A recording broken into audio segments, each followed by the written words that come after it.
Transmigrating into a world full of alien girls. Dawn rises from the horizon, eclipsing the stars and moon and dispelling the darkness. Sunlight filtered through the morning mist, slipping into the room through the gaps in the window. In a daze, Luo Yi heard birds chirping beside him. I opened my eyes groggily. Everything was unfamiliar. The Western-style classic oil lamp hanging from the ceiling swayed back and forth in the wind, and the translucent crystals hanging at the bottom of the lamp made a crisp sound when they collided. Where the hell is this? Wasn't I testing the game all night? Looking at the unfamiliar furnishings in the room, Luo Yi had a bad feeling. He took a deep breath, threw off the covers, got out of bed, put on his shoes, and quickly went to the dressing mirror. The man reflected in the mirror was a handsome young man with short, fluffy flaxen hair, brown eyes, defined features, a high nose bridge, and a striking appearance. Luo Yi touched his face, and the warmth from his fingertips confirmed something for him. Time traveled. He recognized the face in the mirror all too well. It was Leonard Ron, a cannon fodder character from a game called Fantasy Lords. Fantasy Lords is a large-scale fantasy game developed by Luo Yi's team over 3 years. Leonard Ron is a character designed by Luo Yi based on himself. His appearance and biography were all personally handled by Luo Yi. It can be said that Leonard Ron is Luo Yi's alternate account in the game. 2 months ago, when the closed beta test began, he became so engrossed in the game that he neglected to eat or sleep, playing and recording various data points along the way. I played for 18 hours straight, during which I smoked 2 packs of cigarettes and drank 6 bottles of Red Bull. I died on the spot before I was able to enter the game world. Upon confirming that he had traveled through time, Luo Yi was not saddened, but rather excited. Because this game is positioned as a Lord plus exotic girl hybrid gameplay, the main female characters are all beautifully designed. It incorporates various races, including elves, dragons, orcs, dragon girls, beast-eared girls, saintesses, witches, sorceresses, undead, vampires, cultists, and more. Now that he could truly experience the charm of the foreign woman, Luo Yi was thrilled.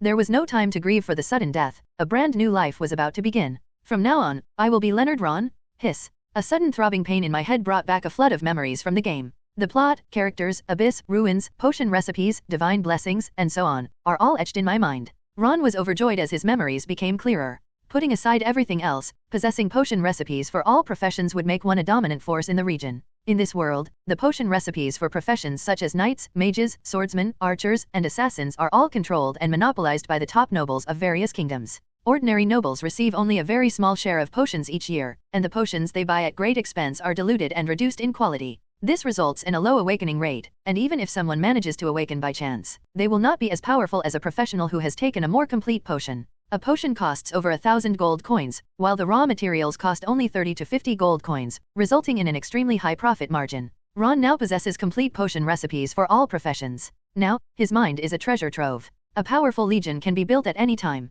However, in the story, the original owner was burned to ashes by the Red Dragon Queen who would sweep across the continent in the future. The reason was that after becoming a pioneering lord, he let himself go and, while drunk, bought 3 sick female dragon slaves. The next day, after sobering up, he felt he had lost out big time and, adhering to the principle of not wasting anything and taking advantage of the situation, prepared to humiliate them. However, the future Red Dragon Queen, Philia Moonbeam Muris, possessed a unique constitution. On the verge of death, she activated a trace of true dragon bloodline, and the world-destroying flames burned everything away. The original owner was a real beast, not even sparing the dying dragon girl. Now that I've taken control of the body, all I need to do is avoid provoking the future Red Dragon Queen. At this moment, a light blue panel appeared on Ron's face. Name, Ron. Race, human race. Physique, 9. Strength, 10 plus 0.5. Agility, 10. Occupation, unawakened. Territory, none at present. Lord's profile, common knight. Ordinary knight, strength plus 0.5, swordsmanship plus 1, riding skill plus 1.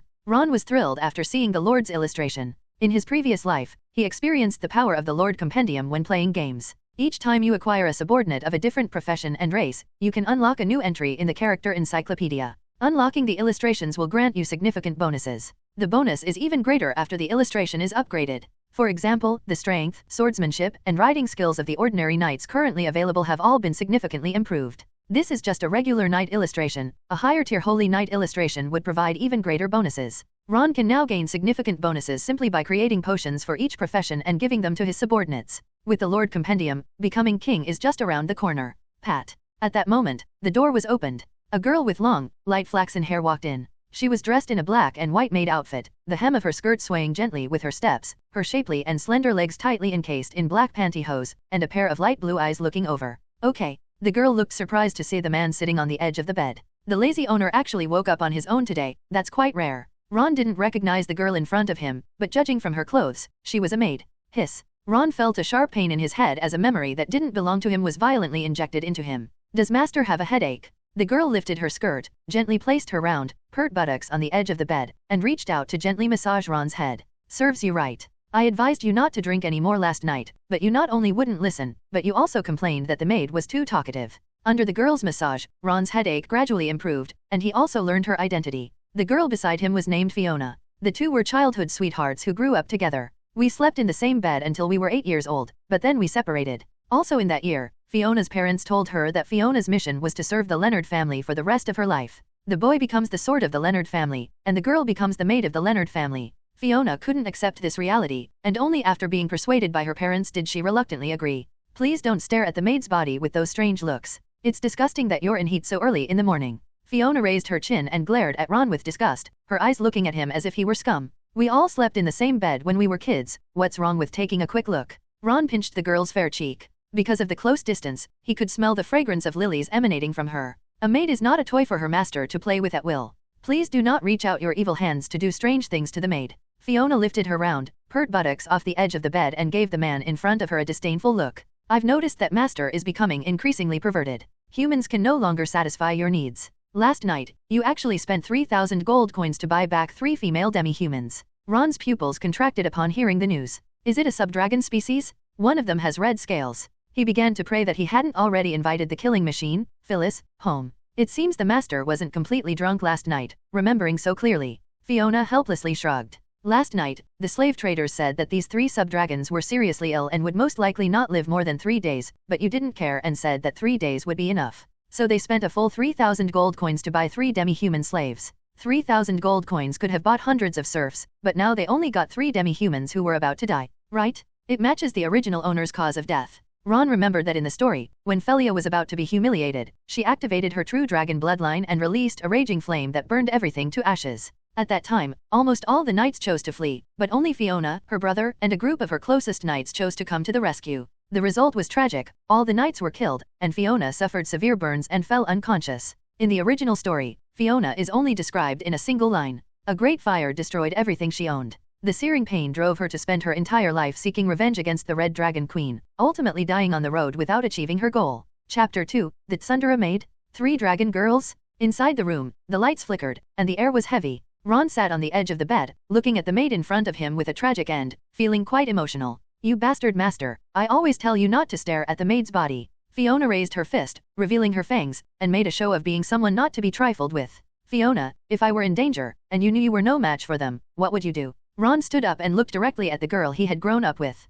Knowing that you can't win, of course you run away. Fiona crossed her arms over her chest, turned her face to the side, opened one eye, and glanced at the man. Does master think that I, a mere maid, would risk my life to save you? I'm not that stupid. That's good. Ron smiled enigmatically, finding the seemingly contradictory maid rather endearing. Ron, you bastard, you haven't gotten yourself into trouble with someone, have you? Fiona suspected that her master had offended someone he shouldn't have. Ron waved his hand and spoke calmly. No, I just suddenly thought of this question. I think so too. After all, the maid has always stayed by her master's side. Fiona thought about what had happened recently and figured it was probably just a casual question. But Ron is really in big trouble. He knew that Filia wasn't sick, but rather that it was a sign of her impending adulthood and transformation. In the Yelong tribe, they undergo a metamorphosis with the help of their elders. Humans and subhumans do not understand each other's languages, so they do not know that their weakness and near death are signs that they are about to reach adulthood, nor do they know how to help them reach adulthood. However, Ron has a way to bring them to adulthood. Now that they're already entangled with the Red Dragon Queen who will sweep across the continent in the future, they can't shake it off, they can only face it.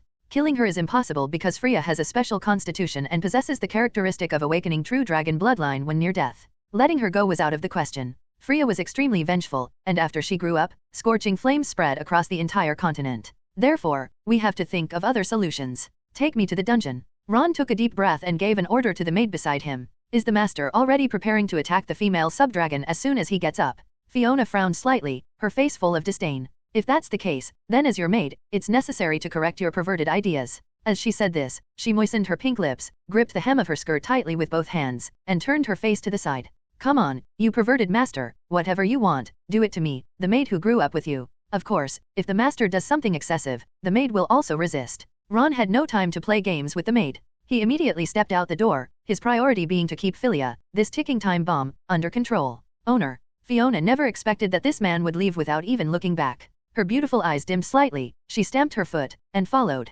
Pat. The dungeon door opened, and a putrid, damp smell rushed out, violently filling my nostrils. The interior was dimly lit, with only a few oil lamps casting a dim yellow glow. 3 blurry figures were locked in a dark, cold iron cage. They were huddled in a corner, wearing ill-fitting grey cloth, with cold walls on either side of them, and the ground where their buttocks touched was colder than the walls. When the cell door opened, they huddled even tighter together, clinging to each other as if only in this way could they feel a sense of security. Freya, Ovally, I'm so tired and hungry, am I going to die? With long, light blue hair and deep blue eyes, the female dragon opened her pink lips, her breath weak. She was about 1.6 meters tall, with a plump figure. Her calves, arms, and thick tail were covered with light blue scales, while the parts of her body not covered by scales had soft, fair skin. Lucia, don't sleep. I'll take you out and take you home. Seeing her companion about to fall asleep, Freya grabbed her shoulders and shook her, afraid that once she fell asleep, she would never wake up again. She was about 1.8 meters tall, with fiery red hair flowing in the wind. Her crimson vertical pupils stared intently at the human male in front of her.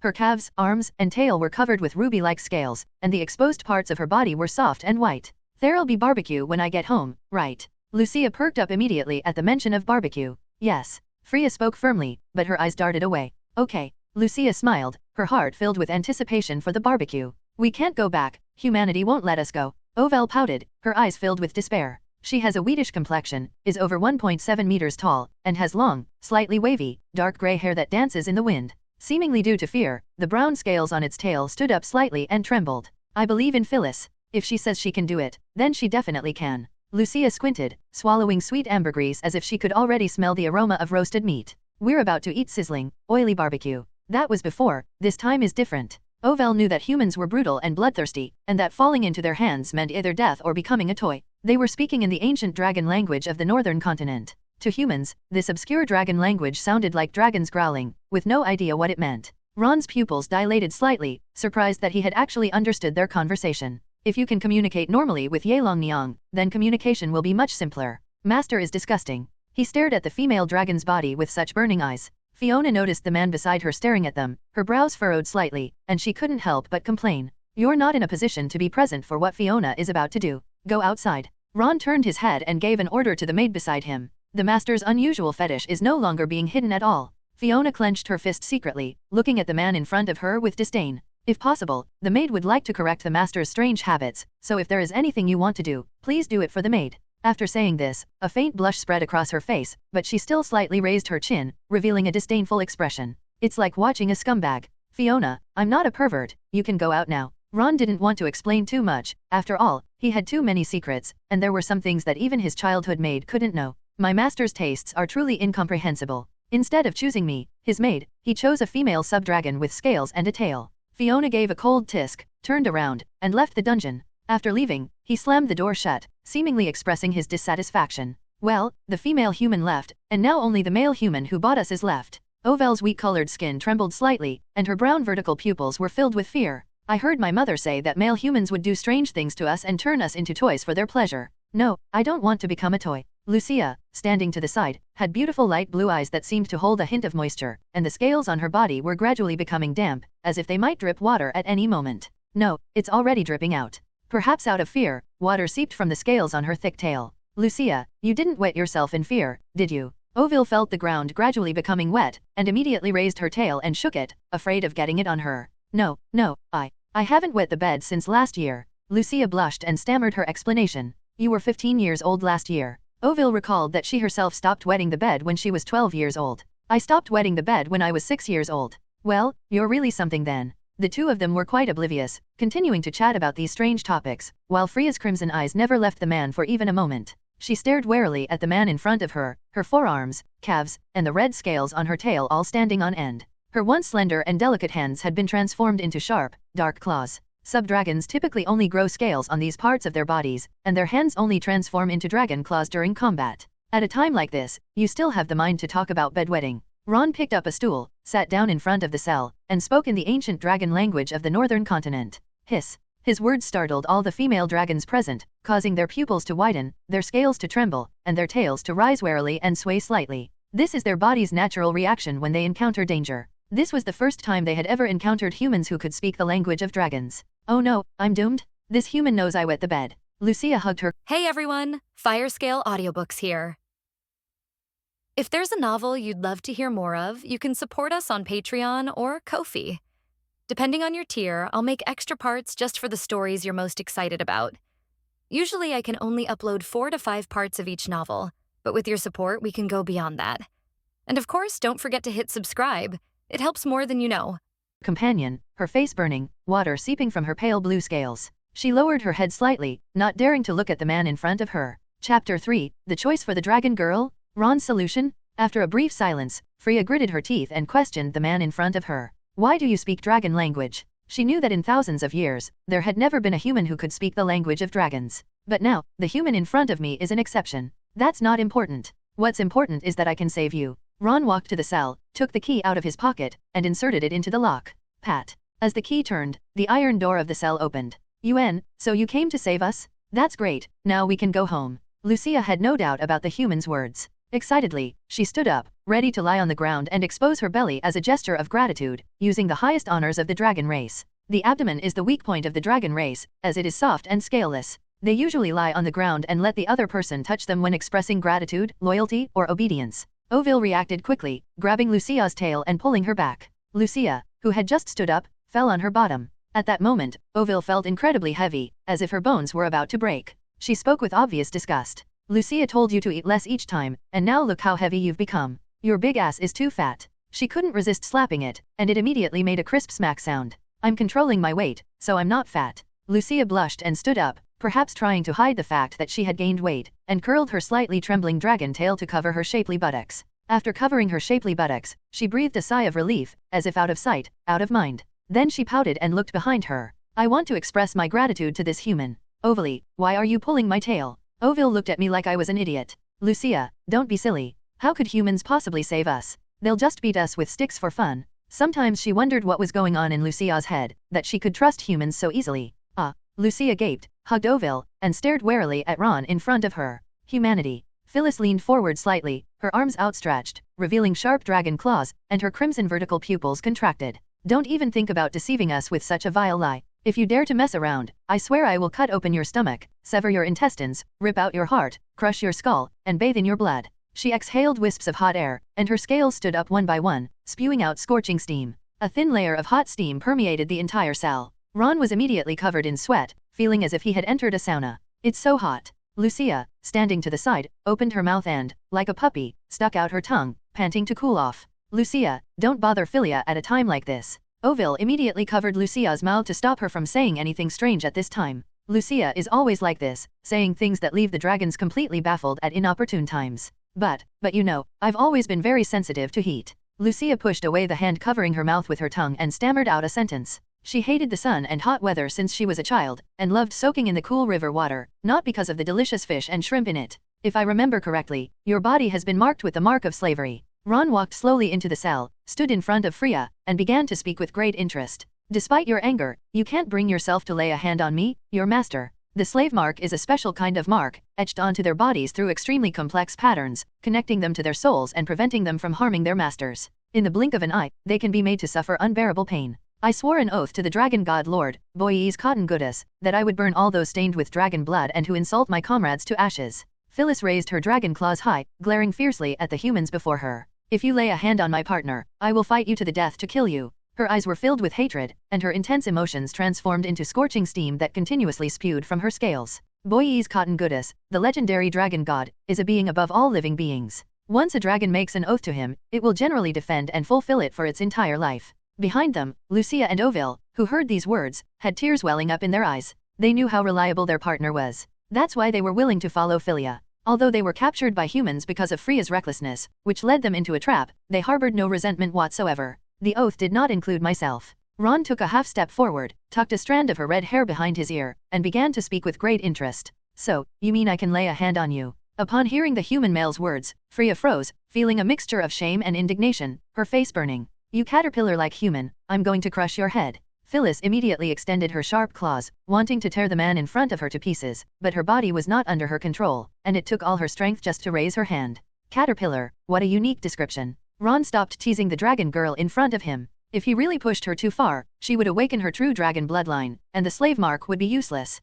Because the mark of slavery only works on weaker creatures. Caterpillar is an insult, it means you're a useless human being. Lucia felt that the human male in front of her didn't understand what she meant, so she kindly offered an explanation. Finally, feeling that something was missing, he added it with a smile. Oh right, it also means ugly. Her eyes were pure and innocent, and the slight upturn of her lips made her seem eager for praise. Well done. Oville couldn't help but exclaim in admiration, feeling that her companion sometimes said things that were quite timely. And what are you, imprisoned by this caterpillar human? Ron didn't care about such comments, because he had a smooth-talking maid and was used to it. Enough with the nonsense, I'll give you two choices. Ron scanned the dragon girl in front of him and spoke in a deep voice. First, I treated him like a toy, and he died a humiliating death. Second, let's make a deal. I will create a magic potion to help you come of age. In exchange, you will need to work for me for 3 years. After 3 years, you are free to choose whether to stay or leave. In addition to the 12 types of potions for human professionals, Ron also possesses potion recipes for various alien races, and can concoct potions to help wyverns reach adulthood. This is the most perfect solution. 3 years is enough time for me to build an army that will not be afraid of the future of Freya. Upon hearing this, the dragon girl's pupils contracted. What surprised them was not these two conditions. What's surprising is that this human actually knew that their weakness was due to their impending adulthood. Why do you know this? Philia frowned and questioned. And besides, why should I believe the words of a filthy human like you? After saying this, she spoke with a firm gaze. I will never submit to humanity, and I will never do anything for you, even if it means death. Her people and father were killed by humans, and she felt only hatred, making it impossible for her to have any trust. Oh. Ron felt it was time to make the other party understand their current situation, so he immediately manipulated the slave mark. What? The intense pain caused Lucia's dragon scales to stand on end, making her writhe on the ground in agony. Ugh, it feels so bad. Oville curled up in pain, gritting her teeth, her expression one of agony. Don't lay a hand on them, you long, will bear all the pain. Despite the excruciating pain, Freya glared fiercely at the man before her. Are you more sober now? Ron withdrew the control effect of the slave mark and spoke calmly. So, have you made your choice? Chapter 4, Subdue 3 Dragon Girls. Obtain the Dragon Race Encyclopedia. The cell was dull and damp, eerily quiet. Freya gritted her teeth, unwilling to speak, unwilling to bow her head, and unwilling to submit to humans. Especially her father, whose entire clan died at the hands of humans, she could not possibly do that. Here, if I do something for you, will I get some delicious roasted meat? Lucia licked her lips, her face full of longing. She was always so greedy, and the first thing that came to mind was barbecue. Oville wanted to say something to her, but she knew she had no other choice. If she didn't back down now, she would probably be beaten with sticks and die in humiliation. Lucia's words, however, offered a way out. After a moment's thought, Oville spoke. This condition is unreasonable. What if you ask us to do something dangerous? This was her concern. After all, humans are usually quite cunning. There will be plenty of barbecue every day, and the tasks assigned to you will be within our capabilities. If the task is too dangerous, you can refuse. Now, as long as they agree to work for us for 3 years, the conditions can be relaxed a bit. After all, it cost 3,000 gold coins to buy, and it would be too wasteful to just use it up in a few swipes. Moreover, if they were to attack them, Freya might awaken her bloodline in anger at any moment, and she would be burned to a crisp. Wow, we get to eat barbecue every day. Lucia's mouth was constantly secreting dragon's saliva, as if she would be happy to be turned into a toy as long as she was given food. When Ron saw her like this, a picture inexplicably popped into his mind. Lucia hugged the dragon's tail and said softly, as long as there's roast meat to eat, Lucia will do anything. Damn it, I'm a normal person, how can I have such a weird XP? You cannot resell us to other humans during these 3 years. Oville was worried that it would be resold to other humans, so she added a sentence. Of course, you are important subordinates, and I assure you I will not do such a thing. Ron smiled kindly, like a nobleman. That's pretty much it. Oville breathed a slight sigh of relief upon hearing this answer, but she was still worried, fearing that this human might be up to some trick. Helping you with tasks doesn't include sleeping with you. Freya stared at the man in front of her with her crimson vertical pupils, as if trying to see through everything about him. Don't worry, I have no interest in subhumans. Ron wore an indifferent expression. Ha! Freya gave a disdainful sneer, then pulled her grey cloth robe up a little. Please take your eyes off my body before you say things like that. The cloth garment was very short, covering the upper body and revealing her fair and slender legs. Freya was a full 1.8 meters tall, with a slender figure and a pair of beautiful, long, and shapely legs. Her calves were covered with red scales, like she was wearing long boots made of red crystals, which shimmered with an alluring luster under the interplay of light and shadow. The occasional red scales on her fair upper legs did not detract from her beauty, on the contrary, they added a unique charm. For some unknown reason, her crimson tail was swaying gently at that moment. I'm just curious about the body structure of the dragon race. Ron's expression was serious, and he said in a solemn tone. If you have time, I hope you can allow me to study it. If there's barbecue, sure. The man's words had barely reached Lucia's ears before her mind had even processed them, and her mouth had already given her the answer. Don't agree to anything, or this human male will do strange things to you. Ovel frowned slightly, looking warily at the human in front of her. Ron looked at the dragon girls with a serious expression. Since the talks are almost over, you should swear an oath to the dragon god lord to be loyal to me for 3 years. I, Lucia Ganliujaracade, dedicate myself to. Lucia's vow was interrupted by Phyllis as soon as it began.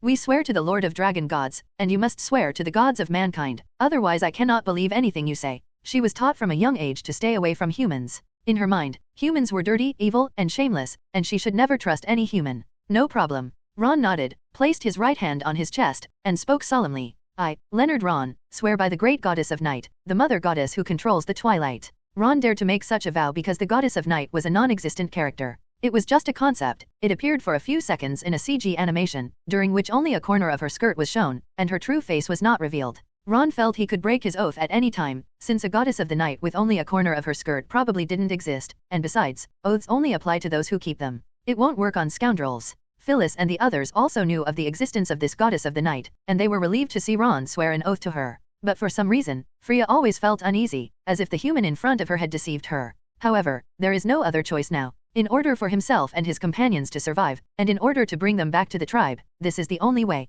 I, Philia Moonbeam Murasuus, swear to the Lord of the Gods, Boyes Corton Gudis, that for 3 years I will serve the human before me, becoming his sword and his shield. After Philia finished her solemn and serious oath, Lucia also couldn't wait to take hers. I, Lucia Ganliu Yelugade, pay homage to the god of roasted meat. Oh wait, no. Lucia blushed. She hadn't expected that at this moment. All she could think about was the roasted meat, which made her mouth look strange, even though she had voluntarily sworn an oath to the dragon god. Freya and Oviel were dumbfounded, realizing that their partner was truly loyal to her original intentions, with only food in her eyes. However, the next oath went as expected. After Lucia finished swearing her oath, Ovali also raised her right hand and solemnly swore her oath. I, Oval Misty Anaphis, swear by the Lord of the Dragon Gods. After all the dragon maidens had finished swearing their oaths, Ron finally felt relieved. The crisis for Freya has been temporarily resolved, and she is basically safe for the next 3 years. Of course, we can't do anything too outrageous to them. After all, oaths only apply to dragons who are moral and have faith in the dragon god. If we push Freya too far, the oaths may become invalid.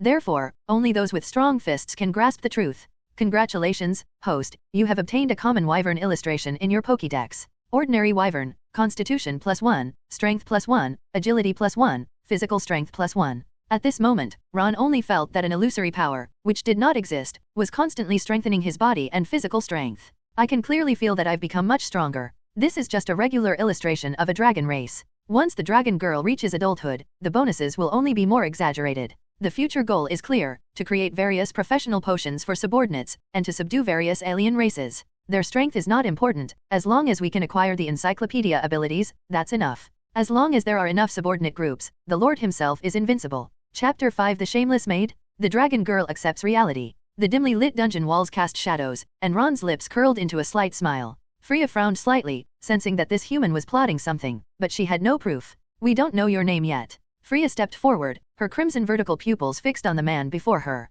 Leonard Ron, you may call me Lord Ron, or Lord. Ron was in a good mood after acquiring the Pokédex entry, and his voice even softened considerably. Is a lord something like a clan chief or tribal leader? This was the first time that Freya had ever communicated with humans. Before, they had only fought each other. Even after becoming slaves, she couldn't understand what humans were saying. There's an indescribable feeling about communicating face-to-face with a male human right now. You can understand it that way, but I'm not a lord yet because I don't have any fiefdoms, though I'll be heading to the far north to expand. Ron patiently explained to the little dragon in front of him. Open up. Philia had never heard of this word before, but she could roughly understand its meaning. Is this why you saved us? I guess so. After all, it cost a lot of money to buy you, and it will cost even more to make potions to help you come of age. Ron took half a step forward and said seriously, if you don't demonstrate enough value, I might ask you to do something to make up for my losses. Damn human, you're the one who made that oath. Freya's crimson eyes widened, her gaze filled with disbelief and incomprehension. In her view, God is inviolable, and once an oath is made to God, one should fulfill the promise even until death. In the oath I just made, I only said that I would not force you. Ron gave a sly smile. Coercion and bribery don't count as coercion, do they? You. Philia took a half step back, and at that moment she realized just how cunning and shameless humans could be. Indeed, humans are all evil, shameless, and cunning beings. Damn, if you demonstrate sufficient value, I will not take action against you. Ron walked to the dungeon entrance and beckoned with his hand. All right, little dragons, come out and get some sunshine. Faced with the shameless humans before her, Freya felt a deep sense of powerlessness. She desperately wanted to kill them, but was unable to do so due to the influence of her oath and the mark of slavery. 3 years. 3 years from now, I will definitely rip out this man's heart and crush his dog head. Pat. As the door opened, sunlight rushed into the living room. 19 minutes and 45 seconds. Fiona, who had been waiting at the door, shook her wristwatch. I thought my master could last for more than an hour, but it only lasted for less than 20 minutes. She scoffed at this point. Of course, I didn't mean to make fun of my master for not lasting long. After all, it's been almost 20 minutes, which is already very impressive. Fiona, don't think of me as that kind of person. Ron tapped the maid's smooth forehead, his face full of exasperation, and said, it seems I need to correct my image in front of you in the future. It doesn't matter what the master looks like. Fiona rubbed her forehead and pouted. Even if my master is useless, I will still serve you. After all, it is my glorious mission. Forehead. Ron thought this maid had a really sharp tongue. She was so talkative. He wondered if her mouth, which got so much exercise, was even softer. Fiona, go prepare a few bathtubs filled with water, and give them a bath and change into clean clothes in a bit. Ron then gave the instructions. I understand. Master is going to clean them up before letting you indulge your strange fetish. Fiona rolled her eyes at the man with disdain, turned her head, and walked towards the next room. Did the Lord go to prepare food? Lucia covered her fair, tender belly and kept swallowing. I'm starving. I really want some barbecue. In order to get some roasted meat, she even started calling this human Lord. This is a staunch surrenderist. After you take a shower and change into clean clothes, you can eat. Ron looked at the little blue dragon in front of him and spoke with a smile in his eyes. Yay, we can eat delicious roasted meat soon. Lucia jumped up excitedly, her fair feet lifting 3 centimeters off the ground before landing back down. She was slightly plump, with chubby feet and each toe pink and full, as tempting as a delicious cherry. Can I eat the barbecue first and then take a shower? Lucia felt that nothing beats eating, and she couldn't wait to eat. She felt that if she didn't eat, she would starve to death. Ron leaned closer and sniffed, and a faint fragrance immediately filled his nostrils. He frowned and spoke. No, you all smell bad now. You have to take a shower before you can eat. The man's words made Lucia's face flash. She lowered her head and sniffed her nose. No, my mother said I smelled nice when I was born, which is why my name has the characters Ganliu in it. She actually wanted to say that the water hidden beneath her scales was also fragrant. For some reason, he felt embarrassed to speak to the human in front of him. It seems that he felt ashamed because the other party knew that he used to wet the bed when he was 15. Alright, Lucia, don't reveal this to this human. Ovil took a half step forward, hooked her thick tail around Lucia's slender waist, and pulled her back. Lucia is always like this, even though these are things that should only be said to her partner. Why would you do that? Lucia was bewildered, seemingly completely unaware of such matters. You'll know later. Ovil felt she should give Lucia a proper lesson in this area when she had the chance, even though Lucia had only heard a few things from her elders and didn't really understand it. Master, the water is ready. Fiona walked in step by step, her long legs encased in black pantyhose, the hem of her skirt swaying gently with her steps, exuding a bright and lively charm. Understood. Ron nodded and spoke to the little dragon beside him in the ancient dragon language. You all go with her to the next room to take a shower. It is good. Phyllis responded softly, then after taking a few steps, she seemed to realize something was amiss and turned to Ron to speak. We can take a shower ourselves, we don't need her around. She harbors a deep hatred for humans, and she doesn't want any humans around her when it comes to something as private as taking a bath. No problem, I'll have Fiona bring the clothes in later, you can take care of it yourselves. Ron did not refuse such a trivial matter. Relieved that the man had agreed, Freya turned and walked towards the room. Lucia, following behind, began to skip and mutter to herself. Lucia loves taking baths the most. Before, those humans locked us in cages and wouldn't let us take baths. This human is so much better. We can take baths and eat delicious roasted meat. Ovil looked at her companion with a hint of helplessness. Lucia was always like this, saying whatever came to mind. Master, you just made a sound like a dragon. To Fiona, the sound Ron was making when he was communicating with Freya and the others was a ho-ho sound. This is the uniqueness of Gulong language, or rather, to humans, foreign languages sound like animal roars. Ron spoke with a serious expression. I understand dragon language. I was just telling them to go take a bath. Chapter 6, The Dragon Girl Takes a Bath? Ron didn't want to watch. Sunlight streamed into the courtyard through the thin clouds. Fiona glanced at Ron, then at the dragon girl who was walking towards her room, and was horrified. Does Master really know the language of dragons? She had encountered many other ethnic groups before, and they could never understand human language. She could only teach them through sign language until they gradually learned to understand some of it. I brought them back last night, but we only interacted twice, for less than an hour in total. How could I possibly order these female dragons around? Fiona didn't understand, but she thought that her master might really be a genius. Yes. Ron stretched comfortably. I remember you have quite a few clothes, take 3 sets and send them over. Yes, master. Fiona gripped the hem of her skirt, her legs, encased in black stockings, bent slightly, gave an elegant bow, turned, and walked toward her side room. Ron sat in the gazebo and began to think about his future plans. After finishing breakfast, I'll go buy all the materials needed to help the dragon girls come of age and to make the Holy Night potion. After helping them come of age, I'll awaken as a Holy Knight myself. Then it's time to attend tonight's gathering of the aristocratic clique. Ron didn't care too much about this gathering. After all, the weak nobles had no say and no need for social interaction. However, as a nobleman, once invited, he had to attend, otherwise he would be ostracized. Tonight's meeting mainly focused on selecting a settlement for tomorrow, and Ron felt it was necessary to learn more about it. On the other side, Lucia entered the room and before the door was even closed, she couldn't wait to take off her grey clothes and put her feet into the large bathtub. She shivered comfortably as soon as she touched the cool water. Ah, this feels so good. Lucia loves taking baths the most. Lucia submerged herself in the bathtub, opened her eyes, and looked around for any tasty food. Unfortunately, there aren't any cute little fish or shrimp in the water. Glug glug. Lisa had originally planned to tell everyone not to wash yet, fearing that the scoundrel-like human male would peek. However, he breathed a sigh of relief when he saw Ron sitting in the gazebo through the gap in the window. Yes, it feels so good. Ovil also took off her clothes and slowly submerged her body in the bathtub, enjoying the coolness at the base of her tail. Freya, come and take a bath too. I remember you're very clean. Lucia remembered that every time she went to the river to find small fish and shrimp to eat, Freya would carefully scrub her scales. Ah. Phyllis nodded, took off her clothes, put her bare feet into the bathtub, and finally submerged herself completely in the water. She rested the back of her head against the wooden tub and let out a long sigh of relief. From the moment Ron entered the dungeon, her nerves were on edge, her eyes barely blinking as she watched his every move. Now that the human is gone, I can finally relax. She hadn't had a good night's sleep since she was arrested, and now that she was relaxed, she started to feel sleepy, especially when she heard Lucia's silvery voice, which was very hypnotic. Okay. Freya had only dozed off for a moment, but she was immediately jolted awake. She couldn't sleep. Although the immediate crisis of death had been averted, she needed to do 3 years' worth of work for that human.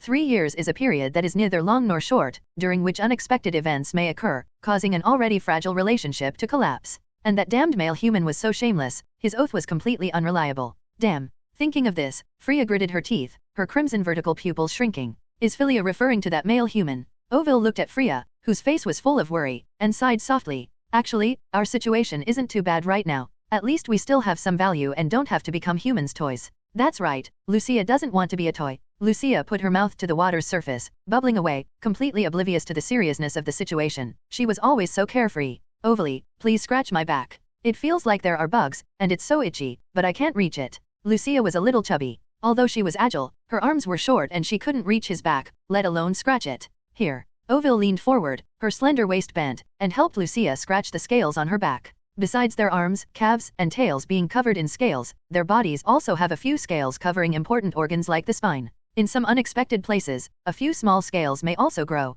Lucia had several small, sapphire-like scales growing from the corner of her left eye, sparkling like sequins. Yes, right there, it feels so good. Lucia squinted her eyes contentedly, enjoying her companion's help grooming her scales. Ovily, the scales on my butt too. You can reach that place yourself. But it doesn't feel as good as your scratching. By the way, Ovily, do you have scales growing here? Master, these 3 outfits are ones I've never worn before. Carrying 3 sets of clothes, Fiona strode over to the man with her long legs and swaying waist. Why are they all dressed as maids? Ron glanced at them and saw that they were all black and white maid outfits, and the styles were all similar. I understand that the owner likes this style, and it was arranged deliberately. Fiona gave her a knowing look. Isn't what Master wants to see those female dragons dressed in maid outfits, wagging their tails in front of you? How could I not know about my lewd and scoundrel Master's fetishes? Fiona, don't think of me as a pervert. Ron's face darkened. Have the kitchen prepare enough barbecue for 10 people. Is it for those dragons to eat? Fiona knew that under normal circumstances, she wouldn't need that much grilled meat. Ron nodded without hesitation. The Master is so kind to them. Please give them the clothes yourself. Fiona tossed the maid outfit into the man's hands and turned to walk towards the kitchen. Only when she reached the kitchen door did she realize that she had just made a mistake. How could we let our sullen master send clothes to those dragon girls? Thinking of this, Fiona stomped her foot. Ron, holding the maid outfit, paused for 2 seconds before walking into the room where the dragon girl was taking a bath. Dong dong dong. He knocked lightly on the door but did not speak. It must be that human woman. The human told me to bring in the clothes. Ovil stood up from the bathtub, clear water cascading down her wheat-colored skin. Let me go. Freya is worried that her companions are in danger. She now sees all humans as a threat. After she finished speaking, she stood up, water dripping down her fair skin, her ruby-like scales sliding gently down. Da-da-da. Wet feet made a dull thud as they stepped on the wooden floor. Philia walked to the door, carefully opened it a crack, and the female human she had imagined did not appear. It was that human male, holding clothes, standing in the doorway, his eyes peering in through the crack in the door. Damn. Upon seeing Ron, Freya trembled and slammed the door shut.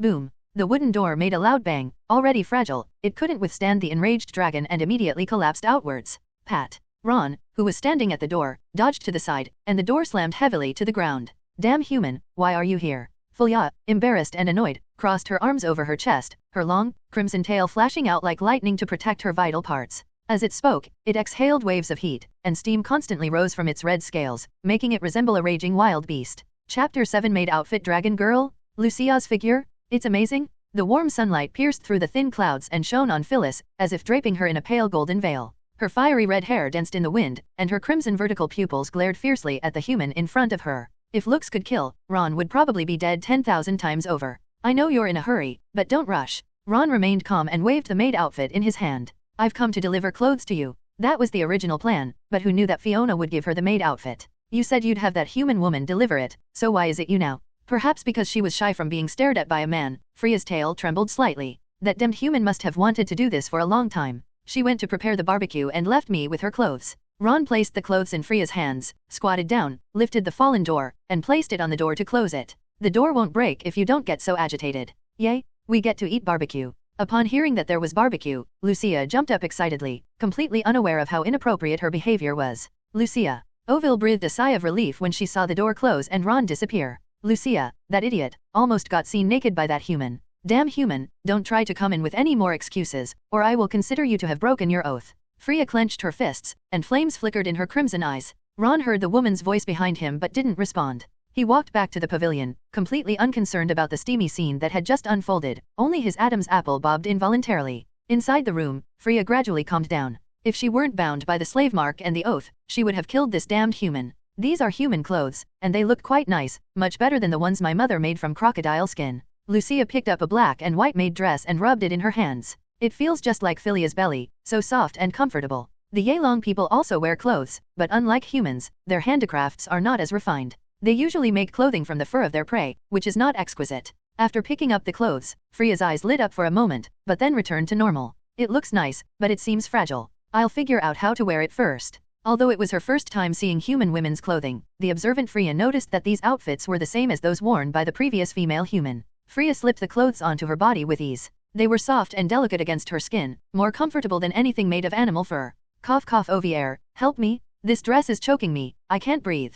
Lucia, being an idiot, stuck her head into her sleeve, causing her neck and head to get completely stuck, and her eyes were also covered. Lucia, you're always in such a hurry, and your words are so strange. At a time like this, you should say my neck is being choked. How could your clothes be choking you? Ovil was like an older sister, pulling Lucia's head out and patiently combing her fur. But I feel like my clothes are pinching me hard. Lucia pursed her lips, seemingly convinced she was right, but then she saw that Phyllis was already wearing the outfit and couldn't help but exclaim in admiration. Freya, you are amazing. You actually managed to conquer human clothing. This outfit suits you very well, Freya. Ovil thought that Freya looked better in this outfit than that female human. Not bad. Philia had to admit that humans were far superior to the dragon race in making clothes. Lucia, let me help you get dressed. Yay, Lucia can wear pretty clothes now. Lucia jumped up excitedly, her body swaying rhythmically with her steps. Cough cough something's wrong, my chest feels so uncomfortable from being constricted. Lucia has a voluptuous figure with a prominent bust and buttocks. These maid outfits were custom made by Fiona according to her own body shape, as only those with similar body shapes can wear them comfortably. Lucia's top buttons couldn't be fastened at all. If I tried to button them up, they would pop open at any moment. Pat. Just then, the button, unable to withstand the immense pressure any longer, burst open, and her fair skin bounced out. Why can't I wear it? Lucia looked pitiful, with a hint of moisture welling up in her beautiful light blue eyes, as if tears could well spill out at any moment. Who told you to eat so much every time? Now look what's happened, you can't even fit into clothes. Ovil shrugged helplessly, looking like she couldn't do anything about it, but her eyes seemed to hold a hint of envy. This guy's dragon baby is going to be lucky from now on. Lucia, turn around. Phyllis grabbed Lucia's shoulder, turned her around, and her right hand glowed crimson, transforming into a sharp claw as she slashed at Lucia's back. Stab. The maid outfit was instantly ripped open, turning into a backless dress. Try now. Freya understood that if an opening was made at the back, the pressure at the front would be reduced. I've put it on, it doesn't feel tight anymore. Phyllis, you're amazing. Lucia looked at the beautiful clothes she was wearing and pounced on Philia. Looking at Lucia's bare back, Ovil's lips twitched. At least it wasn't a cut in the front. However, Lucia's figure is really amazing. There was a big opening in the back so that she could fit into it. Because of the big opening in the back, her figure was swaying from side to side, and it was faintly visible from the side. Where are these three worn? When Ovil saw human underwear for the first time, she had no idea what it was for. It should be used to tie up hair. I saw a female human with this tied in her hair before. Freya observed very carefully and noticed that Fiona had a headband tied around her head, but it wasn't the same thing as this. The dragon race only wears boxer shorts, so they don't recognize this thing at all. Is that so? Ovil tied her hair up with a white lace bra, and tied the dark grey hair that was loose in front of her chest back, making her look much more refreshed. Yes. Following Ovil's example, Freya tied her fiery red hair behind her back, immediately feeling much more comfortable. Lucia can't do it. She raised her delicate white hands and tied them up no matter what, which not only messed up her originally neatly combed long hair but also made it very messy. Ovil had no choice but to step forward and carefully comb and tie up her hair. All right.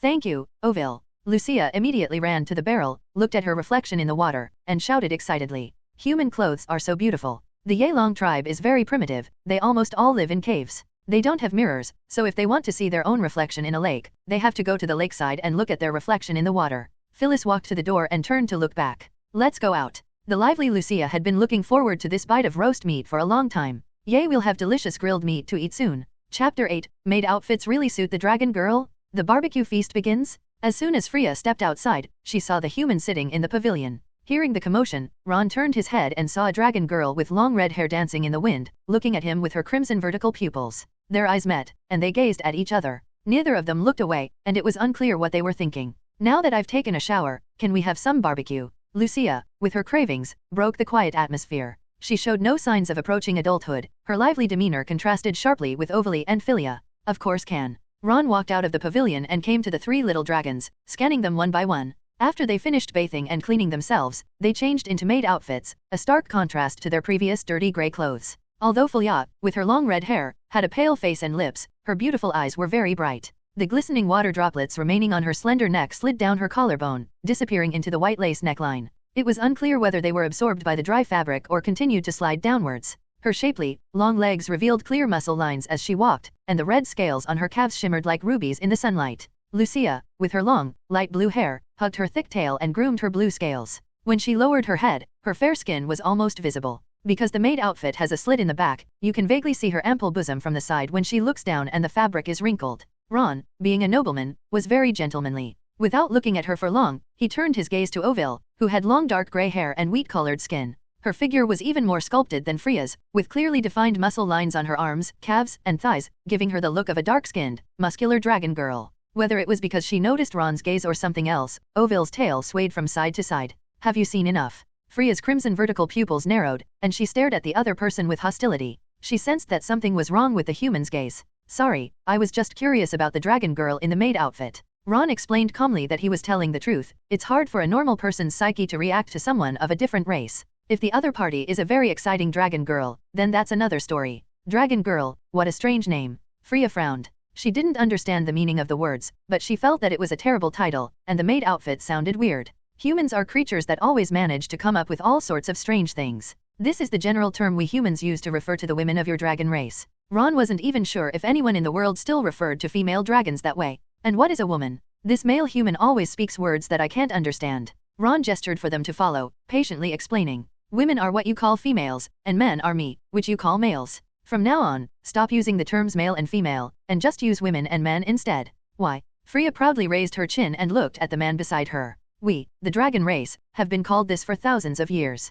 Why should we change it because of you, a human? She possesses the pride of a dragon and is unwilling to compromise with humans, even though she has already compromised several times. Because I am now your lord. Ron stopped and looked at the little dragon beside him with a serious expression. Is this how you all speak to your chief in your tribe? If so, then I should probably reconsider your loyalty. You. Freya frowned as she looked at the man in front of her, speechless for a moment. Ouch, Ovilee, your tail poked my stomach. Lucia, who wasn't looking where she was going and was admiring the scenery in the courtyard, bumped into Ovil. Lucia, you're the one who bumped into me. Ovil helplessly hugged her tail. Lucia was always so reckless. Oh, I see, I thought you poked me. Lucia chuckled and scratched her head somewhat sheepishly. Wow, it smells so good. I can smell the grilled meat. Lucia squinted, sniffed the air in front of her, and looked excited. Lord Ron didn't lie to us, there really is roast meat to eat. Sweet dragon saliva kept oozing from her mouth, and she changed her address for Ron from human to lord. Your nose is really sensitive, you could smell it from this far away. Ron estimated that the restaurant was at least 20 meters away from here. Hehe. Lucia chuckled, her expression seeming to say, if you're going to praise me, then praise me more. No, what's there to be proud of? Ovil, who was standing to the side, really wanted to complain, because she could also smell the aroma of barbecue. Eat as much as you like later. Ron knew they hadn't eaten much these past few days, so he specially prepared a barbecue for 10 people, figuring there would be some left over. Okay. As a staunch advocate of surrender, Lucia made no attempt to hide her inner joy. Led by Ron, the dragon girls came to a human restaurant for the first time. Of course, other dragons had been to human restaurants before, but they had only been lying on plates. The restaurant's entrance is over 3 meters high, and the interior is spacious with semi-transparent crystal chandeliers hanging from the ceiling and several explicit oil paintings on the walls on both sides. A long, brown wooden dining table, 8 meters long and capable of seating 20 people, is placed in the center. On the dining table were more than a dozen plates of various sizes, a whole golden crispy roast chicken, a 3-pound leg of lamb, freshly squeezed milk from the morning, and several baskets of wheat bread spread with honey. This is today's breakfast. When the man entered, the maid Fiona thoughtfully pulled out the chair for the head of the table. Master, please have your meal. If you need anything, please let the maid know. Why don't you sit down and eat with us? Previously, Ron was served by maids, and he could only sit at the table after he finished eating. Master, this is against the rules. Doing this is extremely impolite. Fiona has received professional training and generally adheres to her maid duties, unless she gets impatient. My word is law. As a modern man, Ron didn't care about aristocratic etiquette. He did whatever made him comfortable. I know, master. Fiona lifted her skirt, her calves, encased in black pantyhose, slightly bent, and bowed her slender waist in a gesture of respect before pulling out a stool, smoothing out the hem of her skirt, and placing her round, pert buttocks on the stool. She sensed that Ron had changed, that he was different from before, but she couldn't quite put her finger on what was different. Yes, it's roast chicken and roast lamb leg. It smells so good. Lucia's mouth was watering uncontrollably, her eyes glued to the roast meat on the table. If Ovil hadn't pulled her away as soon as she walked in, she probably would have been eating already. Phyllis's throat moved almost imperceptibly, and dragon fluid began to secrete from her mouth. However, her expression remained unchanged, suggesting she wasn't interested in the food. Ron smiled when he saw Lucia, who was looking on anxiously. You may sit down and eat as well, these are all prepared for you. Chapter 9, Feeding Phyllis a chicken leg by hand. No maid wants to be fed. On the dining table, plates of roasted meat steamed and smelled delicious. Lucia, her mouth constantly drooling, couldn't wait to get to the dining table. She bent down, grabbed a roast chicken, and put it in her mouth. Smells so good, delicious. After taking a bite, Lucia squinted her eyes and revealed a happy expression. Glug. Seeing Lucia eating with relish, Ovil couldn't help but swallow a mouthful of dragon's saliva. Although she really wanted to eat it, she didn't lose her composure like Lucia. She walked lightly to the dining table and pulled out a chair. Lucia, sit down and eat. Don't eat so fast, or you'll choke. She offered gentle reminders, like an older sister. Okay, I understand. As Lucia chewed on the crispy on the outside, tender on the inside roasted chicken, she pressed her round, plump buttocks heavily onto the brown wooden stool. The spacious wooden bench was completely covered by her buttocks. Ovil turned her head and looked at the half of her stool sticking out, and she knew the difference between herself and Lucia. Lucia must be the most fertile dragon in our tribe. Looking at the steaming grilled meat in front of her, she picked up a piece and started eating. Knowing that she was about to reach adulthood and was physically weak and needed nourishment, Ovil did not refuse the food prepared by humans. Freya seemed to be still hesitating about whether to eat it, sitting on the wooden stool, looking at the roasted lamb leg in front of her with a conflicted expression. Human food, I don't eat. Phyllis closed her eyes, trying to remain calm, but the fragrance aggressively filled her nostrils, causing her mouth to water uncontrollably. Damn, why does human-made barbecue smell so good? Freya, why aren't you eating? Ovil licked her lips and looked at her companion beside her. She did have the answer. She knew that Freya probably didn't want to eat human food. I don't have much of an appetite. You guys eat. Freya turned her head to the side and forced a smile. Freya, this roast chicken is so delicious, you should try some. Lucia ate the roasted chicken while laughing and speaking. I'm almost an adult, and I don't have much of an appetite. Freya withdrew her gaze and closed her eyes, refusing to look at the tempting roasted meat. But I'm almost an adult, so why is my appetite getting better and better? Lucia picked up a roasted lamb leg and began to devour it. Freya. Just as Ovil was about to speak to persuade him, the man's deep voice came through. Phyllis frowned and looked over. The man stood up, walked slowly to her side, placed his hand on the back of the stool, and leaned closer. For the past 3 years, you've been my property. If you starve to death. He paused here, then looked up at Lucia. I might do something strange to your partner, who knows? If you dare to do that, I will definitely kill you. Upon hearing this, Freya slammed her hand on the table, stood up, and glared at the human in front of her with her crimson vertical pupils. In her agitation, she raised her tail, covered in red scales, high into an attack stance. Look, you're in a hurry. Ron turned his head to look behind Phyllis and smiled with interest. I have to remind you, don't lift your skirt so high.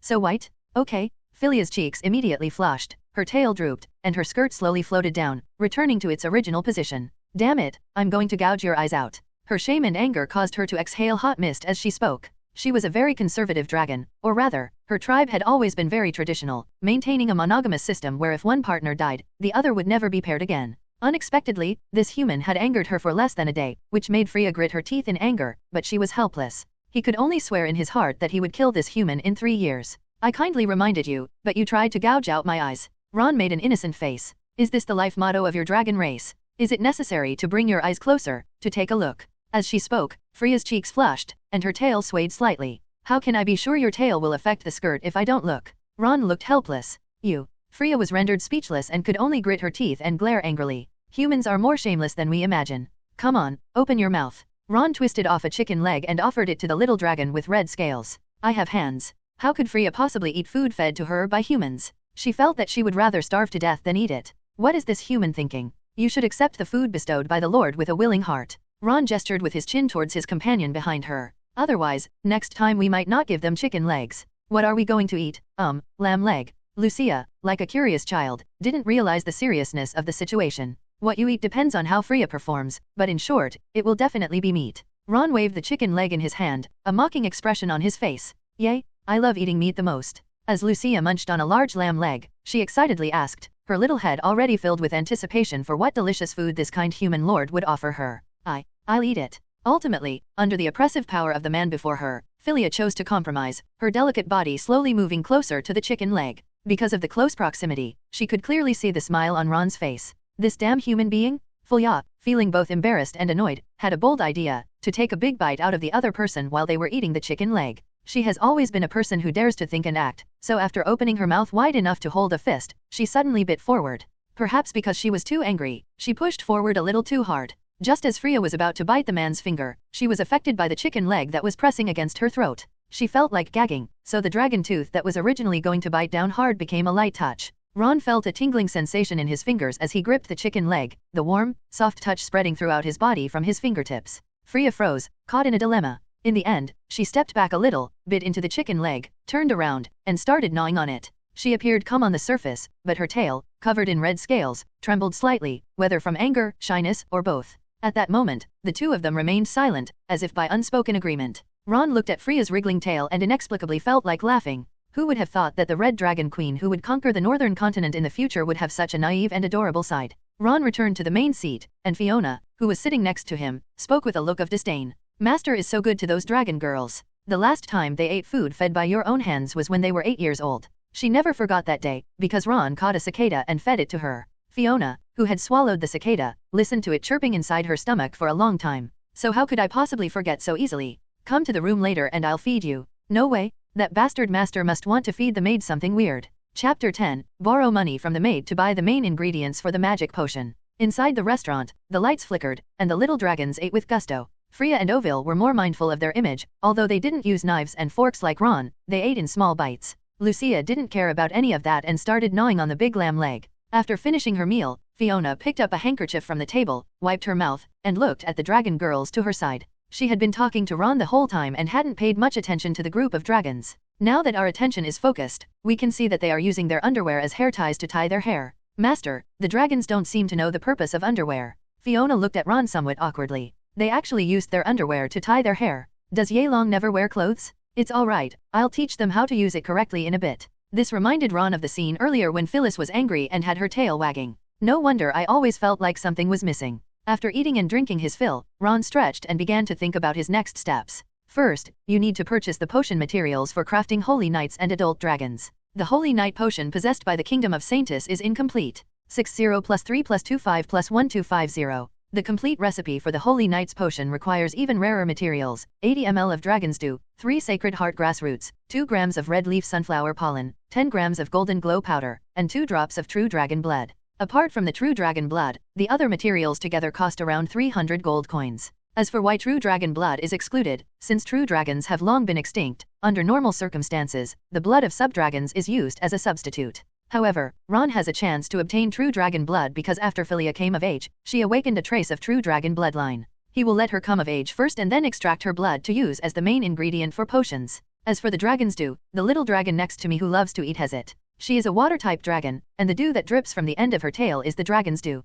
Ron suddenly felt that what he had done was rather inhumane. However, it cost 3,000 gold coins to buy them, and I also helped them come of age. I'll provide them with food and lodging in the future, so it's reasonable to collect some interest, right? Freya's dragon blood will be replenished in a while, and as for Lucia's dragon nectar, that stuff can be produced every day, so it doesn't matter. In this way, not only can the true holy knights be awakened, but also Philia and the others can gain considerable combat power upon reaching adulthood, and the character encyclopedia can be upgraded once again. Killing 3 birds with 1 stone, awesome. Master must be thinking about some perverted thing again. Fiona looked like she knew everything. Now that they are completely unprepared, Master can attack without any hindrance. Fiona, I've already told you I'm not a pervert. Ron looked helplessly at the maid who always liked to talk back. I'll get you 1,000 gold coins later. Come with me to the market to buy materials. Doesn't Master know that you spent 3,000 gold coins to buy them last night? Fiona let out a long sigh. The money that should have been used to buy serfs, farm tools, seeds, and resources for pioneering work is now all you have left with just over 400 gold coins.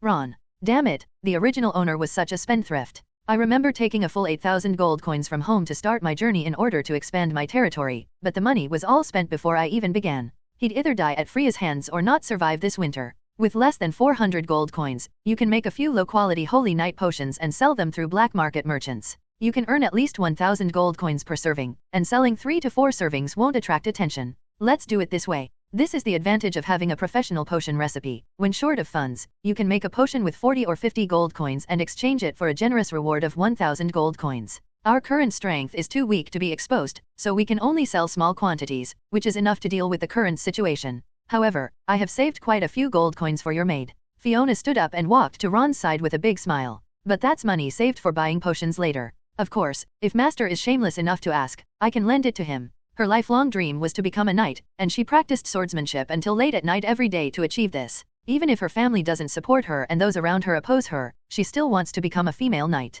Who says a maid can't be a knight too? Fiona probably thinks that this way she can better protect her master. When have I ever been thin-skinned? Lend me some money, I'll pay you back within a week. With the urgent matter of getting Freya and the others to adulthood looming, 400 gold coins are still a bit too little. It's naturally a good thing that Fiona can lend them some. That's true, after all, the master's skin is thick enough to be thicker than a carriage. Fiona shrugged, making a helpless expression. Since the master has spoken, please wait a moment while I fetch the gold coins. Ron nodded, looking at Fiona, who was walking briskly with a smile on her face, and felt that she seemed very happy. However, it's definitely an illusion to think that someone would be happy about being lent money. After Fiona left, she did not go back to her room, but ran to the gate of the mansion and started shouting from afar. Yarman, Yarman. Yarman is her older brother's name. The two siblings grew up with Ron and were very close. You could say they grew up together like brothers. They are now serving Ron, with Fiona as his maid and Yarman as his knight commander. Fiona, is there a problem with Ron? Seeing his younger sister running in breathlessly, Yarman, a tall man of 1.8 meters, wearing a gleaming suit of armor with a long sword at his waist, rushed in with a serious expression. Yes and no. Fiona started panting heavily halfway through her sentence. Tell me what happened. Yarman gripped the long sword at his waist, his expression serious. It's not that I'm in danger, it's that I need to borrow money. Give me 200 gold coins. Fiona extended her hand and spoke with a self-righteous air. No. Yarman, with a cold expression, turned and went back to stand by the door. It's not for me, it's for Ron. Fiona continued speaking. That can. Yarman's attitude changed drastically when he heard that it was Ron who needed it. My good brother, you wouldn't lend money to your own sister, but you agreed to lend it to Ron without even thinking about it. Fiona rolled her eyes at Yarman, clearly annoyed. Sometimes I wonder if you're really my brother. My money is meant to be used, not for you to squander. Ron can. You're such a good brother, go back to your room and get the money. Fiona stretched out her hand, making a begging gesture. I must guard the mansion, I cannot leave. Yarman looked conflicted. It's okay to leave for a while. No. Yarman persisted. Big brother. Fiona patted her head, she knew her older brother was a stubborn person who couldn't think things through. Ron had him stand guard at the door, and he never left his post, doing things meticulously and methodically. Then tell me where you put the money. Fiona had no choice but to find another way. The pocket on the left side of the waist. On your person. Yarman nodded seriously, yes. Fiona was speechless. Why didn't you take it out of your body sooner? You told me to go back to my room to get it. Yarman looked at his younger sister with a puzzled expression. The last time Fiona was speechless at her older brother was the time before. Okay, you win. Chapter 11 The Little Dragon Who Sleeps After Eating. Heading to the market to buy the main ingredients for magic potions. Inside the restaurant, Freya and Ovil finished their meal. Neither of the dragons had a big appetite. A whole roasted chicken and a leg of lamb were enough to fill them up. A few pounds of meat in one meal is too much for humans, but just right for the dragon girl. But there are exceptions. Lucia was the exception. Her appetite seemed inexhaustible, and the table and the floor were littered with leftover bones. She ate 6 roast chickens and 3 lamb legs all by herself, and is still holding a lamb leg in her hand, gnawing on it. After finishing the lamb leg in her hand, Lucia glanced at the table and found that it was empty. She patted her belly with a hint of regret. So delicious? I wish I could have 3 more roast chickens and 4 lamb legs. She estimated that she was about 60% full now, but could still eat this much more. Lucia, you've eaten too much. Ovel glanced at Ron, who was in the main seat, worried that he might be dissatisfied with his partner's appetite. It's all right. I used to eat a whole roasted lamb by myself back in the tribe. Lucia squinted, recalling the satisfaction of that night. It's fine as long as you can eat and work. Ron saw that Lucia was plump and voluptuous, so he guessed she must have a big appetite, but he didn't expect her to be such a big eater, with the appetite of dozens of people. He walked over to Lucia and spoke with a smile. If you're just eating and not doing any work, I should consider giving you something else to eat. Xiaolong. What is this? Lucia wants to eat it. The simple-minded Lucia is not picky about food, she'll eat any kind of meat. She's already starting to consider whether she should stop working just to get something else to eat. That's enough, Lucia will work hard. Freya stood in front of her companion, meeting the man's gaze with her crimson vertical pupils. Even if she can't complete the task, I will still help her. If you still can't finish, will the punishment be applied to you instead? Ron looked at the little dragon in front of him with great interest, unable to suppress the smile on his lips. I will definitely finish it. That damn human always tries to feed others weird things. Freya secretly vowed that once the 3-year period was over, she would crush the head of the human before her. He has backbone, I like that. Ron stretched and sat back down in the main seat. Just then, Fiona placed a small wooden box on the table. It's obvious that her savings must be inside. This is the money I saved. Fiona looked at the man in front of her and slightly raised her chin. However, interest will be charged when you repay it later. Talking about interest rates is too formal. Ron opened the box and saw a pile of gold coins and dozens of silver coins lying quietly inside. The moment he saw the silver coins, he knew that this was all of Fiona's savings.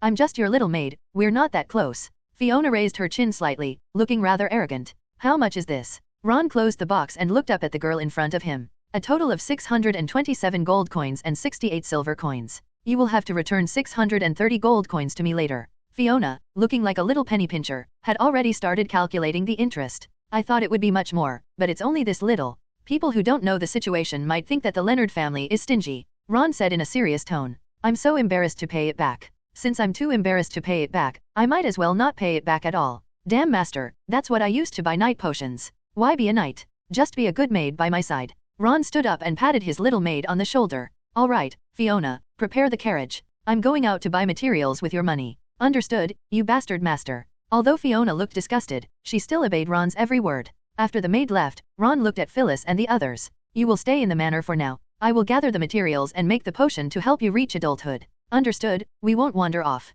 Ovel nodded and smiled at the human in front of her. Lucia won't run around either. The little blue dragon, having eaten its fill, lay on the sofa with its eyelids drooping, looking drowsy. Freya remained silent, her crimson eyes fixed on the man's departing figure until he disappeared from sight, at which point she turned her gaze away. Freya, do you think this human will really help us grow up? Ovel looked at her companion beside her, feeling uneasy. Adulthood was a difficult hurdle for the dragon. Success can lead to transformation, while failure can lead to death. This is why, despite their high reproductive rate, there are relatively few adult wyverns. Aside from those captured by humans, many of the rest never reached adulthood. Who knows? How could Philia possibly understand? From the very beginning, she felt that the human deserved to die.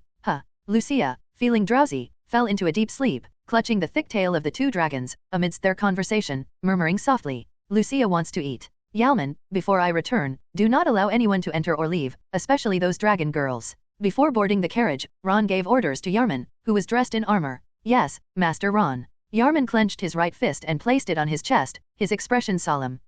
Ron nodded and stepped into the carriage. Fiona smoothed her skirt, gently placing her shapely buttocks, encased in black pantyhose, onto the chair. Go to the city market. After settling in, Fiona gave an instruction to the coachman in front of her. Yes. The groom held the reins tightly with one hand and whipped the horse's back with the other. The horse, in pain, spurred its hooves forward. This is the last city in the far north of the Kingdom of Saintis, Winter City. The walls of Winterfell are 20 meters high and 6.5 meters thick, with arrow towers every 3 steps and cannon emplacements every 5 steps, protecting the entire city in the center. Traces of a battle between humans and the undead 1,000 years ago can still be faintly seen on the city walls. However, since their defeat 1,000 years ago, the undead have withdrawn from the northern continent and disappeared into the Misty Sea. For thousands of years, no one has seen the undead again. Later generations only know of their existence in ancient books, following the writings left by their predecessors. But it has been too long, and humanity has long forgotten the fear of being dominated by the undead. As a result, they began to slack off and even started to expand their territory outside Winterfell.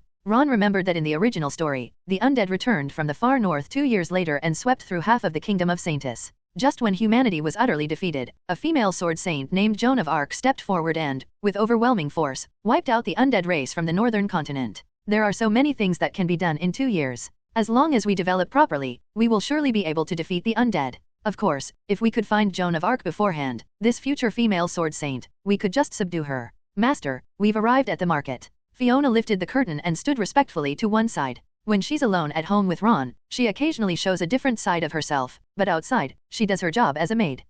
Ron nodded, stepped down from the carriage, and heard the noisy hawking of the market. Goat milk wine, fragrant goat milk wine for only 5 copper coins a cup. Take a look at these freshly picked wild mushrooms. Strawberry pie, freshly baked strawberry pie. Ron didn't stop, but quickly moved along the street through the crowd. He doesn't need these ordinary goods. After walking through several streets, it became relatively quiet. This was the largest market in Winterfell. Chapter 12 The Witch Who Can Never Predict. This market has 3 streets. The first street mainly sells ordinary materials. The second and third streets sell all sorts of precious materials. To avoid revealing his purpose in making the Holy Night Potion, Ron decided to look for the necessary materials at the street stalls. After searching half the street without finding the materials he needed, just when he thought he was going to come up empty-handed, he found the materials at the stall of a girl wearing a black pointed hat and a dark red robe. Judging from her clothing, she is a witch. Sir, is there anything you need? Seeing the man stop, the girl asked him a question. How much are the purple orchid and red leaf sunflower? Red leaf yanghua petals are materials for making Holy Night potions, while purple orchid is a cover to make the purpose less obvious.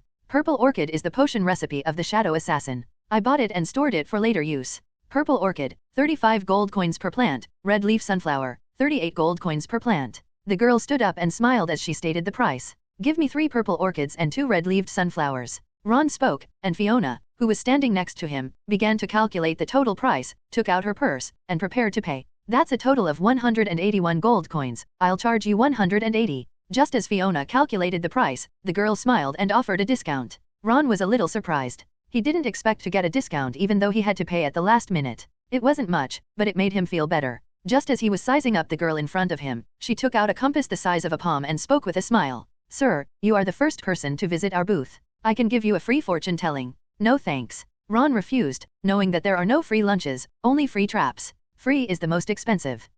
The girl didn't expect the other party to reject her so decisively, without even a second's hesitation. However, she didn't give up and began to introduce herself. Hello sir, my name is Lilith, and I am a witch. If you would like me to do a divination, I can reduce the price by 10 gold coins. For some reason, she really wanted to do a divination for the man in front of her, as if he had some kind of attractive quality. Fiona, who was standing to the side, was stunned. She had heard of free fortune telling, but this was the first time she had ever seen someone pay for it. Fiona was so annoyed that she thought, 10 gold coins? I'll count it as many times as I want. The moment Ron heard the name, his pupils visibly contracted. Your name is Lilith. Have you heard my story? Seeing that the man seemed to know everything about her, the little witch immediately took a half step back guiltily. No, I just thought the name was nice. Ron lied, he had actually heard Lilith's story. In the original story, the witch named Lilith is the only witch to be expelled from the Witch Academy. Because her divinations had never been accurate, the teachers and principal of the college, for the sake of the college's reputation, expelled her overnight. In the days that followed, she traveled to various places as a witch, almost setting foot on the entire continent, for no other reason than that she would be beaten to death if she did not travel. She had an inexplicable confidence and always liked to perform divination for nobles and wealthy merchants.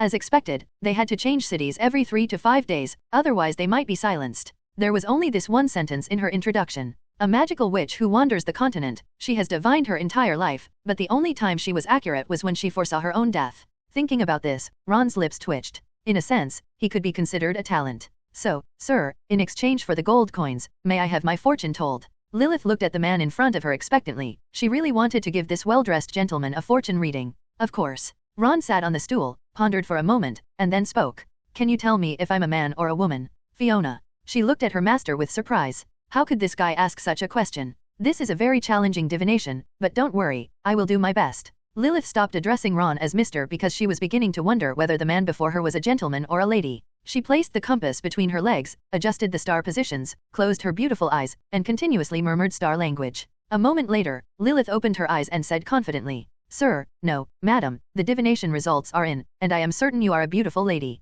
Right. Upon hearing this answer, Ron was absolutely certain that this was the legendary Wonder Witch Lilith herself.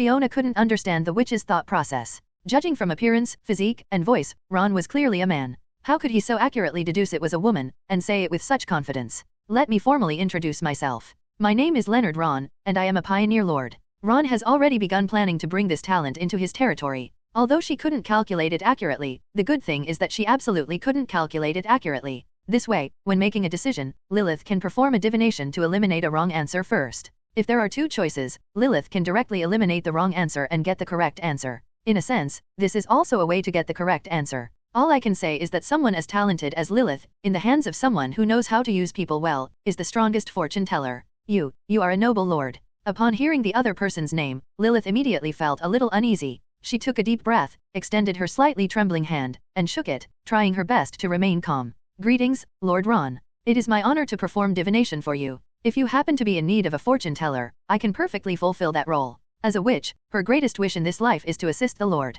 Lilith was no exception. Upon learning that the other party was a lord, the longing in her eyes almost overflowed. Seeing this, Fiona looked stunned. Goodness, you really dare to think of such a thing. There's absolutely no one in the world who would need an outrageous witch who can predict a man's future as a woman. Of course, my territory is in dire need of a witch as excellent as you. Ron could hardly hide his joy. With such a fortune teller, he had no worries about achieving great things. Fiona. She stared at her owner with a grim expression, completely baffled by his actions. How can someone who can't even tell a man's gender be made the territory's witch? That's wonderful, my lord. I will do my best to fulfill the duties of a witch. Lilith pinched a corner of her robe, bowed, and her delicate body trembled slightly with excitement. The witches of her class at the Witch Academy all aspired to serve their lord after graduation. Although she was expelled, she met a lord who appreciated her. Today is Lilith's happiest day, because finally someone is willing to appreciate her. Her happy and excited expression contrasted sharply with Fiona's depressed and confused state. That damned master must have been after this witch's beauty. Chapter 13, Ingredients Purchased? Never anger a cook. Under the witness of the rising sun, Ron and Lilith reached an agreement. Lilith fulfilled her dream of assisting the Lord and became a Lord's witch. Ron, on the other hand, was given a witch who could never predict the future. If used properly, even any witch in the world can be useful. Congratulations on acquiring the Calamity Witch. Calamity Witch Profile, Spirituality +5, Curse Resistance +5, Calamity Resistance +5. Streams of energy flowed into the body through the pores. Ron felt as if his body had undergone some kind of transformation. No wonder Lilith's divinations are always inaccurate. She's a witch of calamity, so how could her divinations be accurate? However, this encyclopedia is quite good. Spirituality greatly enhances magic, witchcraft, and divination. The curse resistance and calamity resistance are also quite good. In the future, as long as it is not a top-tier curse, it can basically resist it, and at most it will be slightly affected. Today's outing was truly fruitful. I not only obtained a top-tier witch, but also a pretty good illustration. My lord, to thank you for your kindness, the materials from earlier will be provided free of charge. As Lilith packed up her stall, she smiled and spoke. There were only a dozen or so items on her stall, not many, and they were wrapped in cloth and about the same size as Lucia's. It's quite big, even bigger than an adult's head. Lilith, I knew I hadn't misjudged you. Ron looked at the girl in front of him with approval. He hadn't noticed before, but now he realized that this witch was hiding a great secret under her robe. While not as exaggerated as Lucia, she is definitely not to be underestimated.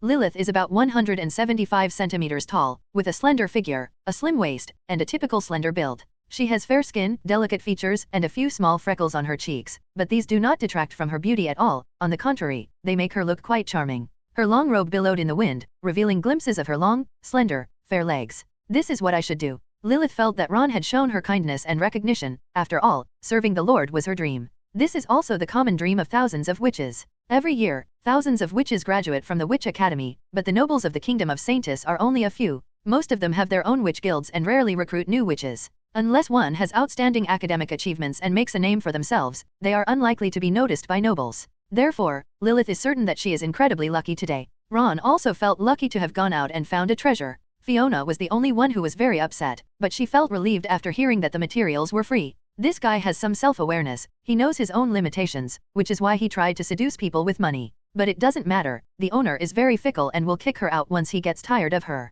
Next, Ron took Fiona and Lilith to buy materials around the market. He bought 3 or 4 kinds of materials from a shop, only one of which was the material for making the Holy Night Potion. The remaining materials are either for making potions for other professions or for making potions for adult dragon girls. His purpose in doing this was simple. He didn't want anyone with ulterior motives to discover that he possessed the ability to create Holy Night Potions. Exposing it now would be tantamount to suicide. He deeply understood the principle that possessing a treasure is a crime. If someone is powerful enough to command a legion, that's a different story. Only those with strong fists can make their point. After purchasing the supplies, Ron and the others boarded the carriage, and the coachman cracked his whip, driving the carriage away from the market. On the carriage, seeing that such a large amount of precious materials had been purchased, Fiona couldn't help but speak up. I thought the master would use this money to buy supplies for expanding the territory, but I didn't expect him to buy these useless materials. Little did she know, the man before her possessed the formula for a potion that would allow one to become a professional. It just felt like the master was acting on a whim, and now it was unclear what he was planning to do next.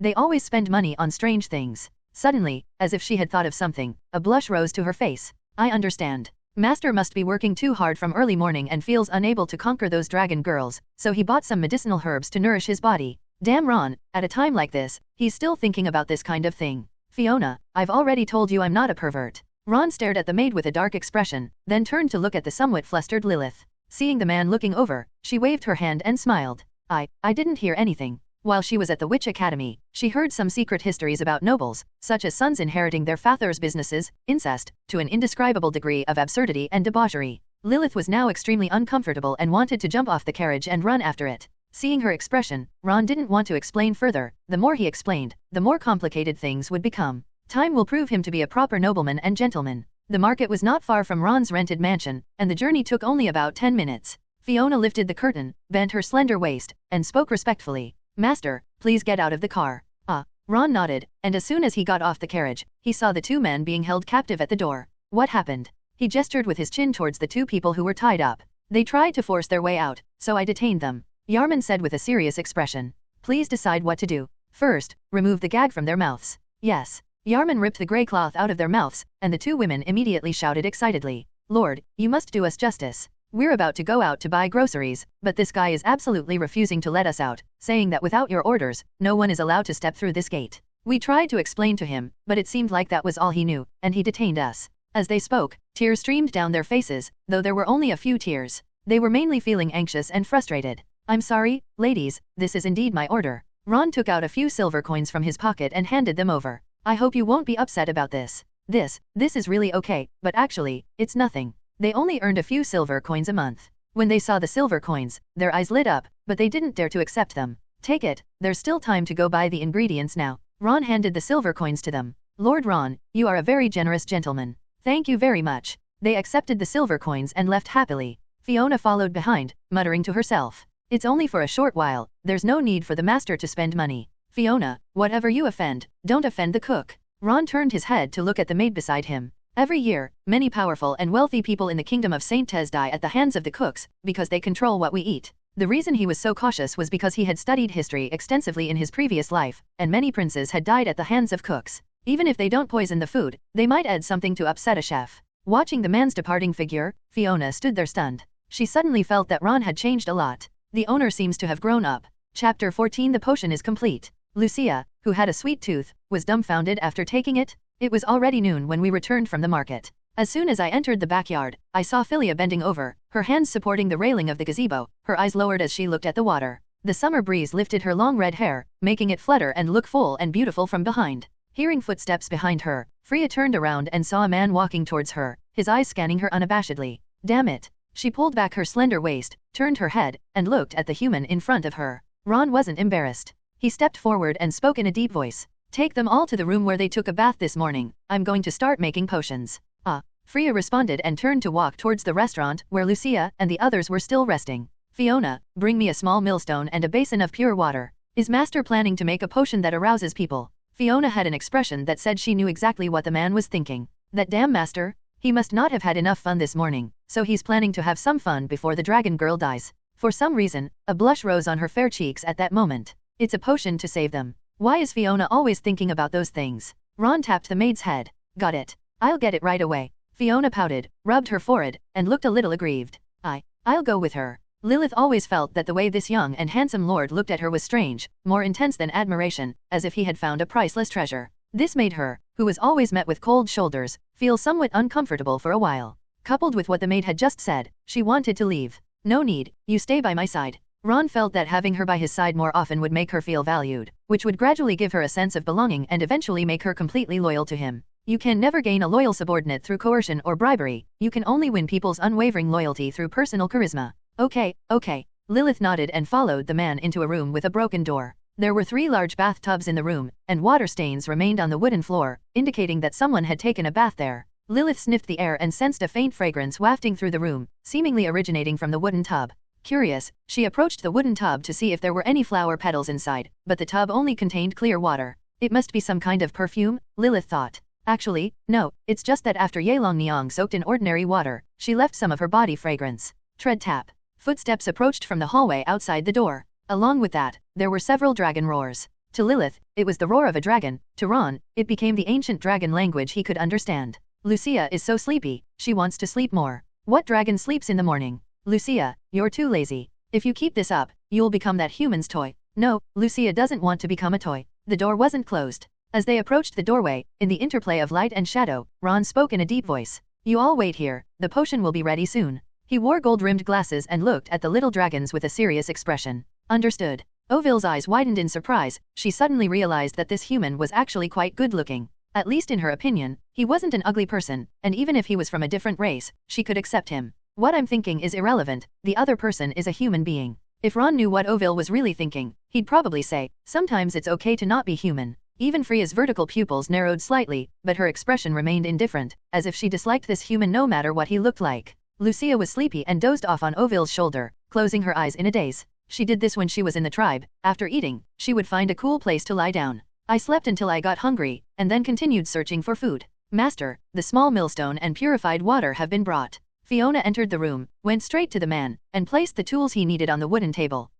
Ron responded softly, adjusted his glasses, then put a few dragon snake grasses into the millstone, pounded them into powder with a pestle, weighed them, and poured them into a glass container. Next, take out a piece of fiery glaze, crush it in a millstone, weigh out 20 grams, pour it into a glass container, add 6 drops of gentian flower juice and 80 grams of dragon lizard blood. Ron's movements were clean and efficient, his eyes were firm, and his expression was focused, which made people feel inexplicably at ease. This scene left Fiona, who was standing to the side, completely stunned. She never expected her master to be so focused on doing something. That owner is quite handsome. Oville stared wide-eyed in astonishment at the human's actions before her. It was the first time she had ever seen humans make potions. Previously, I only knew from murals that humans would make various potions to enhance their abilities, but now it seems that it was all true. Phyllis was also surprised. She gritted her teeth, feeling quite emotional. It's surprising that just any human could make potions. It's as if they were born with a knack for such delicate things. I wish our tribe had a powerful dragon too. Finish. Ron picked up 3 glass bottles, the potions inside sloshing around.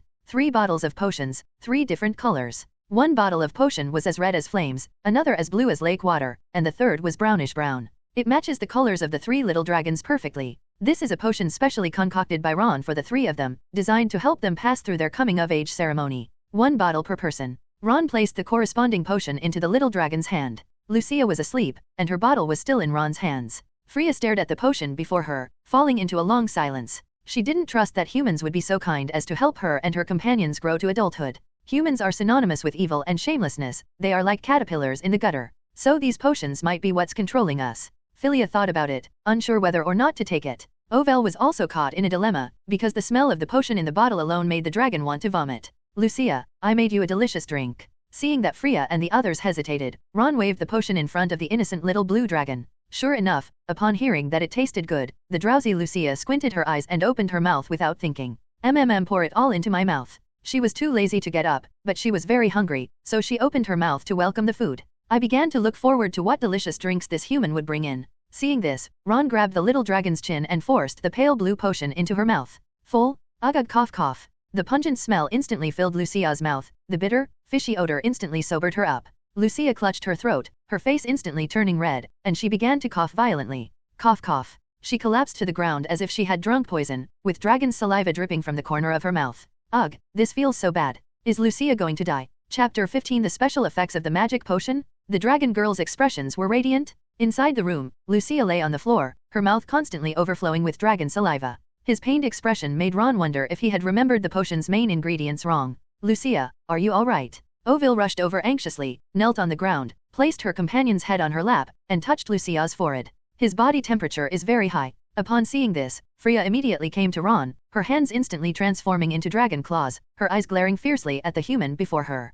Is this the potion you were talking about? If anything happens to Lucia, I will crush your head and rip out your heart. As she spoke, she continuously exhaled waves of heat from her mouth, and the scales on her body stood up, emitting steam. What do you want to do to your master? Although Fiona couldn't understand what she was saying, judging from the way the dragon girl looked, she definitely wanted to harm Ron. Without hesitation, she stood in front of the man, and despite the terrifying appearance of the dragon in front of her, she did not back down an inch. It's all right, Fiona, she can't hurt me. Ron looked at the maid who was protecting him and smiled. Fiona was indeed saying one thing and meaning another. But, Fiona was still worried, so she stood beside her master, ready to act immediately should the dragon girl harm Ron. Dead? How could the lord be dead? Lilith didn't have much combat power, but at this critical moment, in the spirit of not being idle if she could do something, she performed a divination for Ron. Unexpectedly, the star positions in the constellations all pointed to dead ends. I've only just been given a prominent role. She had unwavering faith in her divination skills, so much so that upon hearing the devastating news, she collapsed to the ground, her eyes vacant like a dead person. Upon hearing this, Fiona trembled slightly and felt a pang of panic. Even though she knew this witch was extremely unreliable, what if she was right this time? Well done, Lilith. Ron had some doubts, wondering if there was something wrong with the potion. But since this witch, who can never predict the future, has foreseen her own death, then that makes sense. Just as everyone was on edge, Lucia spoke up. That stuff tasted so bitter. How do you feel now? Oville held her companion tightly in her arms, as if afraid that the other would lose their life. I feel unwell, my head is dizzy and burning hot. Lucia felt hot all over, so she stuck out her long tongue to cool down. Besides these, is there anything else that's bothering you? Oville breathed a slight sigh of relief when she saw that Lucia's condition was not as serious as she had imagined. My tail feels so uncomfortable, it must be infested with bugs, it's so itchy. Lucia's tail rubbed against the ground. Please help me remove the bug from my tail. Is it here? Oville did not refuse, because back in the tribe, she always helped Lucia groom her scales in this way, and she would also help clean the parts that Lucia couldn't reach. The moment they were touched, Lucia's tail trembled violently, her face flashed, and she clung tightly to Oville. It's even more painful now. What's wrong with Lucia? She didn't know why, but she felt really strange today. This was the first time Oville had ever seen her companion with such an expression. It was as if she suddenly seemed to remember something, turned her head, and looked at Ron with a face full of embarrassment and annoyance. What exactly did you feed Lucia? This human must have fed Lucia something strange to drink. He definitely wanted to make us weird, and then, it's a magic potion that helps you grow into adulthood. Ron crouched down and carefully observed Lucia's symptoms. Her body trembled slightly, her pale blue scales stood up, so glistening they seemed ready to drip water at any moment. Her expression was bewildered, and her fair upper legs were slightly pressed together, as if she was enduring something. Ugh, it feels so bad. Lucia bit her pink lips tightly, her eyes slightly dazed, as if she were caught in a strange atmosphere. Gumbling. Seeing the dragon girl in this state, Ron's Adam's apple bobbed involuntarily. It's no wonder Oville and the others were suspicious. After all, Lucia's current appearance didn't seem like she had taken a proper potion. How's the tail? Ron reached out and gently ran his hand along the little dragon's tail. The scales felt hard, smooth, and hot to the touch. Humph. Lucia let out a soft hum, her delicate body trembled, her tail wriggled unnaturally, and she hugged Oville even tighter. Okay, I feel a bit better. She bit her pink lips, turned her head to look at Ron, her eyes shimmering with tears, her expression charming. My body, it feels like there are worms inside my body. Lucia clutched her stomach nervously, her face turning deathly pale. She wondered if it was because she had caught and eaten cicadas in the yard earlier. The scales are glowing. Lucia seems to be coming of age. Oville looked at the shimmering Lucia and instantly became excited. She had witnessed many of her people successfully reach adulthood. Once their scales began to glow, it meant they had successfully survived the crisis, and it was a sign that they were about to undergo a transformation. It's true, this human-made potion can help us grow into adulthood. Upon seeing this, Freya breathed a sigh of relief, and even her gaze towards Ron softened considerably, no longer as murderous as before. It helps us grow up so we can make better use of it. Philia thought to herself, still unwilling to admit that she had received help from this human. All right, little dragons, take the potion now. Ron began to look forward to the changes they would undergo after reaching adulthood, as it was said that wyverns would change drastically upon reaching adulthood. Regardless of appearance, physique, or ability, there will be a qualitative leap. Once they reach adulthood, the encyclopedia entries for ordinary dragons will be upgraded, and the bonuses will increase significantly. As they grow stronger after reaching adulthood, they can be useful for expanding their territory. Win-win? Oville nodded, tilted her head back, and poured the potion into her mouth. The moment the potion entered her mouth, her brows furrowed instantly, her pupils widened, and her delicate body trembled. However, she didn't shout it out. Instead, she gritted her teeth and silently endured it. Seeing that her companions had all drunk it, Phyllis hesitated for a moment, then raised her chin and poured the potion into her mouth. It tastes fishy and pungent, and is burning hot, like boiling water churning in your mouth. The pain she experienced from drinking this potion was definitely greater than the other two, but Phyllis seemed completely unaffected. Her face was slightly flushed, her body trembled slightly, and her expression remained largely unchanged. I just stood there and endured the pain. Once I reach adulthood, I'll no longer need to fear this human, I can kill him in 3 years. All she can think about now is killing Ron. But then, Freya felt her whole body burning up, steam rising from her scales, and her body began to feel increasingly strange. She couldn't help but open her pink lips, exhaling a puff of warm breath, and her expression gradually softened. This growth potion is so strange. That shameless human is brazenly staring at our bodies. But for some reason, this time she didn't stop the man's actions. Instead, for some reason, its tail started to wag gently. Chapter 16, Ovil transforms into a dark-skinned, mature woman after reaching adulthood. She manipulates earth elements. The transformation of a dragon girl into an adult usually takes 2 to 3 hours, and sometimes even 5 to 6 hours. This is related to her innate bloodline. The longer it goes on, the stronger she will become as an adult. To avoid affecting their adulthood, Ron left the room to create a quiet environment for them. Ron was quite looking forward to seeing how they would change as adults. Ovil and Philia would likely become more voluptuous, and their features would be fully revealed. However, Lucia is quite extreme. Even before adulthood, her head was bigger than that of an adult. Once they're adults, this will be unacceptable. Damn master, he must be thinking about something strange again. Fiona looked at the man beside her with a knowing expression and a disdainful look. I'm thinking about expanding my territory. Ron blushed, surprised that his words had been seen through. It's strange that the master would actually consider the matter of expansion. Fiona didn't believe it. In her eyes, Ron only knew how to enjoy himself and didn't care about expanding territory at all. Of course, expanding territory is a territorial war, and a slight mistake can result in annihilation. With our current limited strength and lack of troops, we must be extremely cautious. However, with the potion recipes for 12 professions and the Lord's Compendium, as long as this winter is safely passed, a powerful army of professionals can be built next year. In that case, when the host attends the banquet tonight, he can choose to join the local noble group. It would be better if everyone united. A banquet was already held yesterday, and Ron got drunk and bought the dragon girl because of this banquet. The so-called aristocratic group was an alliance led by several sons of viscounts. Everyone has their own agenda, no one is sincerely forming an alliance. They are all scheming against each other. Ron waved his hand and chuckled. When choosing a territory, stay away from them to avoid being affected. He knew that the expansion into the far north was won by the western faction led by the Earl's son, Wilson Harlan, who occupied 90% of the territory in the far north. He didn't bother with the remaining barren and remote lands, so they were occupied by some surviving minor nobles. Clearly, this count's son will likely target his local allies first. Wilson Harlan's father was an even stronger man, the winner of the previous Northwest Frontier expedition, and owned the largest territory of all the earls in the kingdom of St. Tess. The saying like father, like son couldn't be more fitting for Wilson Harlan. This pioneering campaign also involved another earl's son, Houseman Aberdeen. His father was in charge of the central government and also held a position in the cabinet in the capital. However, none of the earls in the capital had any land, so they sent Houseman Auburn to explore the far north. If successful, the Houseman family will own a piece of land. These two are the real protagonists of this expedition. Ron only wanted to avoid direct confrontation, develop steadily, build high walls, and slowly declare himself king. Another thing to note is that winter in the far north came later than usual this year. In previous years, the weather would be freezing cold by the end of October, but this year it was delayed by a whole month, and winter didn't begin until early December. It's early August now, which means there are still 4 months before the far north officially enters winter.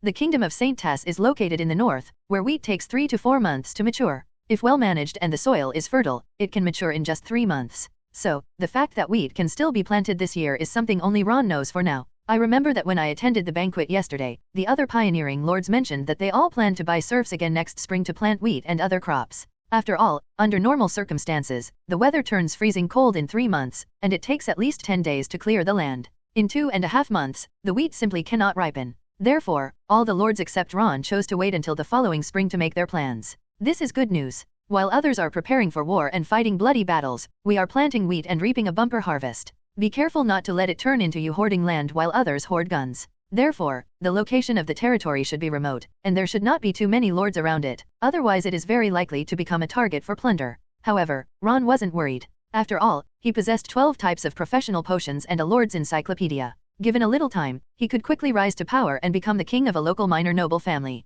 Fiona, go and arrange a room for Lilith. Ron spoke to the maid beside him. It's the master. Fiona nodded respectfully and looked at Lilith. Come with me, Miss Witch. She deliberately emphasized the words Miss Witch. The divination previously revealed that the owner was a woman, but just now it revealed that the owner had died. This guy's divination is completely unreliable. The fact that this bastard owner hasn't kicked her out yet makes it obvious what he's thinking. Sorry to bother you. Lilith smiled politely and followed behind the maid. After Lilith left, Ron returned to his room, took out a small millstone and glassware, and began to make the Holy Knight's potion. Of course, it was just a low-quality product, even lower than the ones controlled by the Kingdom of Saint Tis, and belonged to the category of potions circulating in the market. He crushed the seeds of the fluorescent grass, weighed them, and put them into a glass container. He also crushed the petals of the blazing sunflower and put them into a glass container. He added 6 drops of dragon blood, 6 grams of golden powder, and 80 grams of purified water. A substandard holy night potion was thus completed. All the materials cost a little over 40 gold coins, but I can sell them for over 1,000 gold coins at the market tonight.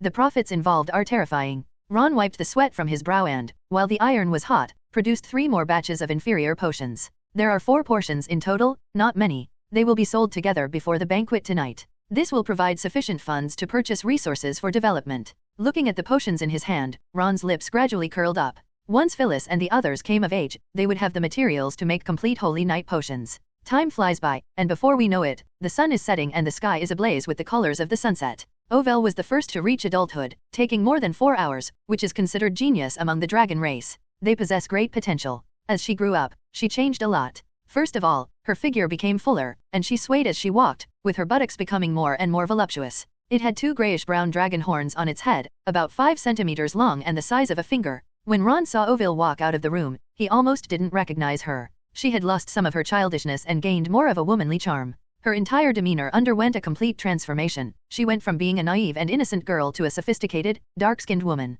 I am an adult now. Ovel, her face flushed slightly, walked up to the man and spoke softly. Thank you. She was indeed grateful to the human before her. After all, he had kept his word, and the potion was real. I have kept my promise to you. I hope you will obey orders well for the next 3 years. Yes, I will, Ovel assured her earnestly. By the way, besides your appearance, what other changes have you undergone since you became an adult? Ron was very curious about the specific changes that occur after a dragon reaches adulthood.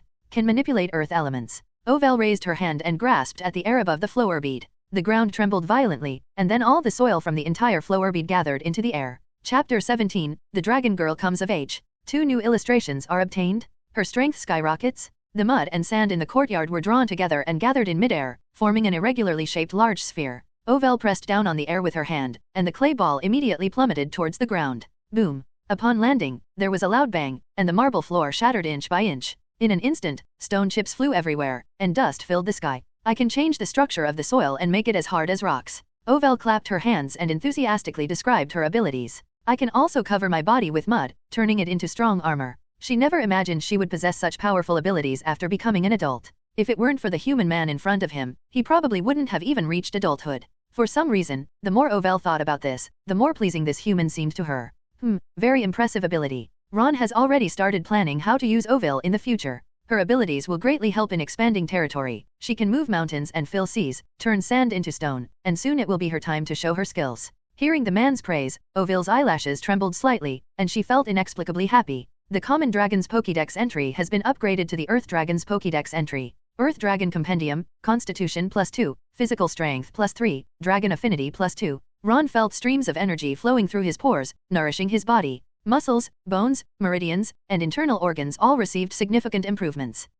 Ron let out a comfortable breath, feeling as if he had been reborn as his body, accompanied by an increase in physical strength. After the affinity with dragons is increased, it has a natural attraction to dragons. As long as the affinity is high enough, it can easily capture a little dragon. Ron reached out and clenched his fist, feeling a significant increase in strength, and his arms felt much thicker. It feels so good to keep getting stronger. Ovel, standing to the side, felt that the human in front of her seemed to have changed. It possesses a certain quality that attracts dragons. This human is quite good looking. Ovel's tail swayed slightly, her eyes smiling. No, he's a person, and I'm a dragon. How can I find him handsome? I'm so hungry. Lucia's stomach is empty. Lucia came out rubbing her stomach, her mouth smacking incessantly, like a little glutton. Lucia, is your coming-of-age ceremony over too? When Ovel saw her companion come out, she excitedly went to greet her. Yes, Lucia has grown up. Lucia raised her arm, showing off her slightly bulging biceps. But you don't look any different. Your dragon horns haven't grown at all. Ovel looked left and right, but didn't find any changes in Lucia's body.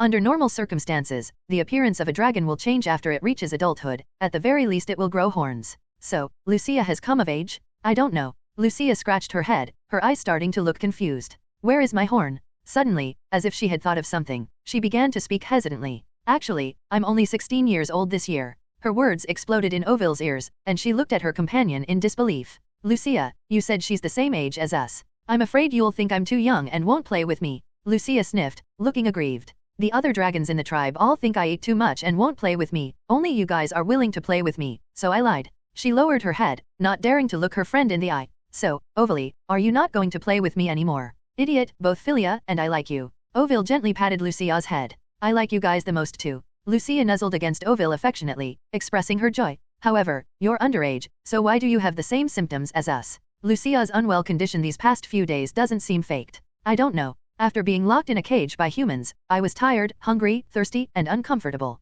My shoulders ached, my butt hurt, my tail was scratchy, and my scales were itchy. Lucia recounted all her previous feelings. Ron's lips twitched, and he voiced his suspicions. So, you were that hungry? It seems so. Lucia scratched her head a little embarrassedly. Ovale was speechless. Have you gained the ability? Lucia's figure is voluptuous and curvaceous enough, maintaining it like this is sufficient. However, taking the potion that allows the dragon girl to grow up and transform will inevitably result in some changes. Water, I can spray water. Lucia opened her mouth, gathered the dragon water in her body to her throat, and spat it out. A clear stream of spring water shot out like a cannonball. Snapped. The water bomb hit a large tree in the corner of the yard, causing it to explode, break its trunk, and collapse with a crash. It's pretty powerful. Ron nodded in satisfaction, then asked, can it be sprayed continuously? He suddenly thought of the giant mushroom, which could continuously fire spells at the enemy. If Lucia could be like that, she would be a mobile turret, able to fire wherever she goes. Okay. Lucia nodded. I can also manipulate the water nearby. After she finished speaking, she raised her hand and grabbed at the air, causing the water in the bathtub to float in midair and surge towards her.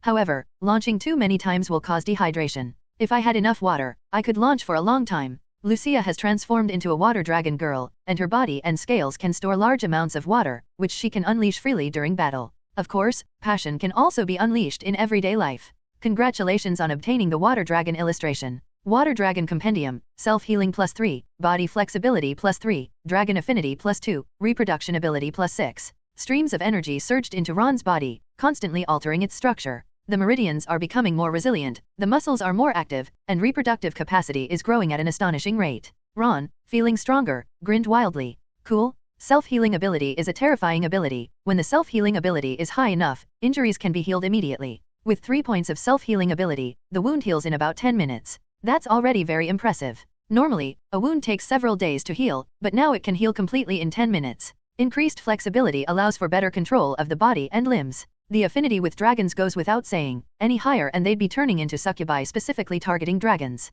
His reproductive ability greatly enhanced his sexual prowess. Ron's abilities were already strong, and this boost was quite frightening. About twice that of a normal person. Women would be drooling with envy after seeing this. The 2 dragon girl illustrations obtained this time greatly improved his character. Ron felt that even before becoming a holy knight, he already had combat power comparable to a holy knight. Ovale looked at the human man in front of her and, for some reason, felt that he was different from other humans. The aura emanating from him was unique and very attractive to her. Just then, Ron turned his head, and in the instant their eyes met, Ovale immediately lowered her head, her cheek slightly flushed. Its tail swayed unnaturally behind it. What's wrong with me? I remember my mother saying that during this month after adulthood, the desire to reproduce will be very strong.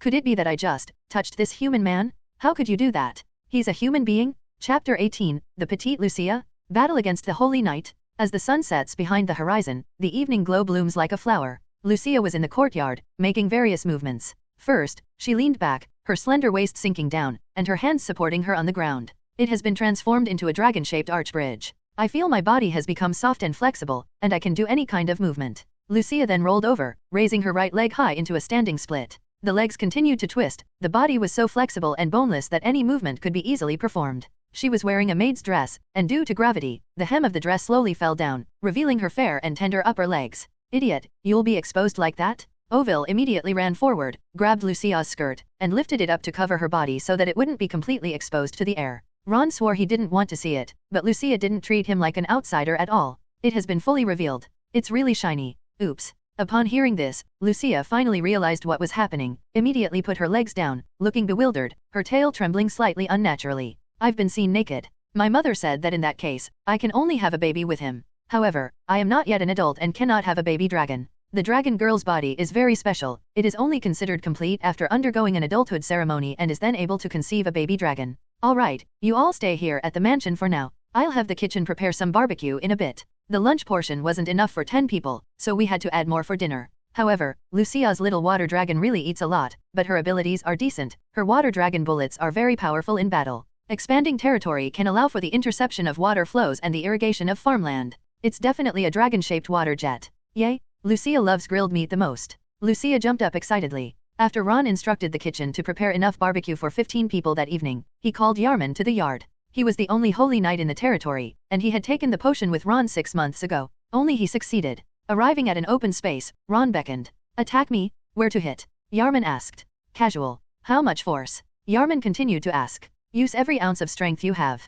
Ron's lips twitched. His childhood friend was good in every way, except that ever since he fell and damaged his brain while climbing a tree to catch cicadas as a child, he had become a bit stubborn. He's too stubborn and can't adapt to changing circumstances. Ron, what are you talking about? Yarman has awakened as a holy knight. How could an ordinary person withstand his attack? Fiona, who was standing to the side, jogged up and blocked the two of them, frowning as she looked at her master. Yes, after awakening, physical fitness will be greatly improved, and strength will be at least 2 or 3 times that of an ordinary person. Lilith nodded in agreement. She didn't want the Lord to be killed by his knight commander right after she got a job. Don't worry, I know what's going on. Having acquired so many illustrations, Ron knew that his body had surpassed that of ordinary people by a large margin, and was probably comparable to that of a holy knight. Holy knights are divided into 6 ranks. They are Holy Light Knight, Holy Sword Knight, Holy Heart Knight, Holy Body Knight, Apocalypse Knight, Knight King. Yarman is not yet at the level of a Holy Light Knight. A Holy Knight can imbue their longsword with holy light. The intensity and duration of this holy light are determined by their talent, strength, spirituality, and proficiency. Once you reach the rank of Holy Light Knight, you can take on 20 or 30 ordinary knights on your own. Although Yarman cannot bestow the full holy light, dealing with 3 or 5 ordinary knights is still a piece of cake. One thing that puzzled Ron was that Yarman had awakened as a holy knight 6 months ago. I only have the ordinary knight encyclopedia, but that doesn't matter. I'll be able to make potions for others to take soon, and then I'll naturally get the holy knight encyclopedia.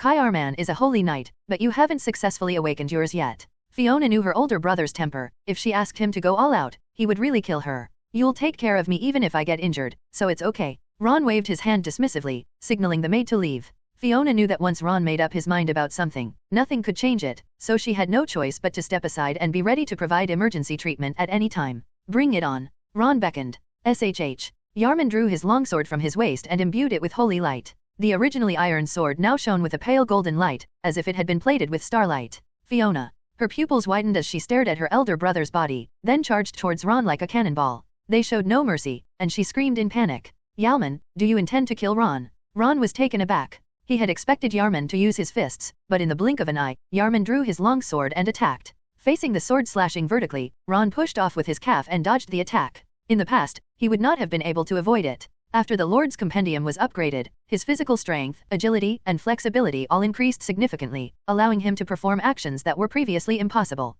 However, Yarman was no weakling. Seeing that the vertical slash failed, he immediately twisted his wrist and exerted a sudden burst of force, preparing to sweep the sword horizontally. Snapped. Ron reacted quickly and grabbed Yarman's wrist. The two became embroiled in a battle for the longsword.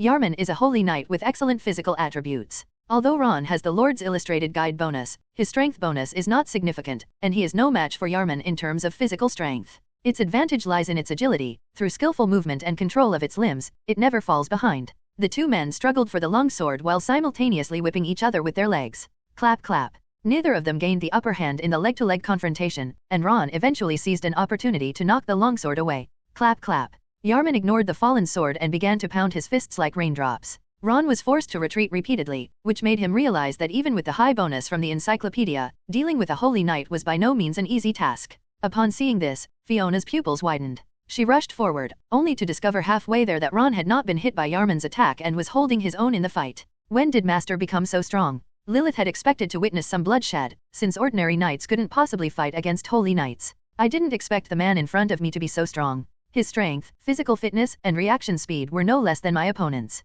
Yarman, stop. After only a few dozen rounds of combat, Ron realized just how amazing the strength of a professional could be. I remember that Yarman only took a regular potion back then, with average stats. If I take the full knight's potion later, the stat boost will be incredible. Plus, with the encyclopedia entry, Yarman will be completely outmatched. Yes. Yarman withdrew his fist, picked up the longsword, and sheathed it. Master, how did you suddenly become so strong? Fiona frowned, looking at the man in front of her with a puzzled expression. She felt that she was always by Ron's side and knew his capabilities perfectly well. But why was he able to fight Yarman to a standstill? Fiona fell into deep thought. What do you think? Ron looked smug. Being a playboy is just a disguise for me. You bastard master, don't treat the maid like an idiot. Fiona feigned disgust, but her actions betrayed her words. She pulled a handkerchief from her waist, stood on tiptoe, and wiped the sweat from the man's forehead. Chapter 19 Selling Knight's Potions? Dozens of times the profit? The sunset clouds on the horizon were a brilliant, fiery red. The sunset glow reflected on Fiona's cheeks, giving her a blush. You bastard master, stop staring at the maid's body. When Fiona saw the man looking down at her, she rolled her eyes at him with disdain. If you're right in front of me, who else should I look at? Because they were so close, Ron could smell the faint scent of lilies on the girl. The handkerchief she took out from her waist smelled nice too. Don't look, or I won't wipe it for you. Fiona pouted and wiped the sweat from the man's face. Mean. Ron took the handkerchief and wiped himself. Go and prepare a formal dress, you'll need it for the banquet. The banquet is at 7 o'clock. It's still early, so we can sell the 4 potions first. With this funding, the basic supplies needed for development can be purchased. Fiona asked with a look of surprise. Master, shouldn't you just wear it directly? No, I have something else to take care of. How could they openly sell potions? They would have to do something disguised. Although a small amount of magic potions are often available in the market, given our current low strength, it's always good to be cautious to avoid unnecessary trouble. Understood. Fiona nodded, turned around, and swayed her slender waist as she left. After the maid left, Ron arrived at the door of the room where the dragon girls had come of age. He knocked on the door and spoke in Gulong's language. Ovili, bring out the cloth clothes you were wearing before. It is good. When she heard the knock on the door, Ovil inside trembled, but breathed a sigh of relief when she realized it was the man. He tidied up the cloth clothes on the wooden table, opened the door, and handed them over. Here. She didn't know what Ron wanted the cloth clothes for, and didn't ask any further questions. Dinner will be ready soon. You can take Lucia to eat first. Lucia was lying on the sofa, sleeping with her thick tail in her arms, her mouth opening and closing, which was quite cute. All right, what do you need these clothes for? Ovil didn't know what to say, so she just randomly brought up the topic and made a brief comment. She didn't really want to know. I'll need it in a bit. Ron brought the cloth garment to his mouth and sniffed it. There was no strange smell, on the contrary, it had a faint fragrance. What? Ovil's pupils widened, and she immediately felt her cheeks burning, because the top garment was one she had worn for several days. This human didn't seem to mind at all, smelling it right in front of them. What is he going to do with these clothes? I've heard that humans have many strange quirks, and this human probably wouldn't want to use this. Okay, let's leave it at that for now. Ron didn't notice Ovil's flushed face. He picked up his clothes, turned around, and walked towards the room. He planned to make a hood and mask out of cloth to cover his face so that his identity would not be easily exposed. When you're out and about, safety comes first. Inside the market, a man dressed in grey cloth, wearing a hood and a mask appeared. Who else could this be but Ron? After walking 2 streets, he entered the Tracy shop. This is a shop run by the Therese family, which emphasizes honest business practices. This is also why Ron chose to sell potions here. Hello sir, welcome to Therese's shop. How can I help you? The female receptionist at the door did not show any disgust because of the guest's strange attire. She still greeted him with a smile, clearly indicating that she had received professional training. I want to sell potions. Have your shopkeeper come over. Ron did not hide his purpose, because there was no need to, as ordinary potions were occasionally available on the market. It's not unusual. Yes, sir. Please wait a moment. The female receptionist bowed and left, heading towards the inner room. Ron plopped down on the soft sofa and waited silently. A short while later, the female receptionist returned. Sir, please come with me. Ron nodded, stood up, and followed the receptionist into the inner room. It was a small, simply furnished room with only 2 sofas and a tea table. There was another woman in the room, a beautiful woman. Upon seeing Ron enter, she lifted her shapely buttocks, encased in a pale purple dress, from the soft sofa, reached out her hand, parted her rosy lips, and spoke softly. Hello sir, my name is Fanny, and I am the owner of this shop. She is 25 years old this year, about 172 centimeters tall, with a slender figure wrapped in a light purple dress, flaxen hair falling to her chest, fair skin, delicate features, and a small mole on the left corner of her mouth. She exudes the charm of a young woman. Hello Ms. Fanny, my name is Rodman. Ron just made up a name on the spot, since he probably wouldn't come back again anyway. This woman named Fanny had soft hands and smelled of violets, which was very pleasant. Mr. Rodman, which potion are you planning to sell today? Fanny gently placed her round, pert buttocks on the soft sofa and looked at the man in front of her. Holy Knight's potion. Ron got straight to the point, pulling out 4 bottles filled with potions and handing them to the woman. 4 potions? As a shop owner, Fanny rarely saw so many items sold at once, but she remained calm and asked with a smile. Excuse me, sir, may I have these potions tested? Of course. After receiving Ron's permission, Fanny took a deep breath, and her brown pupils gradually turned pale gold, her eyes shimmering with a golden glow like a thin mist. This is a unique bloodline inheritance of the Therese family, the illusory eye, which can greatly enhance eyesight and allow one to see things that are invisible to the naked eye. Potions are very helpful in identifying treasures. You can almost immediately tell if a potion is genuine or fake. This is also why the Therese family has been able to prosper and remain powerful. The men in their family will become excellent knights, and having these eyes will give them an advantage over other knights. The women were all assigned to various shops, and Therese Fanny, standing before us, was one of them. Mr. Rodman, there is no problem with the potion. Fanny withdrew her illusory gaze and said with a smile,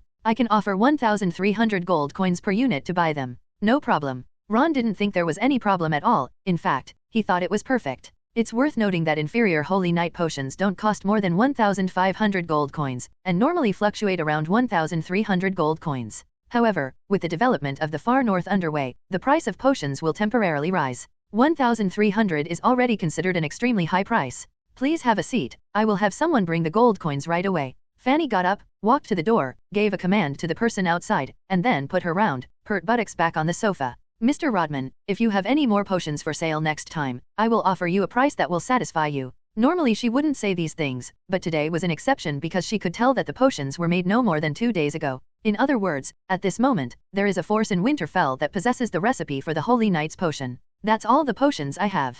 Ron's eyes narrowed, and he spoke coldly. I'm very sorry, Mr. Rodman. Fanny immediately bent down and bowed to apologize. She didn't intend to ask for more, because the potion recipes were all in the hands of the great nobles. She can't afford to offend any of these forces. Chapter 20, 5,000 gold coins earned. The banquet officially begins. Soon, a young knight in gleaming armor entered the room and placed a box on the table. Pat. Fanny opened the box. Inside was a pile of gleaming gold coins, more than 5,000 in total. 100 gold coins weigh 1 jin, a traditional Chinese unit of weight, so this weighs a full 52 jin. No wonder it required a knight to carry it in. Mr. Rodman, here are 5,200 gold coins. Please count them. Fanny looked at the other person with a smile in her eyes. I've heard about the reputation of the Therese family. Ron closed the box, picked it up, and walked towards the door, showing no intention of staying. Mr. Rodman, thank you for your trust. I hope we will have the opportunity to work together again in the future. Fanny watched the man's departing figure, her eyes filled with longing. Ron didn't turn around, but raised his hand and waved as a farewell.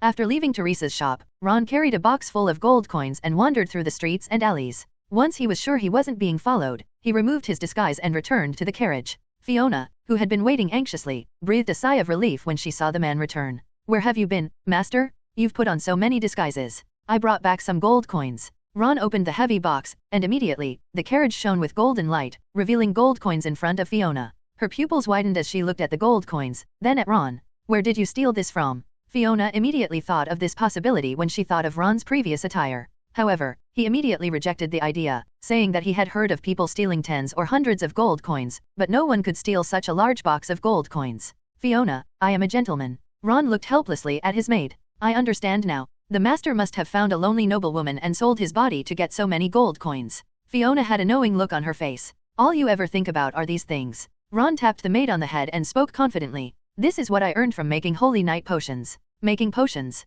Fiona rubbed her forehead, completely disbelieving the man's words. You have to understand that she and Ron grew up together and know each other inside and out. If he can make potions, how could she not know? But she suddenly remembered that Ron had bought so many precious materials and made potions for the dragon girls. Master, you really know how to make potions. Fiona excitedly stepped forward, lowering her voice so as not to be overheard by the pedestrians outside the carriage. Otherwise, where do you think these gold coins came from? Ron closed the box containing the gold coins and shrugged. It's fine to tell Fiona about making your own potions, she's tight-lipped and loyal. Besides, it's difficult to hide this from your personal maid, so it's better to tell her now so she can feel more at ease. But where did you get your potion recipe? Fiona swallowed a mouthful of sweet saliva, her breathing becoming increasingly rapid. She knew that controlling the potion formula meant having an inexhaustible gold mine, enough to build a legion of holy knights. It can be said that whoever controls the potion formula controls their life. Pictured on the roadside, Ron naturally couldn't tell her the truth, so he just gave her a perfunctory answer. Damn master, fine, you didn't tell me anyway. Fiona raised her little face, turned her head away, and made an expression as if she was ignoring Ron. Only a few seconds later, she couldn't hold back any longer, turned her head, moved closer, and massaged the man's shoulders. Master, since you can make night potions, please make one for me too. You know, my childhood dream has been to become a powerful knight. That's how Fiona is, she starts to fawn over Ron whenever she needs something from him. Okay, 1,500 gold coins per share. Ron stated the highest price without hesitation. You bastard master, you even cheated the little maid out of her money. Fiona was annoyed, not expecting Ron to disregard the master-servant relationship and make such an exorbitant demand. However, upon learning that Ron could make potions, he was so excited that he couldn't stop smiling. The carriage sped through the night and soon arrived in front of the banquet hall. After parking the carriage, Ron took off his outer garment and prepared to change into the evening suit he had prepared in advance. Dressing appropriately is a basic etiquette for nobles attending banquets. Ron was no exception. Master, let me help you. Fiona was about to get out of the carriage, but then she turned back. Ron did not refuse. While helping Ron put on his black suit, Fiona occasionally touched him, and she clearly felt that the sensation from her fingertips was different from before. I remember my owner didn't have so many muscles before, now his body is so hard. For some reason, Fiona blushed inexplicably, pursed her pink lips, and quietly helped the man put on his clothes. Okay. Her voice became much softer, and she lowered her head, seemingly lost in thought. Stay in the carriage and wait for me to come out. Ron gave an instruction to the maid and then got out of the carriage. Yes, master. Fiona bowed slightly, watching the man's back until he completely disappeared before turning her gaze away. Wearing a top hat, carrying a cane, and dressed impeccably, Ron entered the banquet hall. This banquet hall is large enough to accommodate 40 or 50 people for dining. 3 tables were placed in the center of the hall, a small round table and 2 long rectangular tables. The small round table was reserved for the 3 sons of the Viscounts, the seats of the initiators of this banquet. The second, slightly smaller square table was reserved for nobles who had 5 or more holy knights under their command. The third, largest square table has no restrictions, any local settler can sit there. Dining tables were divided into different classes, as was the case with the nobility, who were accustomed to clear class distinctions. Ron only has 1 holy knight, Yarman, so naturally he can only sit at the third table. The banquet was about to begin in 5 minutes, and all the nobles who were supposed to be there had arrived. After Ron sat down, Boris Hayden, who was sitting next to him, greeted him with a smile. Ron, you look great today. It seems like something happy happened. He was dressed in a well-fitting suit, his hair was neatly combed back, and his leather shoes were gleaming. It was clear he had dressed up carefully before going out. You know, expanding territory is all trouble, there's absolutely nothing to be happy about. Ron raised his wine glass and clinked glasses with the other person. Haha, that's certainly true. For powerful nobles, this is a feast. Hayden sighed. I just want to peacefully develop a small territory. This is the thinking of most minor nobles, because everyone is aware of their own strength. Who can argue with that? If we stick together, we might be able to get a decent territory. Pullman Kyle, who was further away, couldn't help but speak up as well. Like the nobles present, he was dressed in a well-tailored suit, and his hair was neatly combed. Weak nobles fighting alone are easily swallowed up by stronger nobles. Expanding territory is brutal. The analogy of big fish eating small fish and small fish eating shrimp is most apt. And so they continued drinking and chatting. When the time was almost up, the 3 sons of the local viscounts came out from the inner room. They were the initiators of this banquet. Gentlemen, let us raise our glasses and toast to this wonderful evening. Terse Jesse raised his wine glass and glanced around. He was a full 1.8 meters tall, with a slender build, a thin face, sunken cheekbones, and a head of slightly wavy, flaxen hair that shone brightly under the lights. With a small mustache and a gentle expression, he gave the first impression of a very gentlemanly nobleman. Of course, his speech and behavior were indeed very gentlemanly. He was the second son of Viscount Toursband, whose eldest son inherited the land and title. The Viscount Toursband's favorite son was provided with extremely generous resources for this expedition. The entire force of 100 holy knights and 500 ordinary knights was the strongest among all the pioneering lords present. Therefore, he naturally gained more say. The pioneering lords present stood up one by one and raised their glasses. Cheers to a wonderful night. All right, gentlemen, the banquet is now officially open. Chapter 21 The Incursive Feud of the Wilson Family. Target, the 1,000-Mile Swamp. As the banquet began, at the tables, well-dressed nobles toasted each other, their faces flushed with alcohol. When they had almost finished drinking, 2 knights in gleaming armor pushed in a signboard. A map was nailed to the signboard. Terse Jesse stood up, walked to the signboard, and spoke with a smile. Gentlemen, we are now going to formally conclude the alliance and the selection of settlements. Upon hearing this, the previously noisy atmosphere at the dinner table immediately quieted down. Everyone looked at the map, including Ron. He only knew the general terrain of the far north, not the details. Now we'll find a suitable location for development, so we won't have to worry about it when we go to the Earl's mansion to choose a site tomorrow morning. Baron Jesse has shown great sincerity in this alliance, even producing such a detailed map. Eleanor Rail, sitting in the second seat, couldn't help but exclaim in admiration. This sparked a huge wave of discussion, and everyone began to express their opinions. This is the first time I've ever seen a complete map of the far north. Baron Jesse is truly selfless, actually sharing such a valuable map. Under Baron Jesse's leadership, our alliance will surely win a fertile territory. The son of a viscount, who does not inherit the title, is usually addressed as Baron so-and-so as a sign of respect. These are all minor matters. I hope everyone can achieve a satisfactory result in this expansion. Terse Jesse waved his hand, then spoke to the man beside him. Next, I would like to trouble Baron Wilson Gray to explain the specific situation of the pioneering land to everyone in detail. Wilson Gray was the second son of Viscount Wilson Lance. He was 1.92 meters tall, with flaxen short hair, striking features, and a robust physique. From a distance, he looked like a mountain. His skin was dark from years of hunting in the deep mountains, and he had a 5 centimeter long scar on his left cheek. Combined with his tall and muscular physique, he looked fierce and menacing. The supplies acquired during this expedition were also quite luxurious. With 50 holy knights and 300 ordinary knights, he himself is very strong. He was promoted to Holy Light Knight half a year ago and is now striving for the Holy Sword Knight rank. Upon hearing his name, the nobles below began to praise him once again. Nobles are also very adept at social etiquette and flattery. Wilson Gray had a serious expression and a rough, powerful voice, like a bull. Everyone, please be quiet. I am about to explain the situation in the far north. The 5 centimeter long scar on his left cheek made him look quite fierce, and coupled with the lack of expression on his face, it inspired fear. The nobles below all kept silent. Seeing that everyone had quieted down, Wilson Gray continued speaking. First of all, the most fertile and suitable location for building a territory in the far north is the AMT Plain, which I believe everyone has heard of. He paused here, glanced at the nobles present, and then said, 2 earls' sons are involved in this development, and this place will become a hotly contested territory, not one we can take. Hurricane Valley is the same. Its complex terrain makes it easy to defend and difficult to attack, and it will inevitably become the focus of contention between the 2 major earl groups. This statement was agreed upon by most of the nobles, as everyone was well aware that 2 counts' sons had participated in this expansion into the far north. They are the main characters in this game. Therefore, Lake Basri is the place we should be considering. Wilson Gray pointed further north into the frontier, where there was a large lake.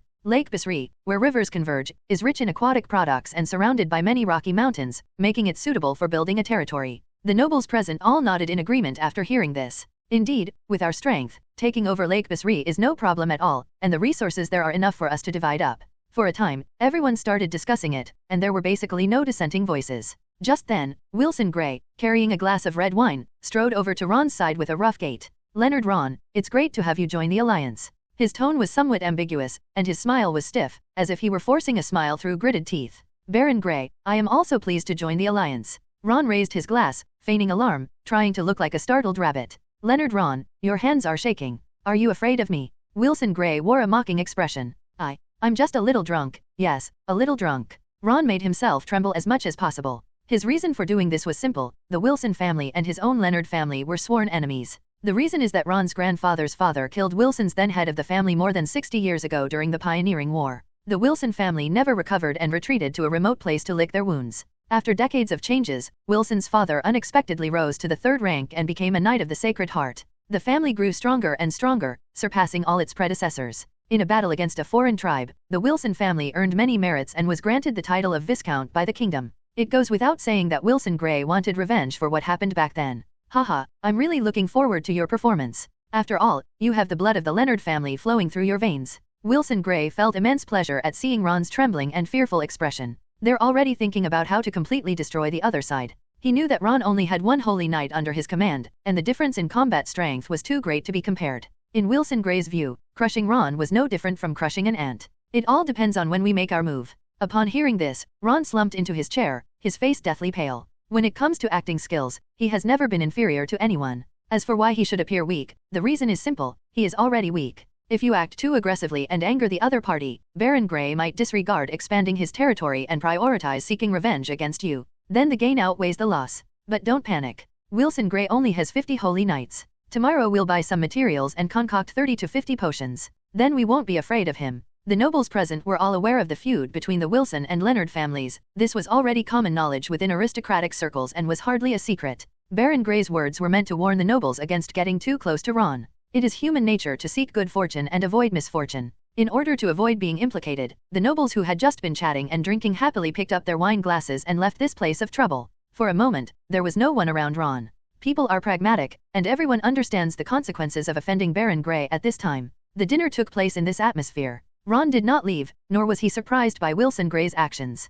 The 2 families were sworn enemies, and a battle was inevitable. He began to examine the map from afar, pondering which place to choose as his territory for tomorrow. There's no need to even think about it. You should avoid these 3 places, Ambit Plains, Hurricane Valley, and Bethley Lake. Apart from these few fertile lands, the rest are very barren, and even the slightly better territories are coveted by other nobles. With their current limited strength, it seems they only have one path left to choose from. That is the northernmost swamp in the far north, a vast swamp stretching for thousands of miles, with almost no footholds and no place to build territory. Just because others can't do it doesn't mean Ron can't, because he has the dragon girl. Oville manipulated the mud and sand to carve out a territory, while Lucia assisted her in cutting off the flow of water. Once the territory is well established, the vast swamp will become the best natural barrier against the knights. Chapter 22 Ron's Patience? Find Lucia and retrieve the dragon's dew? This banquet brought joy to some and sorrow to others. The 3 Viscounts' sons were delighted, as they could choose to develop more fertile territories first. Some powerful barons' sons were also in good spirits, as it was their turn to choose their territories in the second round, and they were able to select the territories they desired.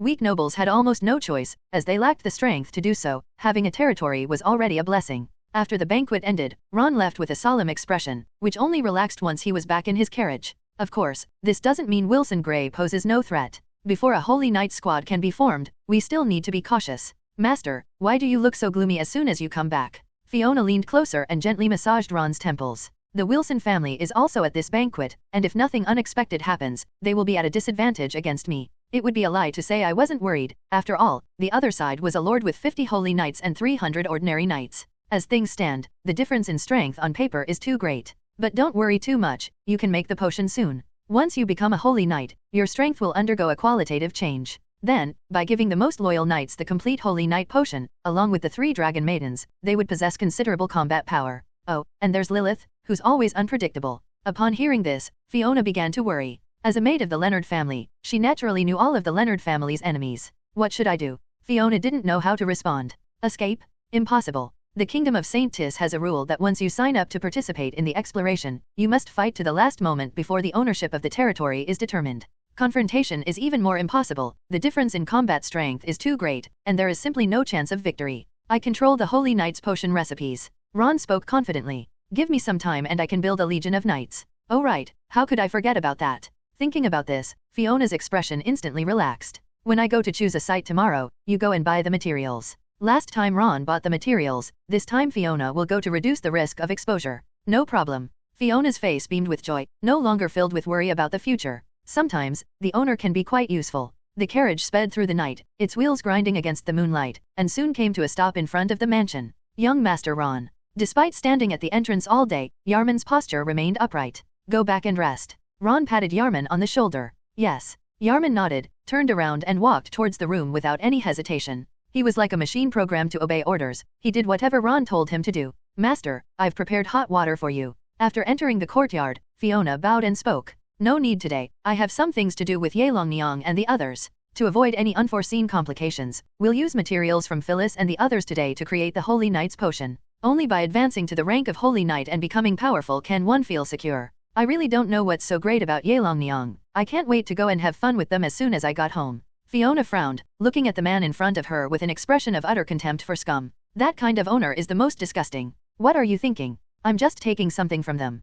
This little maid, all she thinks about all day is these kinds of things. She's clearly an innocent young girl, but her mouth is incredibly sharp. I'm curious what the owner wants to take from them. Fiona leaned closer, moistened her pink lips, and spoke with a sweet laugh. Master, please take mine too. That bastard master? He has a maid he grew up with, yet he still goes after a female dragon. Ron. The key is that you don't have it. Using Fiona's blood to make potions is worse than using pure water. You bastard master, I don't want to talk to you anymore. Goodbye. Fiona stomped her foot in anger, turned her head, and walked away. Ron ignored his maid and turned to walk towards the room where the dragon girl had come of age. I can't believe that even after all this time, Freya is still not an adult. Under normal circumstances, a sub-dragon can transform into an adult in just 2 to 3 hours, and 4 to 5 hours is already considered exceptionally talented. It's been over 8 hours for Freya. It can only be said that she truly deserves to be the future Red Dragon Queen. Her talent is probably superior to all sub-dragon species. Since she is not yet an adult, let's find Lucia first and get the Dragon's Dew, which is the top-grade holy water for making Holy Knight potions. Its efficacy far surpasses that of pure water. Ron walked toward the restaurant. If he wasn't here, he must be in the restaurant. Just as Ron had expected, Lucia was lying on the sofa, sleeping with her thick tail in her arms, her pink lips slightly parted, exhaling warm breath. You're back. Ovil was worried about waking her companion, so she spoke very softly. Ron nodded, plopped down on the sofa, and reached out to pinch Lucia's fair and bouncy cheek. Ron increased the pressure on his fingers, but Lucia still didn't wake up, only letting out 2 soft groans. She didn't wake up even after that. She can sleep a lot. Who's going to eat the roasted lamb leg? Ron knew Lucia was greedy and loved to eat, so he immediately used his trump card. Lucia wants to eat. As if summoned by something, Lucia, still asleep, answered with her mouth before she even woke up. She groggily opened her eyes and licked her rosy lips. I think I just heard that they were having roasted lamb leg. She had just finished eating when she started craving it again. If you want to eat roast lamb leg, you have to give something in return. Ron took out a glass container, shook it, and was ready to collect Lucia's dragon dew. As long as there's roast lamb to eat, Lucia will do anything. Lucia nodded in agreement without hesitation, looking at the man in front of her with anticipation. For her, food is more important than anything else. As long as she's not asked to do anything too outrageous, she'll agree to anything. Ron handed over the transparent glassware. Lucia didn't think it was difficult. Ever since she drank that strange potion, she could control her body at will. What do you need this for? Ovil blushed as she listened, her tail wagging behind her. Why does this human man always make such strange requests? It works. Ron spoke without any hesitation. Ugh. Ovil's delicate body trembled. She hadn't expected the other party to say such a thing so easily. She couldn't imagine how strange the man in front of her had his fetishes, and for a moment she didn't know what to say. Forrid. Lucia was also stunned on the spot, her cheeks slightly flushed. How could this be? She didn't know why she was shy, she just felt that this kind of thing was strange. It feels hot. These are the main ingredients for making potions. There just happens to be a water dragon girl, so of course I can't miss it. So it's for making potions. That's fine. If Ron drinks it directly, it will embarrass her and make her create a terrible tasting potion, then that's fine. Chapter 23, Harvesting the Dragon's Dew? Philia has come of age. Inside the restaurant, on the sofa, a small dragon with blue scales is hugging its tail. Okay, this is so strange, I can't control it. Lucia raised her eyes and looked at the man in front of her with a worried expression. How so? Ron, however, did not have a way to obtain it. Lucia had been holding it in for almost 5 minutes, but still hadn't come out. He was getting a little anxious. It seems that purified water is the only option. This is also a complete holy night potion. Lucia doesn't know either. Why don't you give it a try? Since I can't do it myself, I want to let the humans in front of me give it a try. Ovel wanted to say that this was inappropriate, since humans and dragons are separated, and how could a human touch the tail? But considering that this man wanted her and her friends to come of age, it was hard to refuse. Moreover, she had just eaten a lot of barbecue, and since she felt obligated to accept the food, she chose to remain silent. Ron grabbed Lucia's thick dragon tail, which was covered with hard scales, smooth to the touch, and slightly warm. Humph. With just a touch, Lucia's delicate body trembled slightly, and her tail wriggled unnaturally. Ron was puzzled. What kind of connection is there between them? He didn't care about that for the time being. Ugh, it feels so bad. Lucia wore a pained expression, but it didn't look like pain, it looked strange. It's almost done, we've already collected a lot. Gradually, he felt the dragon's tail become smooth and soft, as if the light blue scales had disappeared. All right.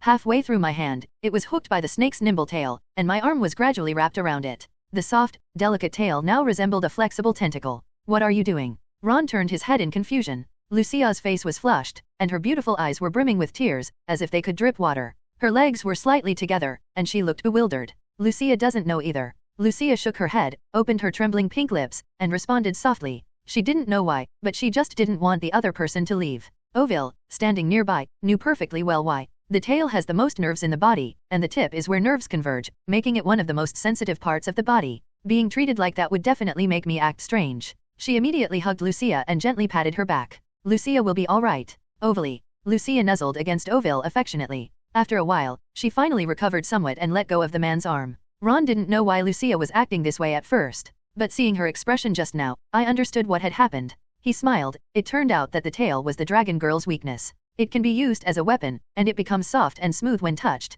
The little water dragon girl is quite interesting. Boom. A loud bang came from inside the courtyard, as if something had exploded. The house shook. What happens? Ovil looked out the window in surprise, trying to find the source of the sound. It should be that Freya has come of age. Ron could feel streams of energy constantly converging into his body. Congratulations on obtaining the Red Dragon Queen illustration, beginner level. Red Dragon Queen profile, beginner constitution +3, strength +3, agility +3, fire resistance +6, dragon affinity +2. This growth is comprehensive, with all attributes improving evenly, resulting in an incredibly powerful boost. Strength, physical strength, and reaction speed have all improved significantly. The fire resistance was increased by 6 points at once, which is enough to ignore ordinary fire. Its overall strength has seen a leap forward. Ron brings up the attribute panel. Name, Ron. Race, human race. Physique, 9+6. Strength, 10+4.5. Agility, 10+5. Occupation, unawakened. Territory, none at present. Lord's profile, Water Dragon Girl, Earth Dragon Girl, Red Dragon Queen,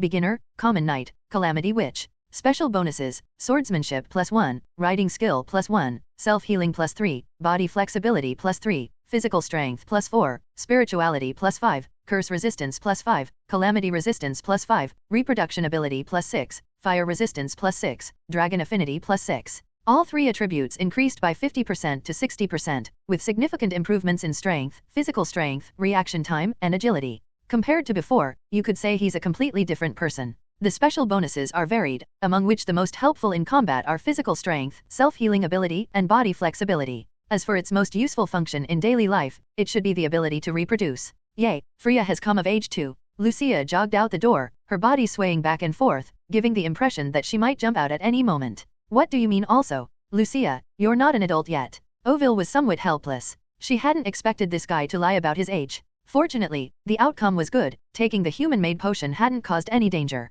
I'll be an adult soon. Lucia looked defiant. Pat just then, the door to the room where Phyllis was located collapsed to the ground, and thick smoke mixed with flames poured out wildly. The fire was very large, and the situation inside was not visible. Freya, how are you? Ovil asked anxiously, wanting to go in, but the flames kept her from getting close. I'll put out the fire. Lucia opened her mouth and spat water jets into the room. Sizzle. When water comes into contact with flames, it generates heat waves. Because Lucia's water spray was insufficient, the fire did not subside. Lucia, go to the lake and fill it with water first, then come and put out the fire. Ron knew that this amount of water was not enough to extinguish the flames. Her body and scales hadn't had time to store water, so the power and quantity were not strong. I know. This was the first time Lucia had encountered such a critical situation, and she hurriedly ran towards the lake. Ron approached the room slowly, and after confirming that the flames did not burn his skin, he stepped inside. Chapter 24, Bathing in Flames with Phyllis. Passionate fight? Outside, the stars filled the sky, and the night was desolate. Ovel's eyes widened as she watched Ron rush into the flames, and she stood there stunned. Why did he go in? Those flames were so hot. Wasn't he afraid? Could it be to check on Phyllis's condition? Ovel suddenly had this strange thought, feeling that this human wasn't as heartless as he claimed to be towards everyone. This human being is unfathomable. Inside, smoke filled the air, and Ron could only make out the layout of the room from memory. In a corner, they found Philia engulfed in flames. She sat cross-legged, eyes closed, brows furrowed, her expression pained. Only its head was visible, the rest of its body was covered by rising flames. Judging from the horns growing from the top of her head, her strength as an adult will be terrifying. Ovel's horn is only 5 centimeters long, with 2 dragon patterns encircling it. Philia's horns are 10 centimeters long and are adorned with 5 dragon patterns, giving off an aura of sharpness just by looking at them.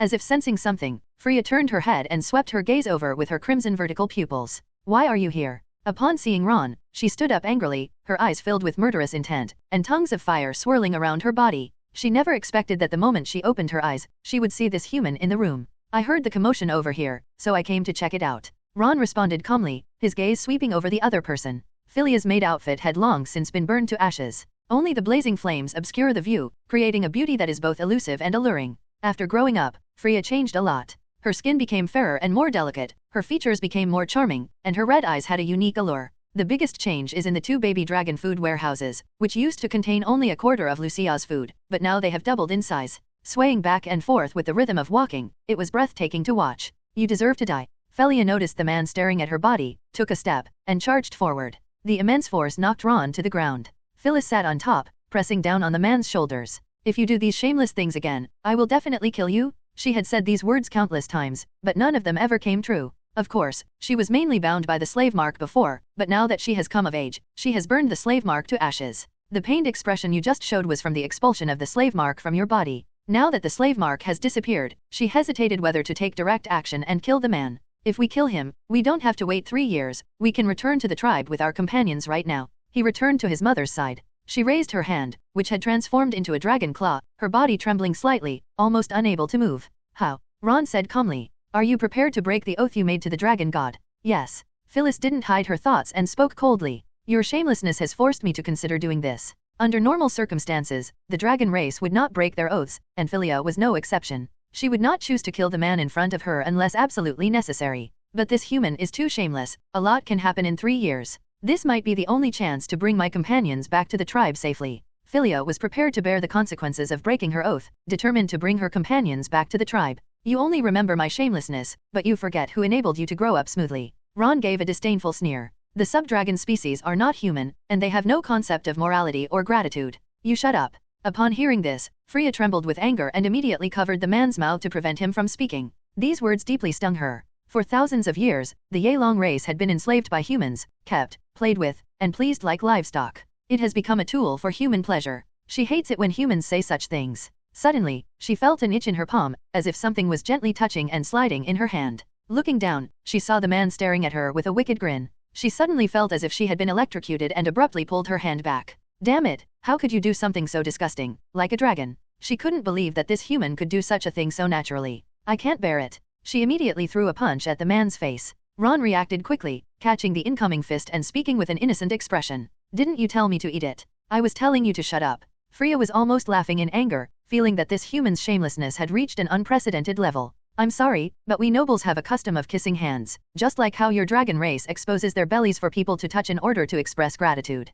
Nobles do indeed have the custom of kissing hands, but a gentleman would never stick out his tongue. That won't do. Today I'm going to break your teeth. Filia was a young dragon girl just beginning to experience love. She had never had such contact with a man before. In her mind, this kind of thing could only be done with a partner, and it would be strange if she weren't angry to be treated like this by a human. Today I witnessed the shamelessness of this human being once again. After saying that, Freya swung her other fist at the man. This time she was smart and pressed down on his left shoulder with her knee beforehand. This left him unable to defend himself with his free hand. Ron tried to break free, but it was no use. Filia, now an adult, was much stronger than him. As the fist came crashing down, he suddenly remembered the scene when he grabbed Lucia's tail. The tail is the dragon girl's weakness. Ron glanced at Freya's back and saw her tail slightly raised. Reach forward and grab it. Let go. To Ron's surprise, Freya and Lucia were a little different. Freya seemed less sensitive. Even after grabbing her tail, the fist still came down, though not as hard as before, but it still almost knocked out his teeth. When the lips collided with the teeth, the lips cracked and bled.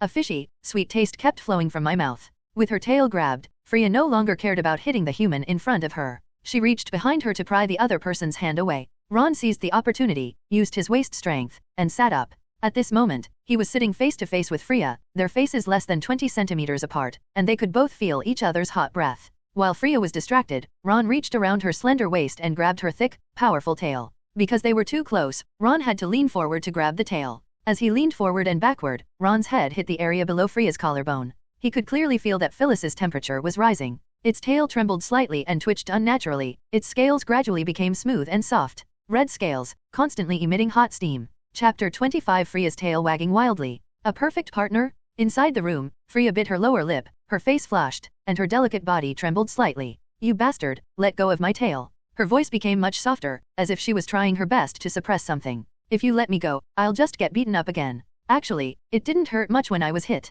It was just a minor injury, and it will heal quickly thanks to my body's self-healing ability. I promise I won't hit you. Feeling the man's hand slowly sliding across her tail, Freya trembled violently. I feel like I've become so strange. Humans are clearly shameless and filthy, so why is this happening? Although Filia was inexperienced, she roughly knew that something was wrong with her. Under normal circumstances, people of different races will instinctively resist each other, making it extremely difficult for feelings to develop between them. However, Ron possesses an affinity for dragons, rendering the genetic repulsion between different races ineffective, allowing him to develop feelings for his own kind just like others of his own kind. If your oath to the dragon god is invalid, how can I believe you? Ron needed the dragon girl's delicate and soft tail. She had just tried to kill him, so how could he let her go so easily? You have to humiliate her and make her feel ashamed. You. Filia bit her pink lips tightly, her tail twitched unnaturally, and her delicate dragon body trembled, creating a strange atmosphere throughout the dragon. The tail is a weakness of sub-dragon species, and in addition, during this month after reaching adulthood, the body secretes special emotions, and the desire to reproduce will increase to an unprecedented level.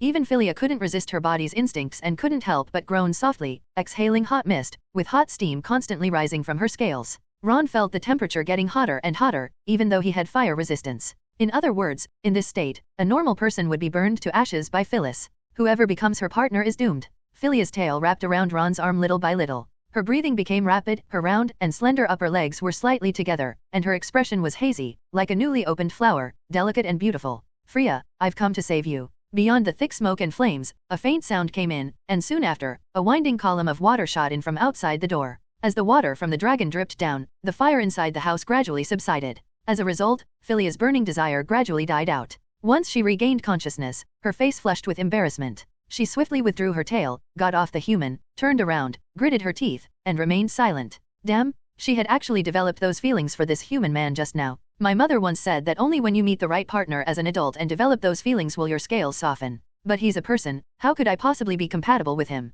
Thinking of this, Filia bit her pink lips until they bled. She has not forgotten the pain that humanity has brought to her people. So what if the genes are compatible? This kind of thing is completely tolerable. Phyllis took a deep breath and strode towards the door with her long, beautiful legs. By this time, most of the smoke and dust had dissipated, leaving the ground covered in a black mixture of water and carbon, and the room was charred black, making it unrecognizable. Don't go out yet. Ron stepped forward and grabbed Freya's wrist. Open. Freya turned her head, her crimson eyes glaring fiercely at the human who had grabbed her hand. For some reason, she didn't rush to shake him off, as if she wanted to hear what the other person was going to say. Your clothes are all burned to ashes, are you planning to go out like this? The fireworks were too big before, so I couldn't see Freya's figure and appearance clearly. Now that most of the smoke has cleared up, I can see her clearly with the moonlight that has sneaked in. So white. Of course, Ron didn't look at it on purpose. At such a close distance, it would be hard not to notice. Shameless human, I'm going to gouge your eyes out. Freya's tail flashed like lightning, passing through her legs to shield her body, while one hand protected her chest. At this moment, she looked like a cat with its fur standing on end, staring at the human in front of her with a face full of shame and anger. You've seen me too, so we're even. Ron was the same, all his clothes were burned to ashes. How could I possibly want to look at you, you filthy human? Freya's cheeks flushed, and she deliberately raised her chin, trying to keep her gaze from looking down. She gained another impression of this human man. He had a pretty good physique. Neither of them lowered their gazes. At most, their eyes lingered on each other's upper bodies. Ron, too, did not venture into the hidden place. He actually had many opportunities, but he disdained to do so. If you want to see it, just have Phyllis undress herself later and let me enjoy it. What's wrong with peeping? However, Freya has really grown a lot. Are you very clean? Ron wanted to complain. Your collarbone and stomach are covered in charcoal and blackened, and you still have the nerve to say that. But he didn't say it. Because it is not necessary. Cleaner than you disgusting human. Philia was talking about the mind. The two were completely on different wavelengths. Ron didn't want to waste any more words and was ready to end this farce as soon as possible, so he started extracting dragon blood and making potions. He had just reached the door when he bumped into two dragon girls. You? Ovil glanced at it, then closed her eyes, turned her flushed, burning face to the side, and stammered, unsure of what to say. This entire human race has been exposed. Gumbling. She couldn't help but swallow a mouthful of sweet ambergris. It's over. Lucia saw something unclean and is going to go blind. Lucia covered her eyes, her face contorted in pain, and spoke to her companions beside her. Ovili, quickly draw 3 circles on my eyes, or my eyes will be ruined. The Yelong tribe has an unwritten custom. If you see something unclean, draw 3 circles over your eyes so you won't go blind. Well, Ovil took a deep breath, extended her slightly trembling fingers, and drew 3 circles around Lucia's eyes. Saved. After drawing the circle, Lucia patted her chest and breathed a sigh of relief. Ovili, I'll draw a circle for you too. It is good. Ovil naturally wouldn't refuse. After all, it was a tribal tradition, and that's what the elders taught them. As for whether not drawing a circle would actually make them go blind, they didn't know. Ovili, we're all right now. After helping her friend draw the circle, Lucia's sweet smile returned. Master, were you inside just now? When Fiona arrived, Lucia was already putting out the fire. They couldn't communicate, so they didn't know Ron was inside. Seeing him walk out now, they immediately showed an expression of disbelief. You should know that you could feel the intense heat of the flames even from several meters away. If they were in a room, an ordinary person would have been burned to a crisp long ago. What's up with Ron? Fiona's mind was in turmoil. She was both surprised and bewildered. They're inside, everything's fine now. Go and prepare an outfit for me and Philia. Ron looked relaxed, not at all like someone who had just come out of a fire. Okay, tell me what happened in a bit. Fiona was so confused that she forgot to address her master, and turned to run away. Ron must have done something with that dragon girl to cause the explosion and fire. Chapter 26 Lucia's Little Thoughts. Ask Freya to go to her room.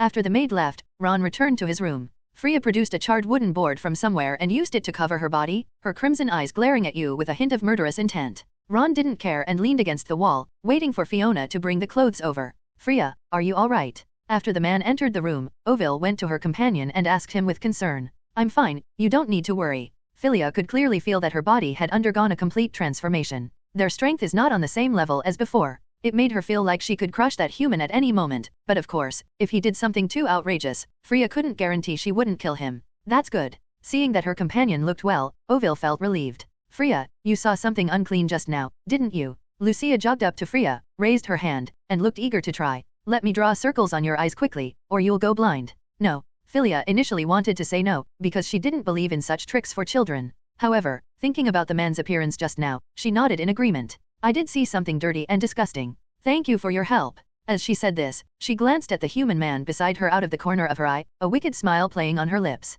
Phyllis has changed. She used to be so straightforward, but now she's become sarcastic and unpredictable. 3 circles to the left, 3 circles to the right, may all the unclean things run away. Lucia hummed a song as she drew circles around Phyllis's eyes. After drawing 3 circles, she nodded in satisfaction. Okay, now your eyes will stay bright. She was happy to be able to help her friends, her eyes were full of joy, and her tail swayed back and forth. Freya, your horns are so long, even longer than your father's. Ovel then noticed the changes that had occurred in Philia. This was the first time she had ever seen such long horns. Normally, 5 to 8 centimeters is already the limit for the dragon race. Freya's father possessed 7-centimeter-long dragon horns and was incredibly powerful, which led him to become the tribe's leader. Now, Freya has surpassed her father, possessing dragon horns 10 centimeters long, and her strength will surely surpass his in the future. Freya, you have 5 dark red dragon patterns on your horns, they're so beautiful. Lucia hadn't grown any horns yet, and seeing how beautiful Freya's horns were, she was incredibly envious. This place is so much bigger now. Lucia looked at the heavy object swaying in front of her and couldn't help but poke it with her hand.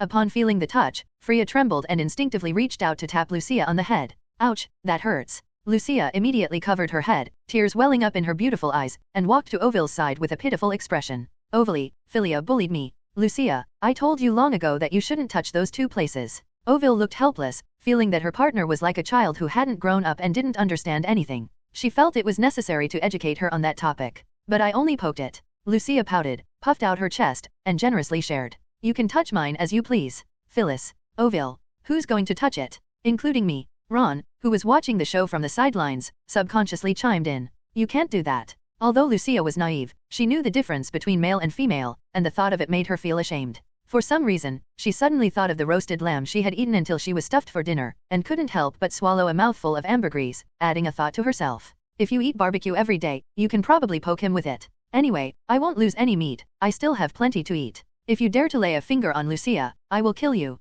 Philia frowned habitually, her crimson vertical pupils narrowed, and she glared fiercely at the man not far away. What if I set my sights on Ovil? Ron smiled with interest. No one's can be mine, and nobody's can be mine either. Freya was almost laughing in anger. She thought this human was shameless for always saying such things. It hardened, its fists and scales hardened, and it couldn't help but want to beat the other party up. But since he was currently barely clothed, he feared he would suffer if he went forward, so he had to abandon the idea. When Ovil heard the man beside her say that he had designs on her, her delicate body trembled slightly, and her tail swayed gently. It seems I'm thinking of something strange. Tread tap. Footsteps approached from outside the door. Amidst the interplay of light and shadow, Fiona walked in carrying 2 sets of clothes. Master, the clothes are ready. Knowing that Ron and the dragon girl were very dirty, they only prepared 2 sets of light underwear. As she handed him the clothes, Fiona's gaze swept over the man's upper body, and she was surprised to find that Ron's physique was much better than before. I didn't have much muscle before, and I was quite thin. Now his arm muscles are bulging, his chest is firm and reliable, and he has 8-pack abs. He looked very fit and muscular, and his every move exuded sexual tension. Ron nodded, took a set of black undershirts, and put them on. The other set is for that little red dragon. It is good. As Fiona turned around, she swallowed almost imperceptibly. When did my owner get such a great figure? Has he been secretly cultivating lately? This is yours. When she reached Freya, Fiona handed her the clothes without any expression.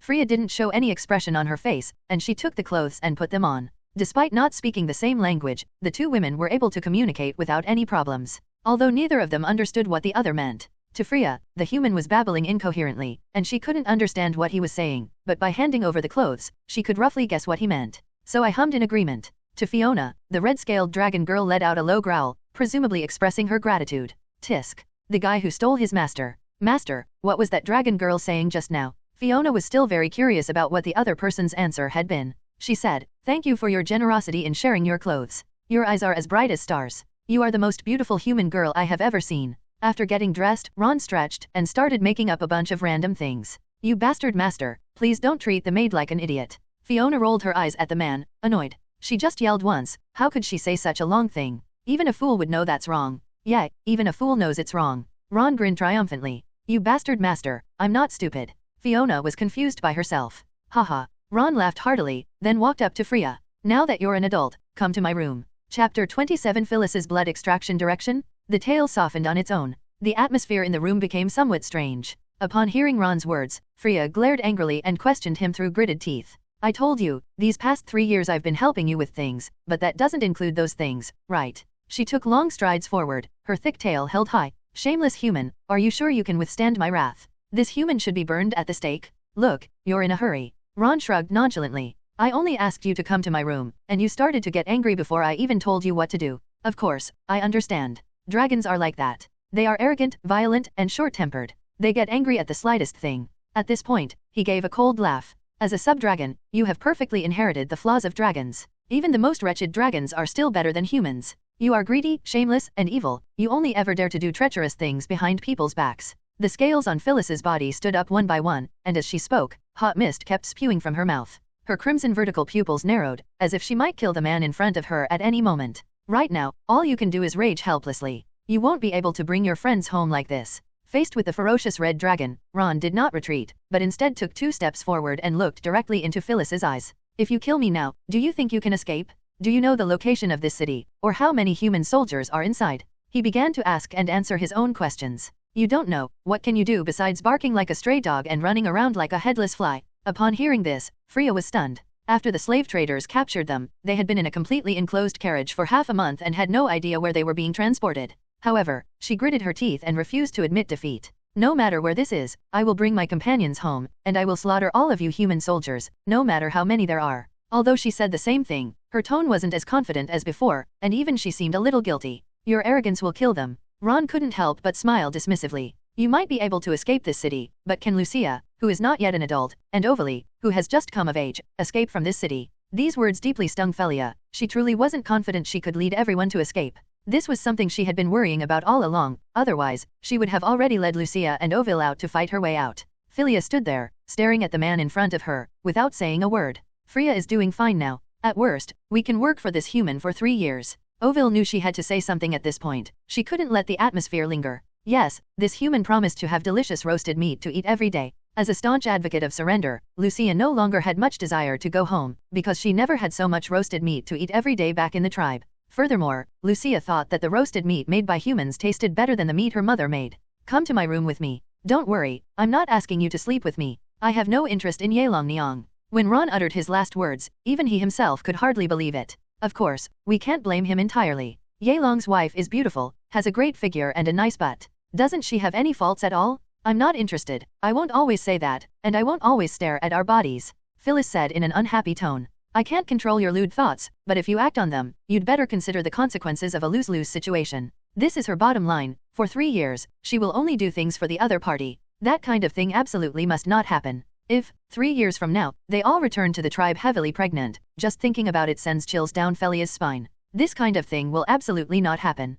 Absolute? Master, are you taking this red-scaled dragon girl back to your room to do something? Seeing Ron bring Filia back to her room, Fiona spoke with a strange expression. Should we prepare some contraceptive measures for you? After all, even dragon girls can get pregnant. That bastard owner must have been waiting for this for a long time. Don't overthink it, I'm just drawing some of her blood. Ron looked helplessly at his maid. Prepare 2 buckets of water, we'll be taking a bath later. I know, you bastard master. You clearly wanted to smoke something else. After taking a few steps, Fiona turned her head, gave Ron a disdainful look, and then left. That bastard owner must be thinking about this kind of thing every day. Pat. The door was closed, cutting off Lucia and Oville's view. You brought me to the room, what are you going to do with me? Freya appeared calm, but her tail stood up slightly, alert to the man's every move. For some reason, the image of the man rubbing her tail inexplicably flashed through her mind, causing her heart to race. I need to draw some of your blood to make a magic potion. Ron took out a glass container and a thin silver needle.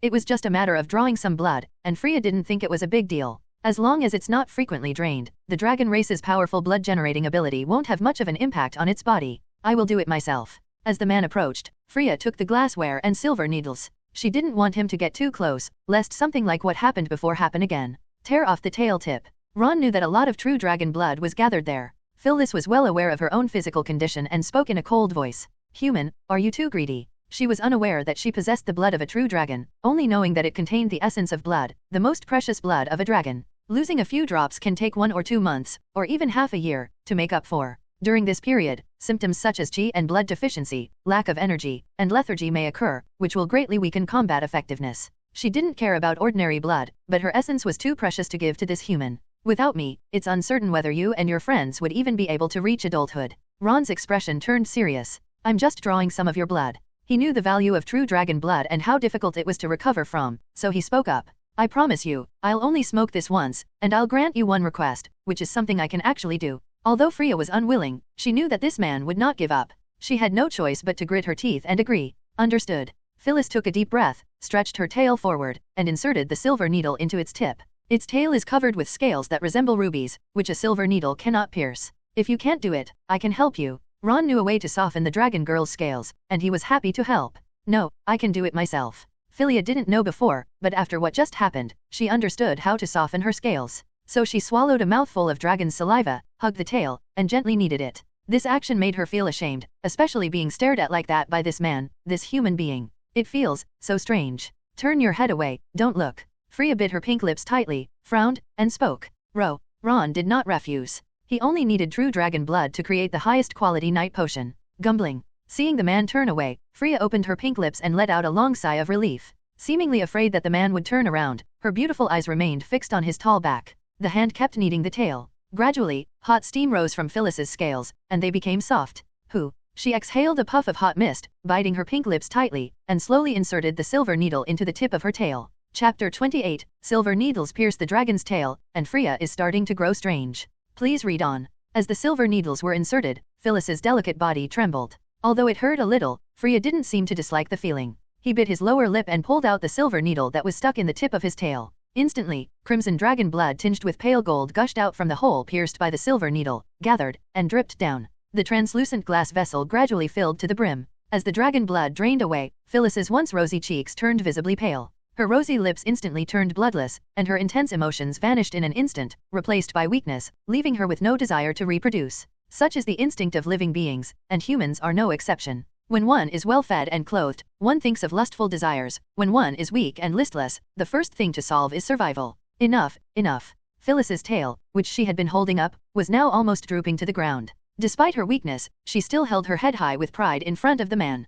Pretend to be very relaxed. Enough. The glassware is almost full, it's definitely enough, maybe even a few drops left over. You seem to be in a very bad state. Seeing that Freya's face was pale and her breath was weak, Ron, who had obtained the true dragon blood, was not as happy as he had imagined, for some reason. It's just a little blood, no problem at all. Freya didn't want the man in front of her to see her vulnerable side. This is Filia, the fiercely independent red dragon queen? Okay, I'll have the kitchen prepare something for you later. The benevolent Lord Ron felt that since he had drawn so much blood from her, he should treat her to a good meal. I'm not hungry. Filia was unwilling to accept the man's kindness, especially when they were alone. She always felt that the atmosphere was a bit strange. Eat something. If you get hungry and your health deteriorates, I'll be the one who suffers. Ron smiled, turned, and left the room. As he reached the door, he added, After all, for the past 3 years, you have been my weapon. Upon hearing the first half of the sentence, Freya froze on the spot, thinking that this human man was talking nonsense. Then it dawned on me, and that made sense. She didn't answer, which probably meant she agreed, because she was indeed weak after the blood draw and needed to recuperate for a while.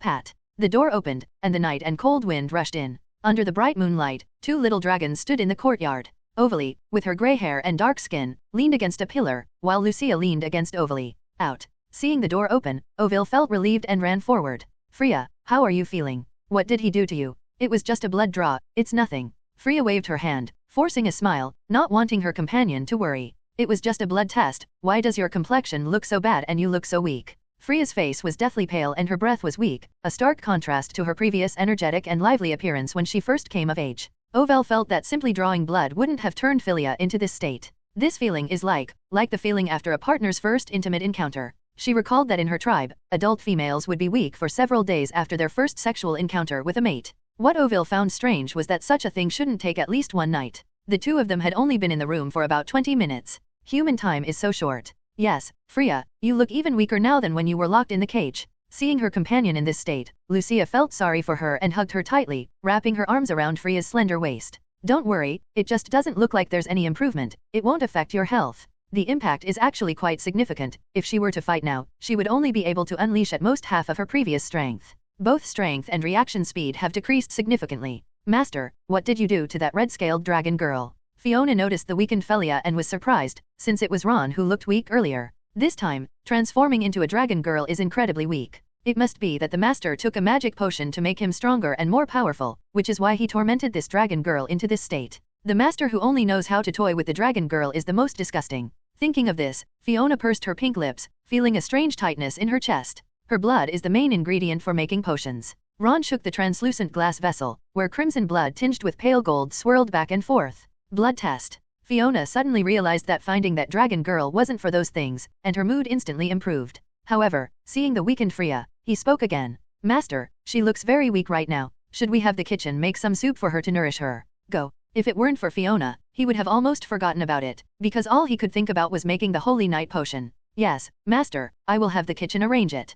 Fiona pinched the hem of her skirt, lifted it slightly, gave a curtsy, turned around, and gracefully left. After the maid left, Ron spoke to Phyllis. The soup will be brought over in a bit. Ah, Philia responded softly, her expression indifferent. Lucia wants some too. As soon as she heard about food, Lucia's mouth began to produce sweet ambergris. It's too late, let's talk about it tomorrow morning. Ron had no time to worry about any of that, he was focused entirely on making potions. But I'm so hungry. Lucia didn't give up and pleaded again, her beautiful eyes staring intently at the man in front of her, as if she were looking at something delicious. I have something else to do. See you tomorrow. Ron went back to his room and slammed the door shut. Lucia was left standing there, completely bewildered, feeling dejected as she was left unsatisfied. Don't be sad, I'll share some with you later. Freya didn't want her friend to go to sleep in a bad mood, so she decided to drink half of it and leave the rest for Lucia. No, that's for you to nourish your body, Lucia can't eat it. Although Lucia is gluttonous and has a sweet tooth, she is still very principled. Although he verbally refused, the ambergris in his mouth was almost dripping out.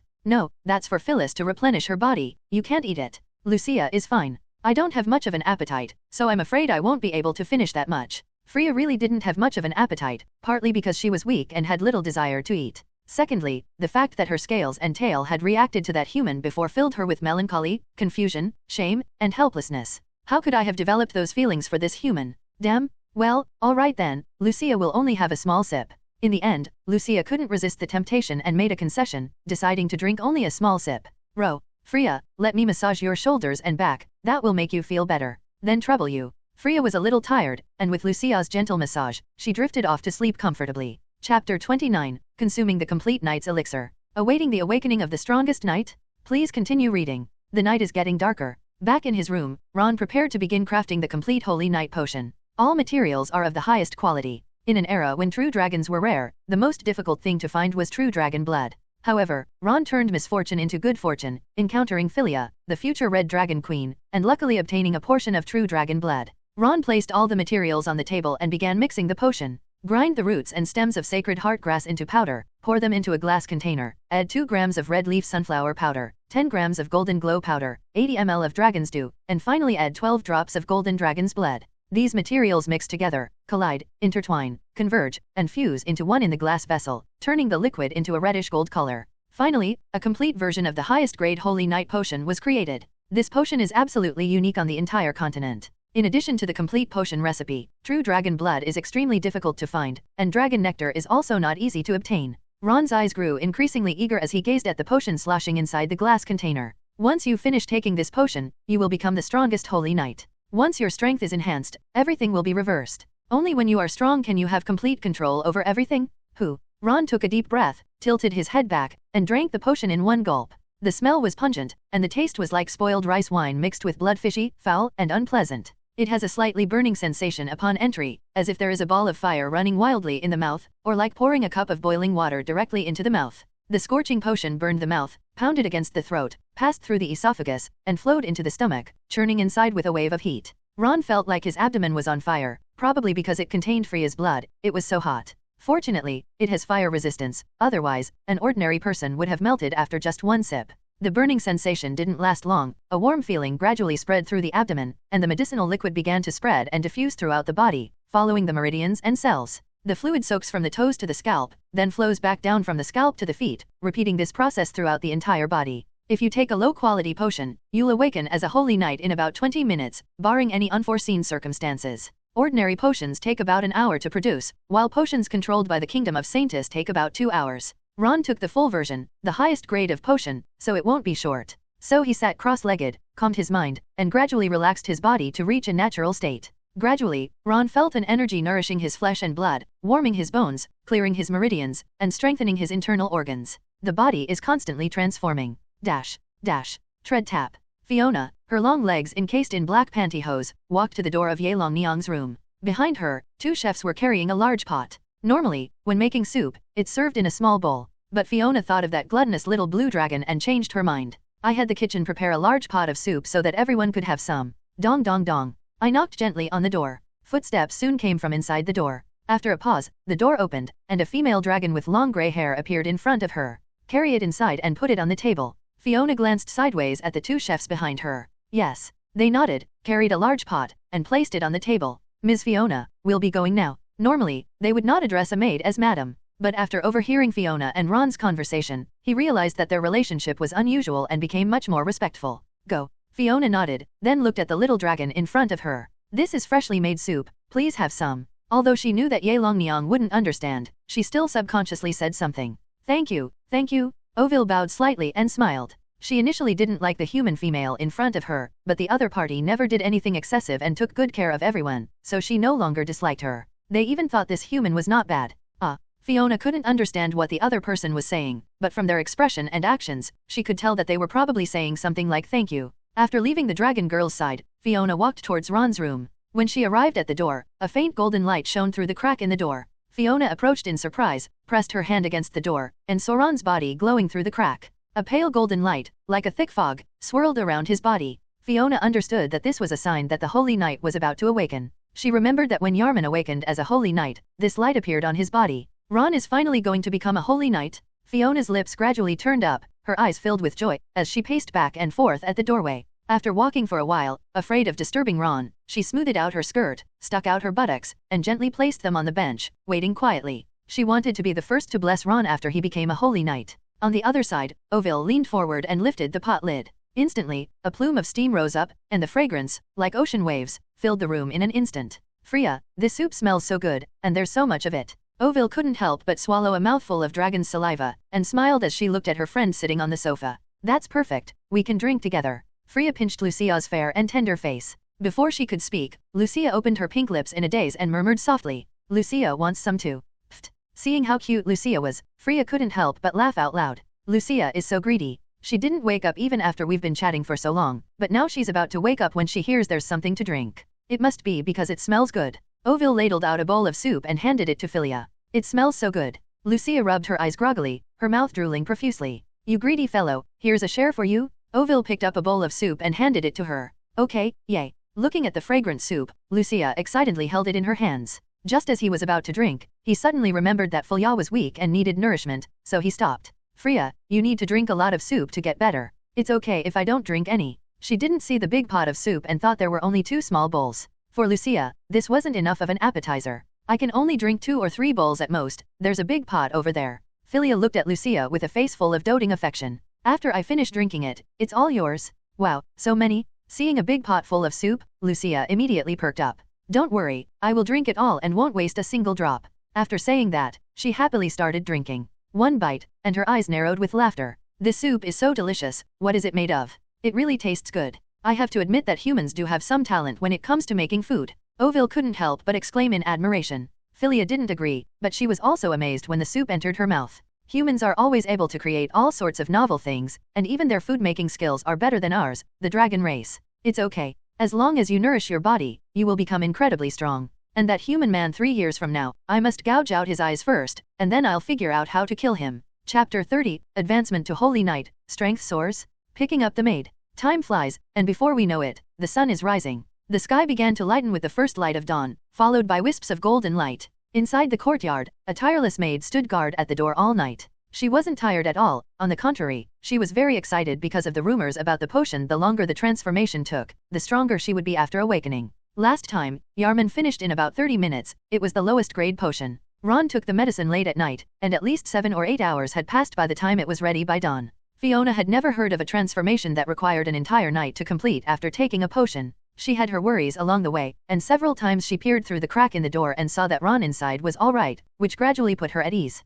They were already looking forward to the changes that would occur after Ron was promoted to Holy Knight. Inside the room, Ron's light gradually faded. This is a sign that the transformation is about to be completed. Ron could clearly feel the change, but he wasn't sure how much time had passed. It felt like only an hour or 2 had gone by, or perhaps a long time. What is certain is that everything from flesh and bones, internal organs, and meridians has been greatly improved. As the light completely faded, Ron slowly opened his eyes and, through the sunlight filtering through the cracks in the doors and windows, realized it was already the next morning. In other words, this transformation took at least 7 or 8 hours. As Ron thought about this, the corners of his mouth gradually turned up. That's normal, though, since it's the complete potion and uses the best ingredients, so it's naturally better than inferior potions. Ron slowly stood up, clenching his fists, feeling as if he could kill a bull with his bare hands. Congratulations on successfully awakening your Holy Knight status. Constitution plus 15, Strength plus 15, Agility plus 15, Knight's Holy Light plus 15. Seeing this, Ron had a clearer understanding of the changes in his own strength. The 3 attributes increased by a full 15 points, which is a bit exaggerated. Ron estimated that Yarman's 3 attributes would increase by a maximum of 5 or 6 points after becoming a Holy Knight. His value was 2 or 3 times higher than the others. The same applies to the Knight's Holy Light, which far surpasses that of ordinary Holy Knights. Under normal circumstances, a Holy Knight who takes inferior potions can maintain the Holy Light buff for about 15 minutes after reaching the rank of Holy Light Knight. And I can definitely have 3 times more time. Maintaining the Holy Light buff for more than 45 minutes is terrifying. It reaches the duration that the next tier, the Holy Sword Knight, can sustain. It possesses a certain intensity of beauty. The higher one's rank, the greater the gap between oneself and an ordinary Holy Knight. Each rank is several times stronger. After reaching the 4th or 5th rank, and with the continuous acquisition of illustrations, Ron felt that he might become the strongest on the continent. Even against the Red Dragon Queen, the Witch of Pleasure, and the Saintess of Heavenly Purity, she is confident of victory. The future is expected?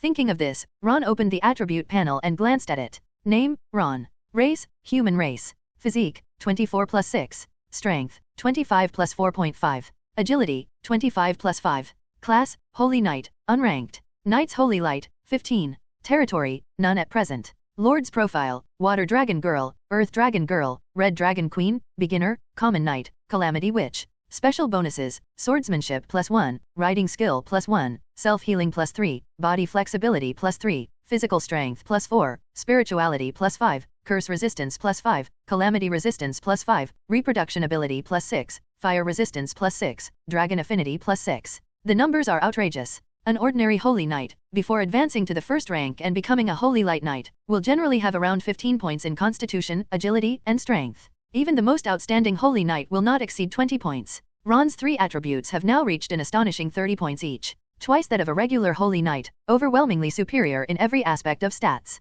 With the added bonus from the encyclopedia, one person can easily take on 7 or 8 Holy Knights. If I make some more potions for my subordinates, I won't have to worry about Wilson Gray's threat. As long as we eliminate Wilson Gray, avoid provoking the 2 Earl's sons, and develop peacefully in a remote place, that's fine. When the ice and snow melt next spring, that will be the time for Ron to get down to business.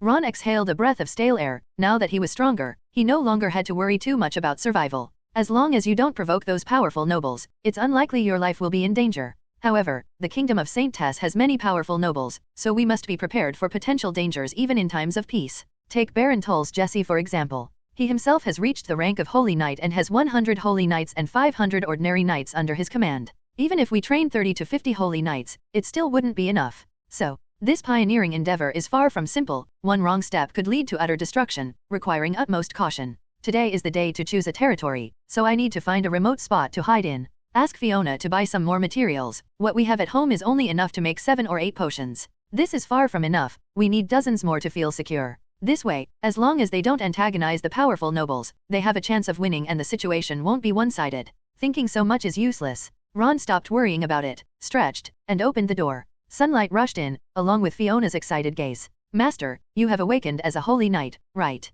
She excitedly ran forward, looking him up and down, wanting to see how much Ron had changed. His body became more robust, and his temperament changed as well. He lost some of his naivete and gained more majesty, as if he were a born paladin. So, you've been keeping watch here all night? Ron asked, puzzled. Upon hearing this, Fiona raised her chin and crossed her arms in front of her chest. Master is really bold. How could a maid stay up all night for such a trivial matter? I just got up and came here. Damn owner, how could I possibly admit to something like this? That makes sense. After all, who would be that stupid? Ron smiled calmly. Having such a loyal maid was quite nice. Yes. Fiona's lips twitched, then she changed the subject. Master, would you like to take a bath first, or have breakfast first? Tell the kitchen to serve the food in 20 minutes. Ron yawned, turned around, and went back into the room. I have something to do. I'll take a shower after breakfast. Understood, Master. Fiona nodded, a knowing look on her face. As your maid, I feel it is necessary to remind you, even if you become a Holy Knight and your body becomes stronger, you should not do things yourself in your room first thing in the morning, as it will make you look very tired.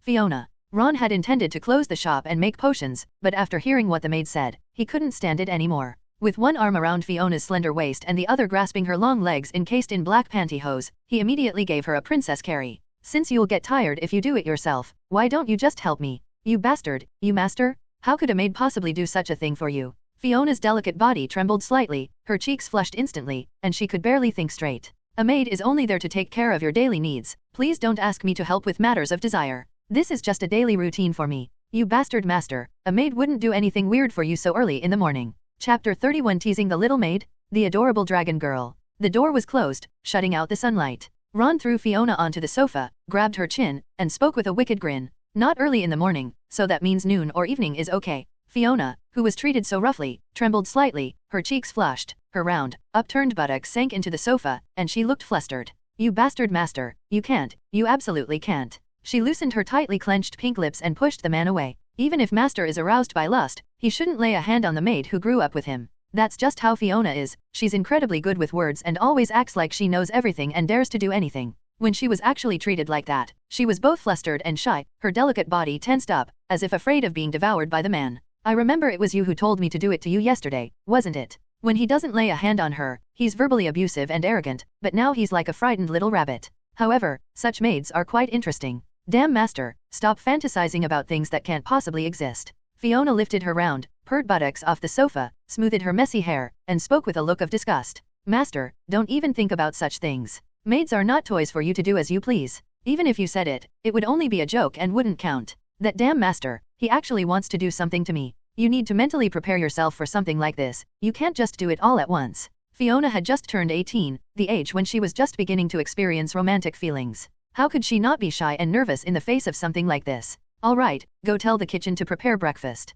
Ron feigned a lack of interest, waved his hand, and gestured for the maid to leave quickly. Understood. Fiona felt that this man was really heartless. He was just laughing and joking with her a moment ago, but after she disagreed, he just told her to leave. That bastard Ron, is that all he thinks about? I've heard that if you do that, your relationship will improve. A faint blush rose on Fiona's cheeks, as if she were considering whether to let him succeed. After the maid left, Ron took a deep breath and began preparing to make the potion. Currently, the only materials for making potions can be substitutes. Replacing true dragon blood with regular dragon blood and dragon dew with pure water will significantly reduce the strength of this mixture. However, it is more complete than the potions possessed by the kingdom of Saint Tis, and its potency is only greater. Needless to say, it's several times stronger than inferior potions. That's not unusual. The production was quick this time, 7 potions were made in just over 20 minutes. This is the limit of the materials we have right now. If we want to make more, we still need quite a few main materials. When you go to the Earl's mansion to select land for development, have Philia purchase it. When Ron visited several shops last time, he paid special attention to materials for other professions.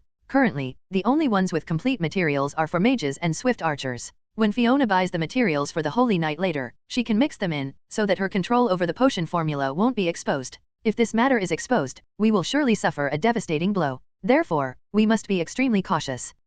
Ron let out a long sigh, put the potion into the box, and slowly left the room. As soon as I stepped out of the room, I saw 3 little dragons playing in the pavilion. Philia sat quietly on the bench, her long, fiery red hair billowing in the wind, her soft, fair skin appearing as if draped in a pale golden veil in the sunlight. Perhaps she was thinking of something happy, because as she looked at the pool, a faint smile appeared on her face. After a night, her complexion improved considerably, and her face was no longer as pale as it had been the day before. But his body is definitely still very weak, and it will probably take at least 1 or 2 months to fully make up for the deficiency. Ovil, with her grey hair and dark skin, sat on the shore, her bare feet dangling in the water, creating ripples in the calm pond. What? Just then, a hand reached out from the water and grabbed Ovil's foot, seemingly trying to drag her into the deeper water. Ovil strained her legs, revealing clearly defined calf muscles, and the dragon that had grabbed her foot was pulled out of the water. Who else could it be but Lucia, the water dragon girl? She is water-based, practically made of water from head to toe, and loves to stay in the water. Lucia, let go of my foot.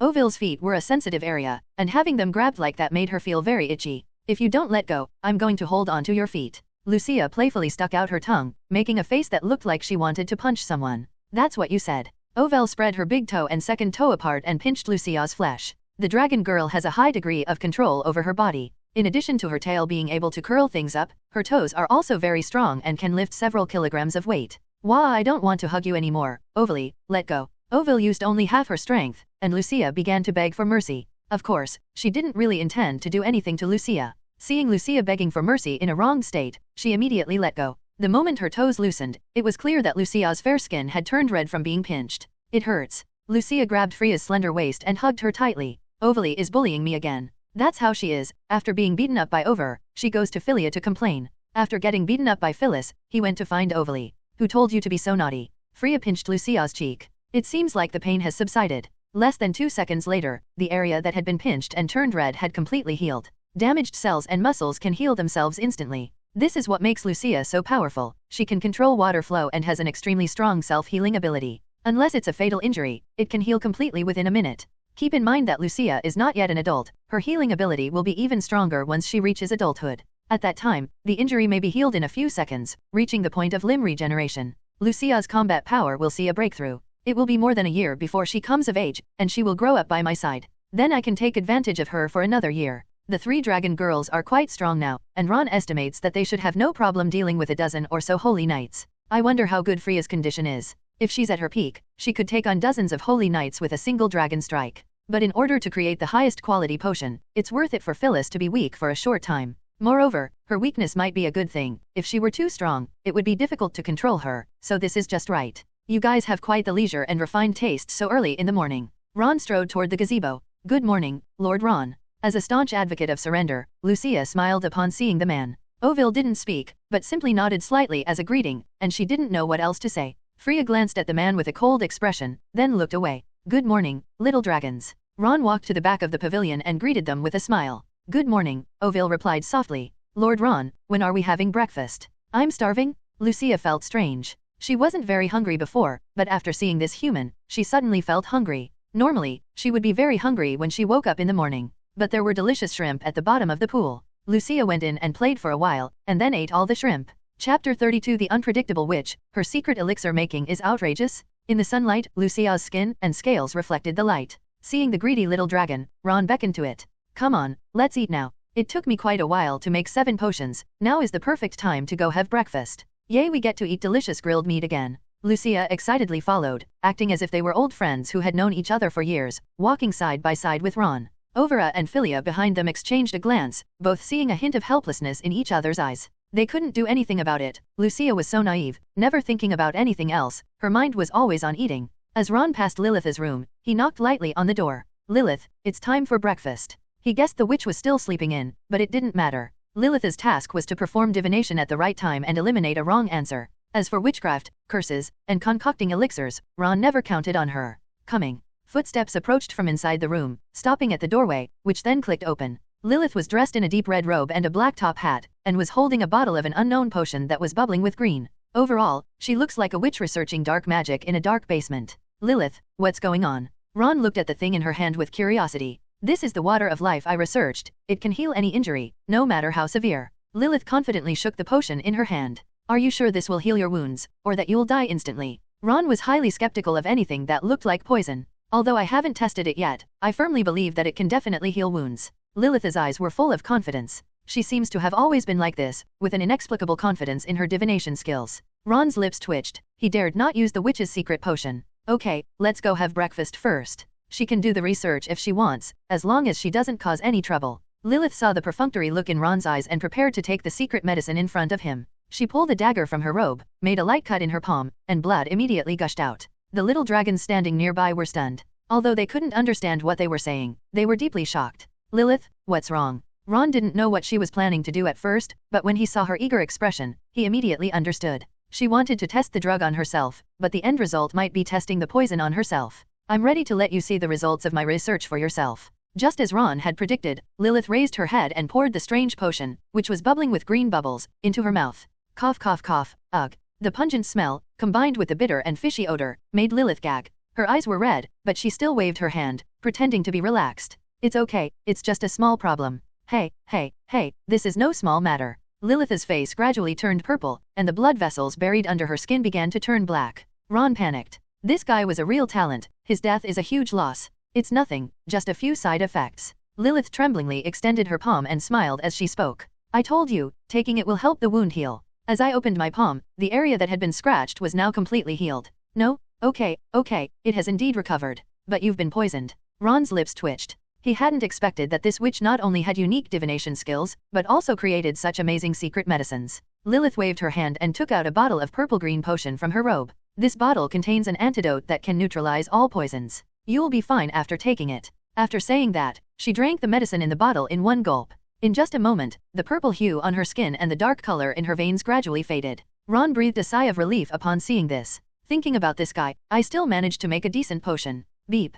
Just then, Lilith's body suddenly underwent a strange change, and purplish-black spores began to grow on the top of her head. These spores continue to grow larger, eventually transforming into purplish-black mushrooms. Lilith, what's going on? Ron immediately realized that this must be caused by taking that stuff. It's nothing, just a minor side effect of taking the antidote. Lilith spoke calmly. The few mushrooms that have grown are absorbing and breaking down the toxins in my body, and they will fall off automatically tomorrow. What would happen if we picked them prematurely? Ron asked out of curiosity. The toxin will reverse and quickly attack the heart. Lilith seemed to have done some experiments in this area, and spoke with a serious expression. But it's okay, I still have detoxifying medicine to slow down the poisoning. How long will the delay last? Lilith proudly raised her chin and held up 3 fingers. 3 hours, that's all right. Ron thought that if they could delay for 3 hours, that would be enough time to find a normal antidote. No, it's not that long. Lilith shook her head. 30 minutes is not bad. 3 seconds. Ron. So, the 3-second delay was to deliver his last words. Ron's lips twitched. He hadn't expected this guy's potions to be so unreliable. He decided he would never ask her for the potion again, not even in his next life. Although it only delays the injury by 3 seconds, I still have other potions that can save him. Ron was completely bewildered as Lilith pulled out bottle after bottle of potions. He probably only suffered a minor injury, but after taking bottle after bottle of potions, he'd rather die than live. When Lucia saw the mushrooms growing on the witch's head, she couldn't help but swallow a mouthful of dragon's saliva. That mushroom looks delicious. Although she is a carnivore, she couldn't help but want to try such a novel mushroom. Lucia, mushrooms with such bright colors look poisonous. Ovel looked at Lilith with a wary gaze. Although we can't understand what she's saying, we feel like she's doing something outrageous. We must stay away from this female human. Freya nodded. She had no intention of contacting any humans unless absolutely necessary. Soon, the group arrived at the restaurant. Fiona was already waiting at the door. When she saw Ron come forward, she opened the restaurant door and bowed. Master, breakfast is ready. As you instructed, we have prepared roast meat for 20 people. Ron nodded and spoke to Fiona beside him. Sit next to me and we'll eat together later.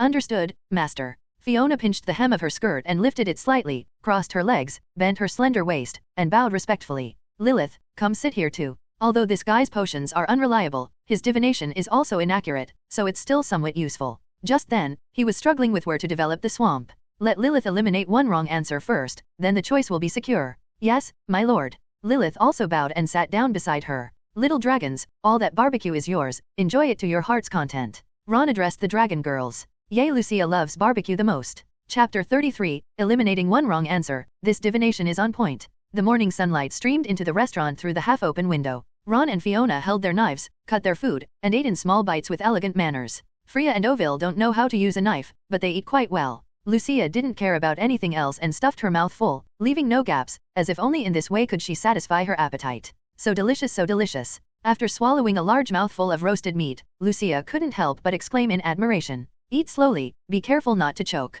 Seeing Lucia wolfing down her food, Ovel couldn't help but offer a reminder. It's all right, Lucia has a big mouth. To demonstrate, she opened her mouth as wide as possible, and you could clearly see the muscles in her throat contracting slightly. Lucia's muscles in other parts of her body are not very developed, but her throat and masseter muscles are well developed. Upon seeing this, Ron, perhaps thinking of something, inexplicably burst into laughter. Master's eyes are really ruthless, staring at the dragon girl's throat like that. Fiona, standing to the side, spoke with a look of utter disdain. Right now, the master is probably thinking of feeding her strange things. That bastard owner always has these lewd thoughts. Fiona, even eating can't shut you up. I think you're the one who needs to be fed more. He panicked terribly when he was planning what to do to her, but now he's saying strange things. That mouth of hers, talking so much every day, must be quite something. A maid would never eat strange things her master feeds her. Fiona frowned and gave Ron a disdainful look. If you dare to do that, I promise I'll bite you hard. That bastard Ron, he must have wanted to do this to me for a long time. Fiona, I've done a divination for you.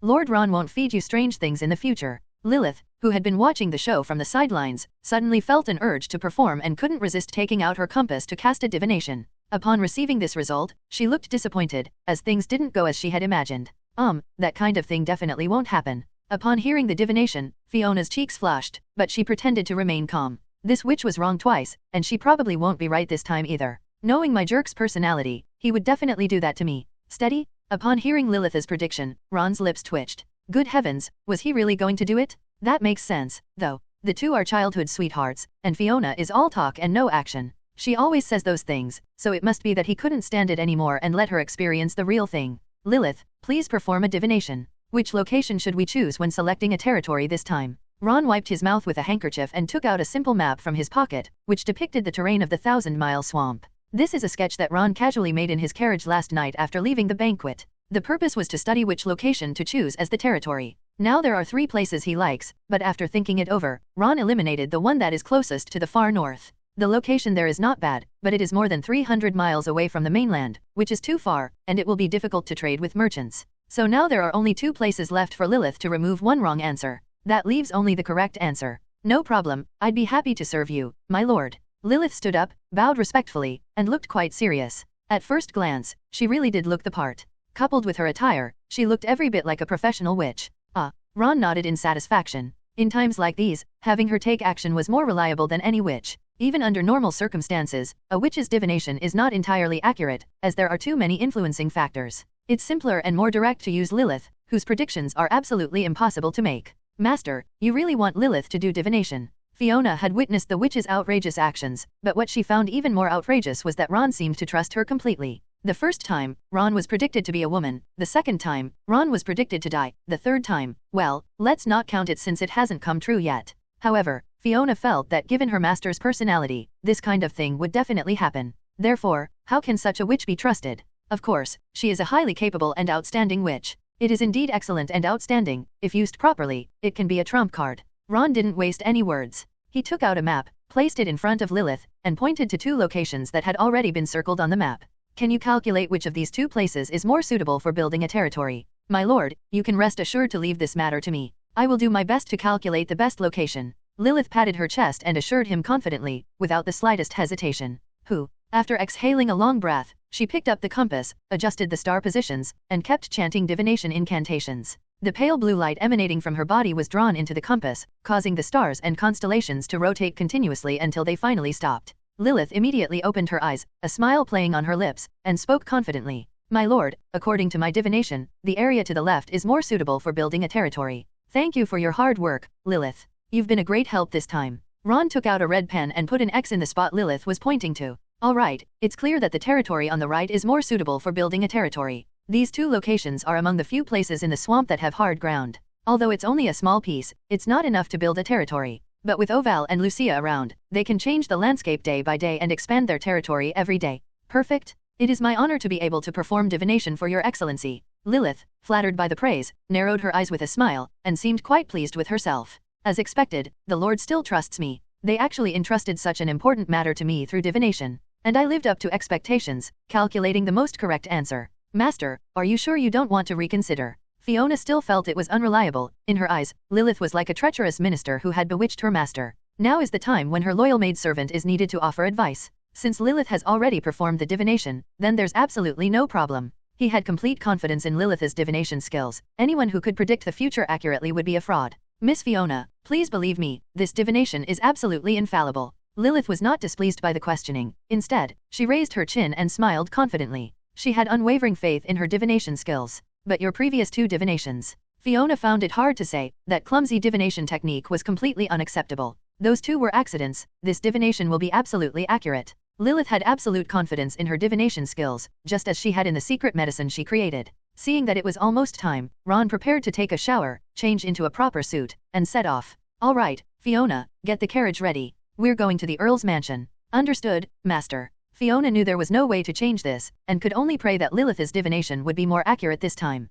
After all, this is a major event involving the selection of territory. The slightest carelessness could lead to utter ruin. Chapter 34, Invite Fiona to my room tonight. I have something good for her. After Ron finished eating and drinking, he patted his bottom and left, heading to the bathroom to shower and change. Seeing that the blue dragon girl had eaten a lot of lamb legs, Lilith suddenly had a bold idea. If we could create a potion that would make sheep grow 8 legs, then we would have plenty of sheep legs to eat. She has always been a person who dares to think and act, and immediately got up and went back to her room to start the experiment. Now only 3 dragon girls remain in the restaurant. After finishing her meal, Phyllis ladled out a bowl of soup and began to drink it. Drinking the comforting and stomach-warming soup made her feel that Ron wasn't as bad as she had imagined, and she even asked the kitchen to make a nourishing soup for breakfast. This idea is wrong. You are not weakened by having your blood drawn. It's just some soup. Why would you have such thoughts? Freya, I didn't expect that human to have the kitchen make soup so early in the morning. In fact, Ron had long forgotten about this matter, as he was focused on making potions and expanding his territory, and had no time to pay attention to these things. It was Fiona. Seeing that Fulya's complexion was still not very good this morning, she instructed the kitchen to make soup for every meal these days. Drink more, so your body will recover faster. Ovel felt like she was dreaming these past 2 days. She had originally thought that falling into the hands of this human would turn her into a toy to please him. He was humiliated to death in various ways. But unexpectedly, this misfortune turned into a blessing, as the human-made potion helped him and Philia grow up.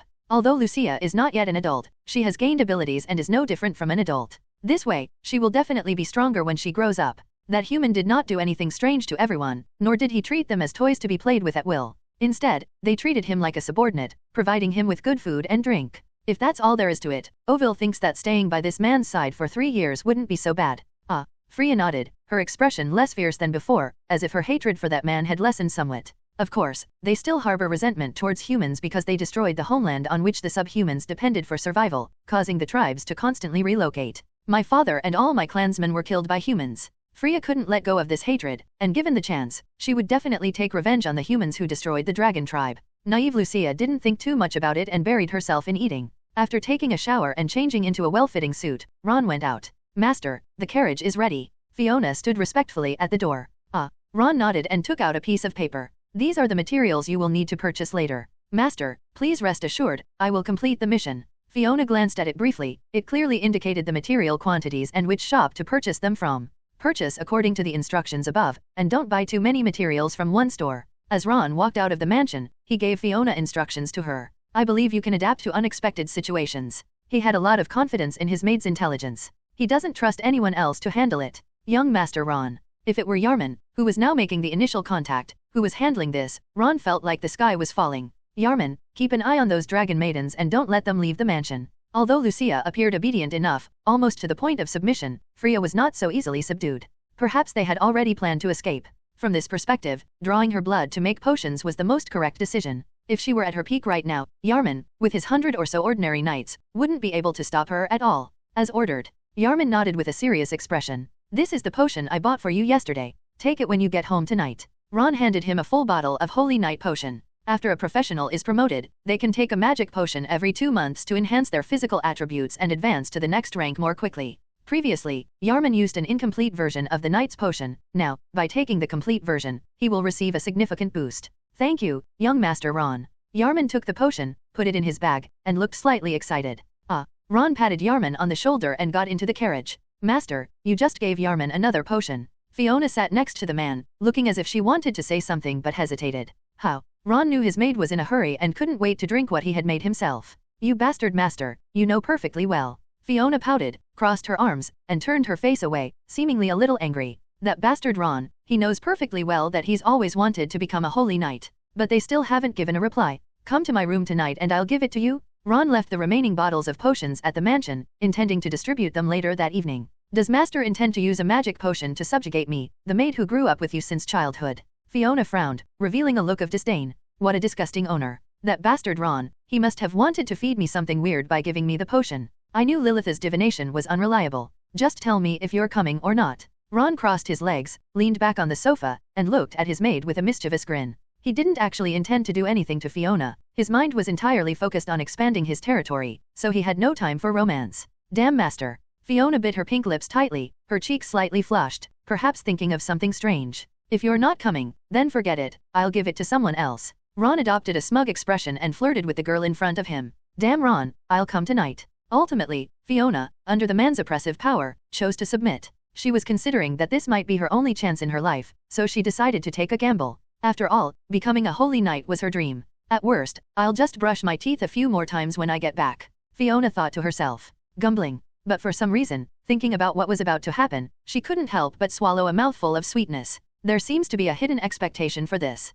In the end, they still agreed. Ron grinned triumphantly. I just want to become a holy knight. Of course, if that bastard master tries to lay a hand on me, I will fight back. Fiona made a fierce face and deliberately showed her 2 fangs. If master dares to feed the maid anything strange, my teeth won't let you off the hook. That bastard Ron, if that really happens, I'll definitely bite him. Sometimes I wonder if you're really looking forward to this happening, otherwise why do you always bring it up? You bastard master, how could Fiona possibly expect such a thing? Please don't have unfounded fantasies about your maid. Then I'll feed you, and you can tell me if you want to eat or not. The time in the carriage was boring, so Ron decided to tease the maid. Fiona frowned and turned her head away with a look of disgust. I won't eat it, I'd rather die than eat it. Where's the potion? I can reluctantly drink this. So you only want the benefits and are unwilling to give anything in return? Fiona swallowed, turned her head to the side, and spoke shyly. At most, I'll just use my hands. Chapter 35. The maid agrees. The luxurious Earl's mansion. The carriage sped through the city, its rolling wheels churning the stone pavement illuminated by the morning light. Ron, inside the carriage, stared blankly at Fiona's retreating figure. I just wanted to tease the maid, but I didn't expect her to actually agree. Ron remained silent, sitting quietly in the carriage. Fiona's cheeks burned, and she dared not turn her head, afraid of meeting the man's burning gaze. When she said that she would use her hands the most, her heart skipped a beat. Her long legs, encased in black pantyhose, came together slightly, and she looked shy, like a flower about to bloom, delicate and alluring. I can't believe I actually agreed. What to do? Ron hasn't said a word, he's definitely waiting with bated breath. Damn master, why won't you speak? After a while, seeing that the man still hadn't spoken, Fiona broke the silence first. I'm wondering what kind of posture and expression you would use to help me solve my problems. Actually, no, Ron didn't think about these things much, but was considering the arrangements after choosing the settlement. Once the location is selected, supplies will be purchased within 3 days and the expedition will commence. Although the snow and ice arrived a month later than usual this year, there are still 4 months before winter officially begins. The journey to the territory will take several days, and clearing the swamp will take another 10 days or so. So, the time was actually very tight, almost right on the deadline. There is no room for carelessness, otherwise this year's autumn harvest will be ruined. You jerk, I knew you were thinking that. Upon hearing the man's words, Fiona's cheeks flushed, her delicate body trembled slightly, and her upper legs, encased in black pantyhose, pressed together slightly and rubbed gently. The most disgusting kind of master would lust after a maid he grew up with. She looked at the man in front of her with the disdainful expression one would give a scumbag or pervert. That bastard Ron, he really has been thinking about these things all along. I should have known better than to agree to this, but I have no choice but to do it in order to become a holy knight. If you find it disgusting, then don't come tonight. Ron, having secured the maid's life, became emboldened. Come on then. At worst, I'll just close my eyes and not look. After saying this, Fiona turned her head away shyly. I can't believe I said such a thing. Just thinking about it is shameful enough. All right, since you're so eager to help, as your master, there's no reason not to grant your request. Ron thought the maid's defense was too low, practically free. Although he always complained, he figured he'd love her eventually. With so much pressure to expand territory, it's understandable to occasionally release some emotions. You bastard master, please get this straight, it's clearly the maid who was forced. Fiona rolled her eyes at the man in front of her, annoyed. She hadn't expected him to be so shameless, acting as if she were the one begging for help. That bastard Ron. All right, the carriage is almost here. Ron stretched comfortably, then raised an eyebrow. Fiona, don't let your excitement for tonight ruin your business of buying materials. If you do, you'll have to think about what to have for supper. Fiona glared at Ron with disdain. Master, please don't have such unfounded fantasies. How could a maid possibly expect such a thing? It's you who must have been eagerly anticipating it. She covered her mouth and chuckled as she said this. Of course, it's normal for Master to be curious about these things and to have random thoughts. As a maid, I should help Master relieve these thoughts. That bastard Ron, he was the one who was thinking about it. The maid wouldn't think of such strange things, she's too naive. Sometimes I think, with your eloquence, wouldn't you be a little softer? Ron lightly touched the maid's pink lips with his finger, a wicked smile appearing on his lips. This posture is full of sexual tension, like a wolf that might pounce and bite at any moment. He didn't linger, turned around and got off the carriage, leaving the bewildered maid standing there alone in the carriage, completely dumbfounded. She lifted the carriage curtain and stared blankly at the man's departing figure. That bastard Ron, I won't let you get away with it. Maids can rebel. Of course, if they can't resist, they can only let their master do as he pleases. The selection of new territories took place at the residence of the Earl of Hiltonbourne. Winterhold, and the surrounding fields, forests, and lakes, are all within his territory. Normally, the Earl doesn't have a city as big as Winterhold. At most, he has a large market town. Hiltonbourne was an exception because his father was the Grand Duke of the North. The Earl's mansion was built in the center of Winter City, covering a vast area. The main gate alone was 15 meters high and weighed 20 tons. Each time the gate opens and closes, it requires more than a dozen holy knights to operate it together. This gate is a chasm that ordinary people can never cross. For most of the Baron's sons, it is the first time they have ever seen such a magnificent gate. Previously, the disparity between the aristocratic classes could only be understood through imagination. Now, this single door made Ron clearly aware of the gap between himself and the great nobles. However, Ron was neither discouraged nor lost, because he possessed the complete potion recipes for all 12 professions and had the Lord's Compendium. As long as he developed steadily, his future achievements would be no less than those of the Earl. It's only a matter of time before they set their sights on the capital. Of course, you have to eat one bite at a time and walk one step at a time. First, focus on doing your best on the path ahead, and the future will hold endless possibilities. Ron exhaled a breath of stale air, stepped through the door, and entered the Earl's mansion. The interior was even more luxurious than I had imagined. The courtyard was larger than the square in Winterhold, and you had to take a carriage to get from the gate to the mansion. It would probably take more than 10 minutes to walk to the mansion, so Ron, like the other nobles, took a carriage to the mansion. The carriages inside the mansion are open, offering a panoramic view of the courtyard. The courtyard is planted with all kinds of precious plants, and even some rare and precious materials that are hard to find on the market. Ron glanced around and spotted something extraordinary. There's even ghost grass. It's the main ingredient for making the Shadow Assassin potion. We're just one piece away from creating the Shadow Assassin potion. I couldn't find a single one in the market yesterday. In the Earl's mansion, they were planted haphazardly by the roadside, just like weeds. Damn it, this is the power of the Duke's son. Ron looked around and silently memorized the location where the ghost grass was planted. I was thinking that after we finished selecting the development sites, I'd walk out and properly appreciate the scenery of the Earl's manor. The carriage traveled very smoothly with almost no bumps, and soon arrived at the gate of the mansion. After getting off the carriage, Ron did not linger and went straight into the Earl's mansion. The courtyard was luxurious enough, but the interior decoration of the mansion was even more outrageously extravagant. The floor beneath my feet is marble, and the tabletop is made of ancient bloodwood imported from the southwest, with the edges covered in gold leaf. Besides the tables, the chandeliers, wall lamps, and ceiling were all covered in gold leaf. A rough estimate suggests that it would cost at least several 100,000 gold coins. This is the wealth gap between the great nobles and the lesser nobles. The great nobles have so much money that they use it for decoration, while the lesser nobles are still fighting to the death for the smallest of benefits. These aristocratic lords who control the world deserve to die? Chapter 36, The First Clash Between the Sons of Two Earls. The atmosphere is thick with tension. The time for choosing to expand territory is set for 9 a.m. It's only 8:30 now, and almost all the nobles, big and small, have arrived. No one dared to be late for such an event. Almost everyone arrived half an hour early to give the Duke's son face. Arriving early goes unnoticed, but those who arrive late might attract attention. Ron naturally understood this and arrived half an hour early.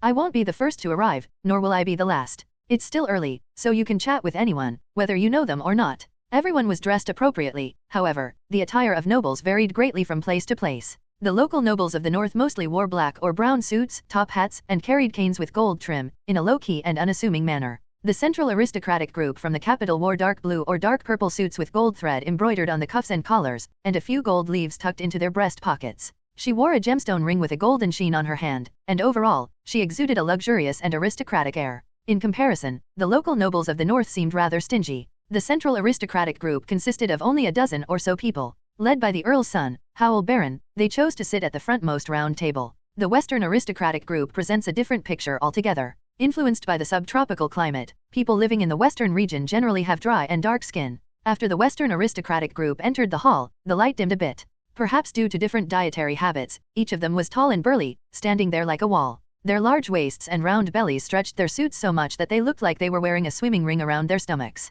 However, no one dared to laugh at them, and even some minor nobles were hesitant to meet the gaze of these western nobles. Because everyone knows that the people in the western region are known for their fierce and tough nature. Don't be fooled by their fat appearance. Beneath that layer of fat lies solid muscle. The leader, Andre Ocott, was over 1.95 meters tall, making him a small giant in the eyes of someone who was 1.6 meters tall. In a battle between knights of the same rank, those with greater height, build, reach, and strength have the advantage. Clearly, Andre Ocott has all 4 titles, giving him a significant advantage in a head-to-head matchup. Ha ha ha, Lucid, I was right. These nobles from the north and the central look very thin and frail. Andre Ocott's hearty laughter echoed throughout the hall, violently assaulting everyone's ears. It's not appropriate to say such things to their faces. The man called Lucid twitched at the corner of his mouth, not expecting Ocott to bring up the joke he made while drinking last night. But he didn't refute it, because after being by Ocott's side for so many years, he knew the other man's temperament very well. If we continue to dwell on this topic at this point, we might end up saying something even more shocking. The nobles present all had different expressions. The minor nobles acted as if they hadn't heard anything, daring not to make any statement. Only a few sons of viscounts dared to frown and glance over. Under normal circumstances, nobles would still maintain the proper decorum and respect among themselves. Especially in this kind of situation, even if there are grudges, they won't be brought up in public. Everyone can resolve them privately. Wilson Gray, for example, at yesterday's banquet, although his words to Ron were full of disdain, were not too rude. He was merely a diversion from the banquet. However, he was very humble today, not even glancing at Ron, nor did he seem to want to go up and mock him.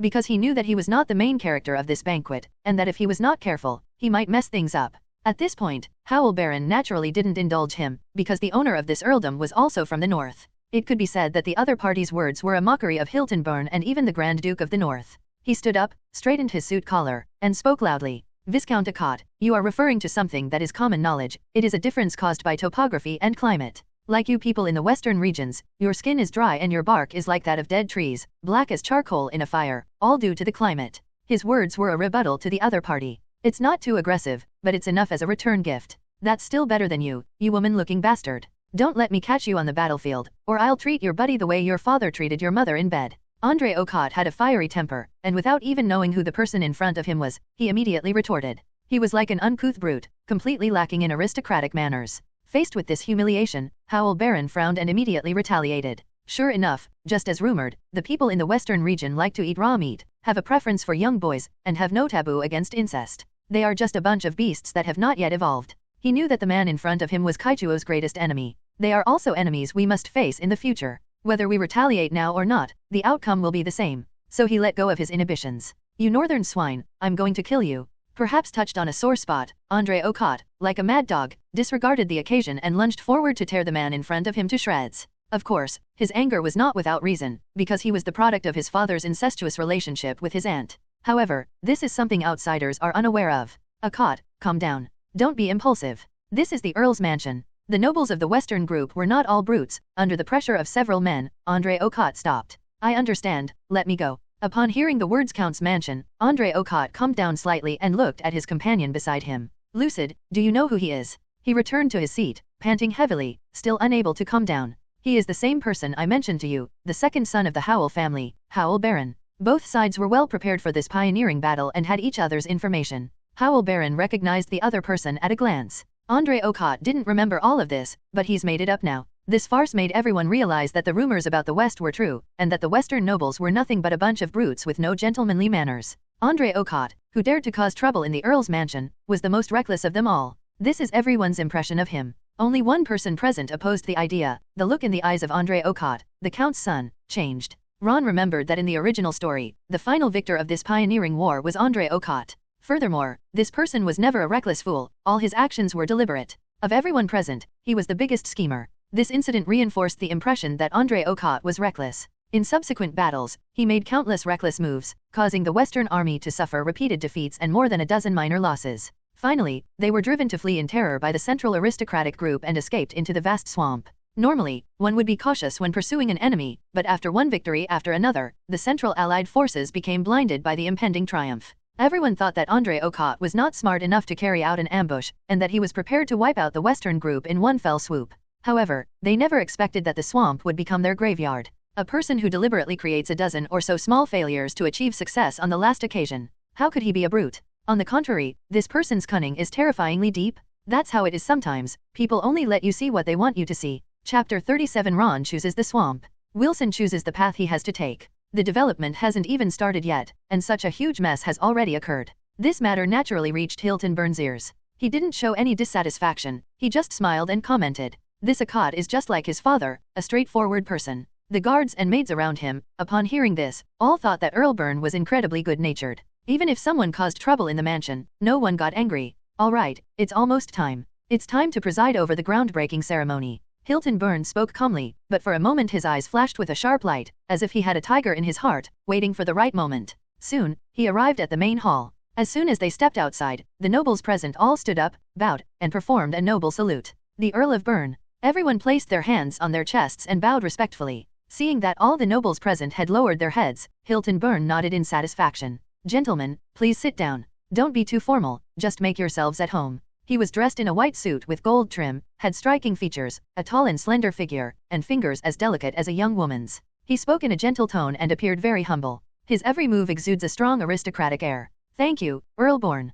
The nobles present then sat down one by one, and the whole hall became quiet, no longer as noisy as before. Even Andre Okot sat there quietly, not daring to make any other move. Even the fiercest dog will bow its head when it sees a tiger. Hilton Byrne, the second son of the Grand Duke of the North, is like a tiger. Although he may seem gentle and easygoing, it doesn't mean he won't show his fangs. When it bares its fangs, no one present can withstand it. Then, let me explain the rules of this pioneering battle. Hilton Byrne sat in the head seat in the center and began to speak in a calm and unhurried manner. First of all, this expansion war will last for 8 months, starting in September. From September 10th onwards, territorial disputes and conquests can be carried out. The territory is defined by the area controlled after the War of Expansion ends. There were no restrictions on this War of Expansion, which means that anyone can take over 10,000 square kilometers of the far north. At this point, Hilton Byrne paused, then smiled, and looked at Andre Ocott. If I remember correctly, the territory of the Andre family reached an astonishing 4,000 square kilometers, making them the Earls with the largest territory in the entire kingdom of St. Tis.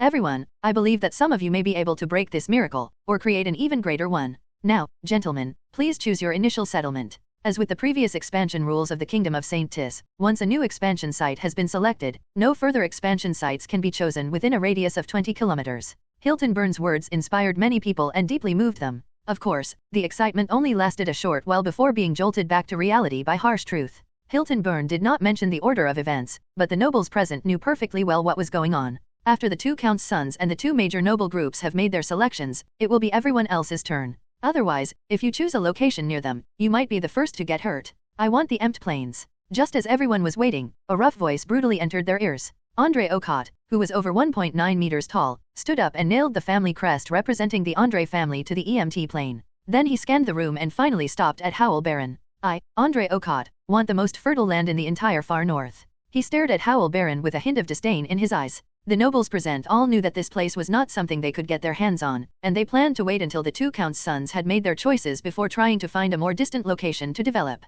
They all looked at Howell Baron, wondering whether he would choose the most intense confrontation or avoid a direct confrontation. Hurricane Valley is also good, it's easy to defend and difficult to attack, making it suitable for defensive warfare. Howell Baron wasn't a reckless man, he didn't intend to go head-to-head with his opponent from the start. Given some time, he was confident he could outmaneuver him. So, as a second-best option, they nailed the family crest to Hurricane Valley. Upon hearing the other party's choice, Andre Ocott sneered and sat back down. Everyone initially expected a fierce clash, but unexpectedly, Howell Baron chose to avoid the confrontation and, with the central noble group, opted for the decent Hurricane Valley. After these two noble groups made their choices, several sons of viscounts with considerable influence also affixed their family crests to their preferred positions. Next, the nobles of the Northern Noble Alliance, led by Turs Jesse, chose Lake Bisri. Dozens of family crests fell down, forming a circle around Lake Burgasri. The nobles present were all well aware that this group of local nobles had chosen to band together for mutual support and annex the decent Lake Burgasri. Several nobles who had already chosen Lake Burgasri wisely removed their coats of arms and placed them elsewhere.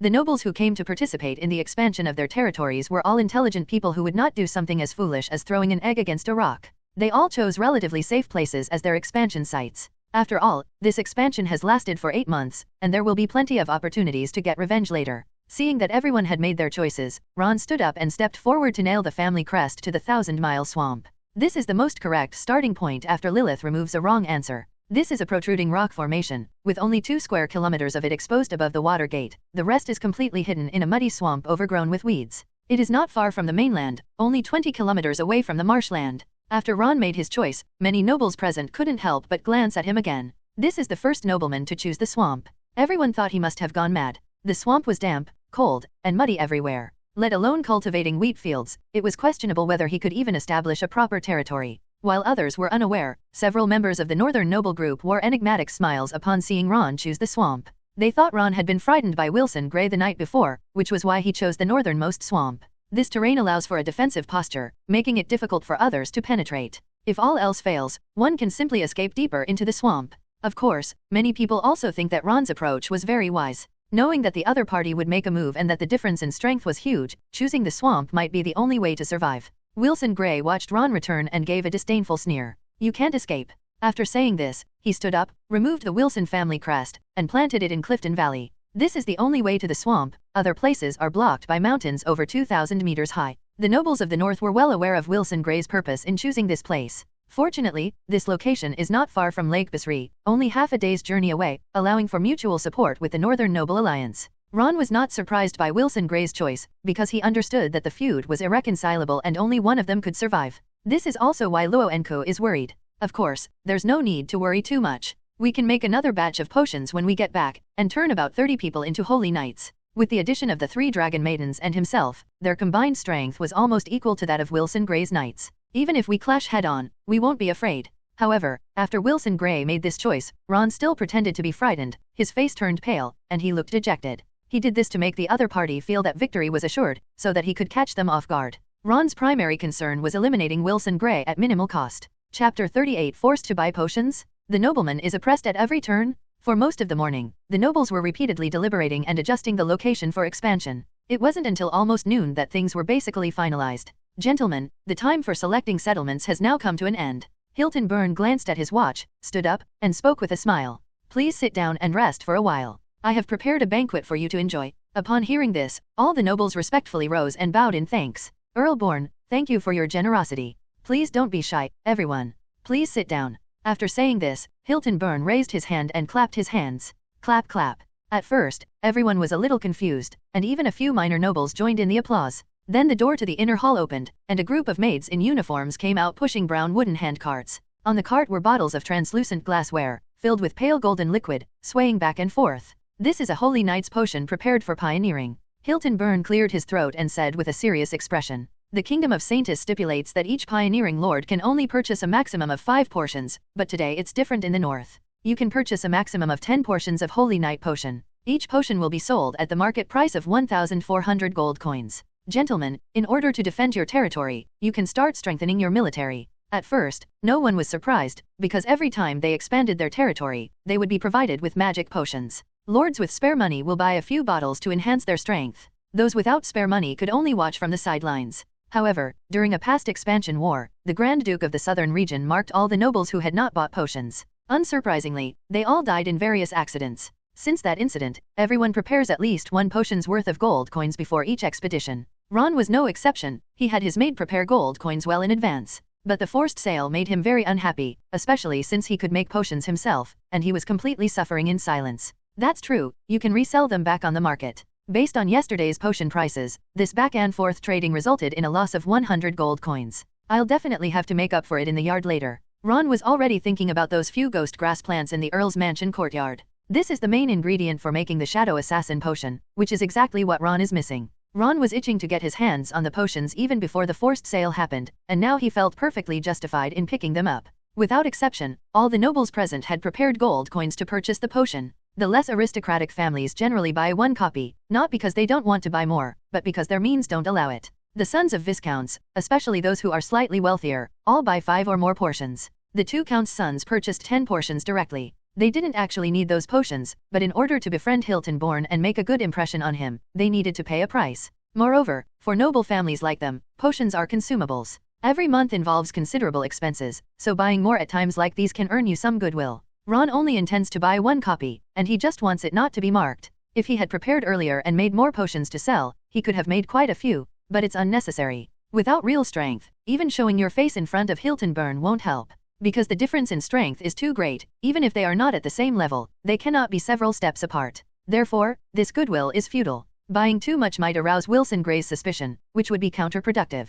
Once you become powerful enough, you won't need to curry favor. The other party might just take the initiative to befriend you. In this world, might makes right. The sale of the potions lasted for a full half hour, and it is roughly estimated that more than 300 potions were sold. 1 potion costs 1,400 gold coins, so 300 potions would cost 420,000 gold coins. Ron, having calculated the sum, had a glint of greed in his eyes. Earning gold coins was far too easy. The price of 300 potion ingredients won't exceed 10,000 gold coins. Damn it, it's all profit. Ron now understands more clearly the truth that controlling potion recipes is controlling the world.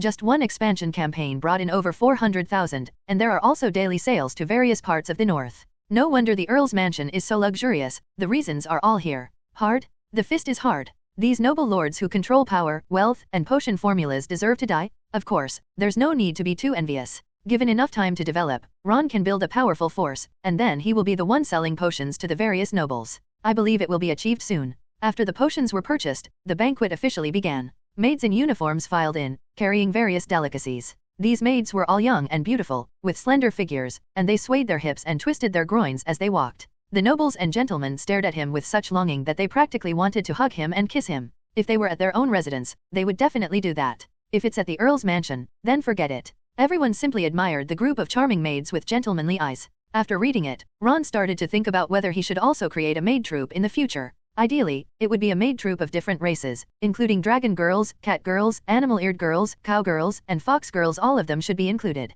Just thinking about it is exhilarating. Of course, Ron didn't intend to just go up and hug and kiss him. The banquet was lavish, featuring red wine, steak, beef tongue, foie gras, and deep-sea fish, all expensive ingredients. Ladies and gentlemen, let us raise our glasses together to celebrate this special day. Hilton Bourne raised his glass, stood up, and laughed heartily. The pioneering campaign will end in 8 months, and we will hold a banquet here again. I hope everyone can attend. Cheers. The nobles present all raised their glasses, tilted their heads back, and drank the wine in one gulp. The banquet officially began. The nobles ate and chatted about exploration. Because of Wilson Gray, no one at the table spoke to Ron. He didn't feel embarrassed at all, on the contrary, he felt relaxed and continued to drink and eat meat as usual. The banquet lasted for a full half hour, just when everyone thought they could leave and prepare to gather supplies. There's something I'd like to ask you all. Hilton Byrne wiped his mouth with a handkerchief, glanced around, and said with a troubled expression. In the backyard of the mansion, there are more than 20,000 farmers from various villages and towns in Winter City. They have learned that the far north is about to be opened up and are preparing to find a lord to rely on.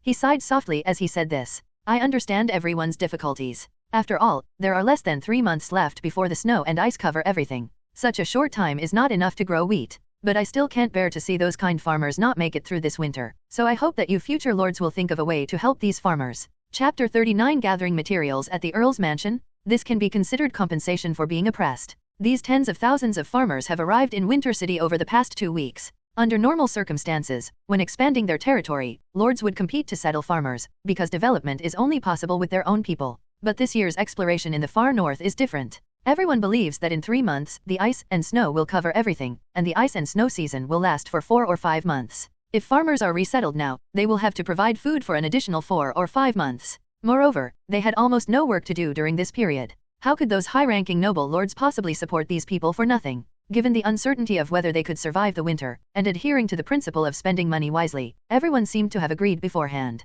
There are no plans to resettle the inhabitants. Upon hearing this, the nobles were speechless with bitterness and had to praise Hilton Byrne for his kindness and compassion. There was no other way, since the matter had been put on hold. We had no choice but to comply. Rather than provoking the displeasure of a count, people were willing to spend more gold coins to settle these farmers. Gold coins can be earned again, but once you lose your life, it's truly over. On the contrary, Ron was the happiest, preparing to recruit people after the banquet. After all, he knew that this year's winter was more than a month later than usual. The timing was just right for the wheat to ripen. Others waste food feeding farmers, but Ron can arrange for them to work as soon as he arrives. The differences are not the same. So he wasn't against it, which saved him the trouble of finding his people later. After some discussion, it was decided to distribute the spoils per head, with each person receiving approximately 200 people. Hilton Byrne gave them ample time to come and take the people away within 3 days. Of course, the people are not given anything for free. They need to be given enough food and some silver coins so that they can purchase their daily necessities. Of course, these are not the biggest expenses. The biggest expense is food for 4 or 5 months.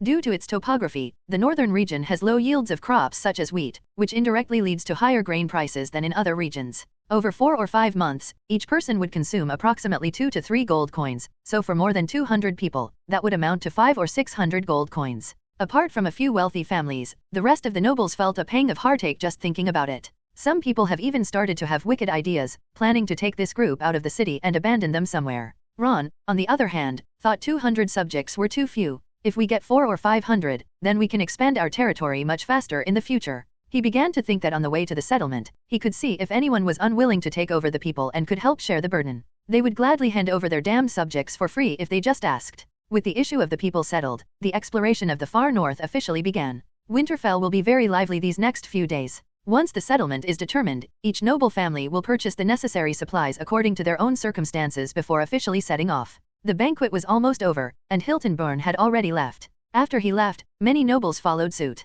Only a small number are still here discussing the expansion of territory. After leaving the Earl's mansion, everyone left by carriage, except for Ron. Sir, this is quite a distance. Are you sure you want to walk? The carriage was being driven by a holy knight, who kindly offered a reminder out of consideration for the other party. Of course, I'd like to fully appreciate the scenery of the Earl's mansion. Ron politely extended his hand. Thank you for reminding me. My name is Wilson Gray. The reason he deliberately lied about his name was because what he was about to do was likely to be discovered. After all, he might be the only person who doesn't ride in a horse-drawn carriage. If Earl Byrne discovers that valuable materials in the courtyard have been stolen, and that Wilson Gray stole them, what does it have to do with me, Leonard Ron?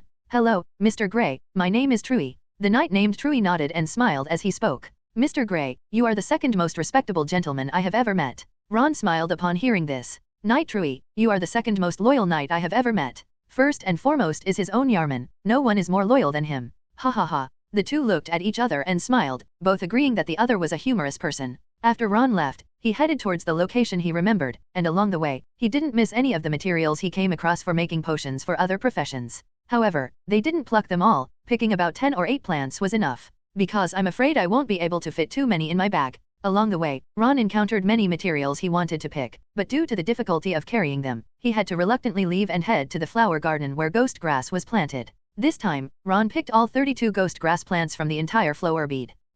After picking them, Ron felt all his earlier frustration vanish. As a member of a lower-ranking noble family, he was constantly suppressed at this banquet. Forced to buy magic potions, forced to lead farmers away. They are forced into everything in their lives, and crucially, they have little power and cannot resist. I've taken so many materials today, consider it interest. I'll settle this score another day. At Ron's rate of development, it won't be long before he's no longer oppressed everywhere. May you soon turn the tables and become the masters of your own destiny. When we left the Earl's mansion, we were not questioned at all. Everyone here was a nobleman and gentleman, and no one would do something like stealing. Just a few steps outside the door, Fiona, dressed in a black and white maid outfit, jogged up to greet me. Master, is something going wrong? When she first met Ron, she had a faint smile on her lips. But upon getting closer, Fiona noticed the man's furrowed brows and knew that something must have happened to her master. Things have all gone relatively smoothly so far. Ron sighed, his face full of melancholy, and said, "There's no problem with the territory, it's just that Wilson Gray chose it to be located on our inevitable route." At this point, his eyes narrowed.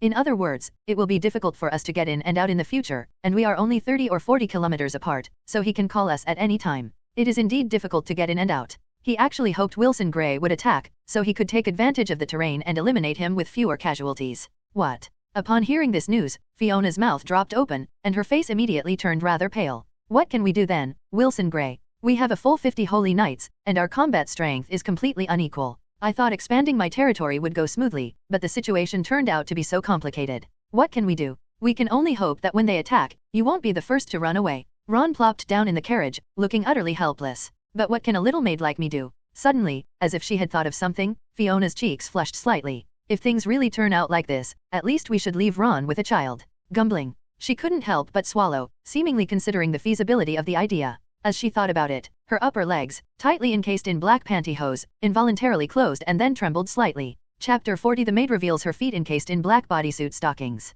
The rolling wheels rolled over the mottled stone road, speeding towards the mansion. Inside the carriage, Ron looked at Fiona, whose body was trembling slightly and whose cheeks were flushed, with a puzzled expression. Ron, talking about fighting and killing, did that make you feel good? Fiona, I'm talking about something serious. What's going on in your head? Ron suddenly felt that he couldn't understand his maid anymore. Of course, they took advantage of the enemy's attack to loot all of the master's property and escape. Fiona pouted and snorted coldly. Think about it, if things really come to that, it's better for the maid to get the gold coins and treasures than for the enemy to get them. She spoke logically and with a serious expression. If that's the case, then I need to consider whether I should change the maid. Ron inexplicably thought of her older brother, Yarman, and couldn't help but laugh. How about this? After you are promoted to Holy Knight tonight, you will take over Yarman's position and become the knight commander you've always dreamed of, while Yarman takes your place in a maid outfit. Forward. The image of Yarman dressed as a maid involuntarily appeared in Fiona's mind. Just thinking about it makes me laugh out loud. You jerk, master, please don't joke like that. The maid might take it seriously. Fiona certainly wanted to be a knight commander, but compared to being by her master's side, she still felt that being a maid was better. Okay, enough with the jokes. Ron stretched comfortably. Have all the materials I listed been purchased? That's the most important thing right now. As long as we have enough materials, making a batch of potions will be a piece of cake. Of course, the maid is very meticulous in her work. Fiona stood up, smoothed out her skirt, squatted down, and dragged a brown wooden suitcase from the stool. All the materials the master needs are here. Is it really that flawless? Hearing Ron's subconscious teasing remark was an instinctive reaction from a proper gentleman. At first, Fiona didn't react, but after understanding its meaning, she immediately looked at the man in front of her with an expression of looking at scum. Master is really insatiable. He starts flirting with the maid anytime, anywhere. She looked helplessly at her fair and slender hands. Looks like my hands are going to suffer tonight. Tonight I'm really going to have to face that kind of thing. Grumbling. Thinking of this, Fiona couldn't help but swallow a mouthful of sweetness. If you're worried about your hands, I wouldn't mind if you used your feet instead.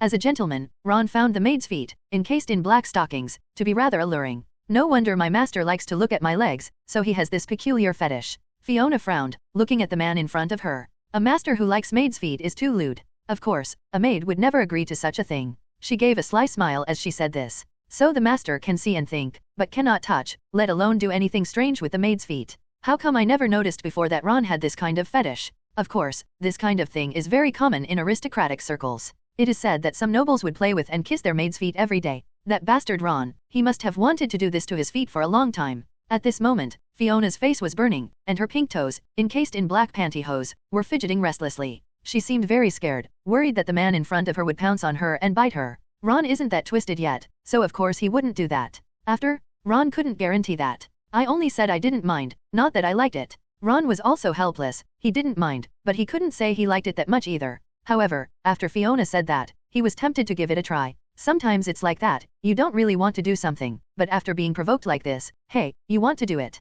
Ron has always been a man of action and a man of bold ideas. If this doesn't work, he'll make sure the maid in front of him helps him solve his problems next time. For some reason, Ron suddenly remembered the scene from that day when Ovil pinched Lucia with her toes, leaving red marks. Those were truly strong and agile feet. It's a shame that it's only used for walking. Also, the dragon girl's tail is very soft and can curl up a lot of things. Hiss. Ron stopped his wandering thoughts. He worried that if this continued, he would truly become a psychopath. You bastard, you clearly love him so much, but you never admit it. Fiona pouted, looking as if she could see right through the man's thoughts. She took off her shoes as if possessed, revealing her feet encased in black pantyhose, her pink toes trembling gently inside. If the master admits to liking it, the maid might just satisfy the master's fetish. What's wrong with me? Why would you do such a shameful thing? What if Ron really can't resist hugging and biting him? Thinking of this, Fiona's delicate body trembled slightly, and her pink toes twitched restlessly. Even if you put it right in front of my mouth, I promise I won't taste a single bite. Ron knew that his maid was just saying it. It wasn't time for her to offer herself up. Fiona rolled her eyes at the man, annoyed. What are you thinking, you bastard master? As your personal maid, do you think I don't know what you're thinking? You just want to take advantage of me offering my feet so you can suddenly bite me. I won't fall for that. After saying this, she put her feet back into the food preservation shoes. How could anyone be fooled by something so obvious? That bastard Ron, he'd been eyeing the maid's feet all along. Although Fiona was thinking this in her heart, for some reason, the image of Ron hugging and nibbling at her inexplicably appeared in her mind. Gumbling. She couldn't help but swallow her sweet saliva, a faint blush spreading across her cheeks. Don't imagine me as that kind of person. Ron didn't think he would do that, but Fiona's words made him think otherwise. If she actually stretched her foot out, he'd at least grab and play with it. As for hugging and chewing on it, Ron felt the food needed to be thoroughly cleaned before he could feel comfortable eating it. A maid shouldn't even think about it. After all, that's the kind of person her master is. Doesn't the maid know what her master is thinking? In Fiona's eyes, whenever Ron stopped to think, he was definitely thinking about those things. Ron was also helpless. He was currently thinking about how to further improve his strength.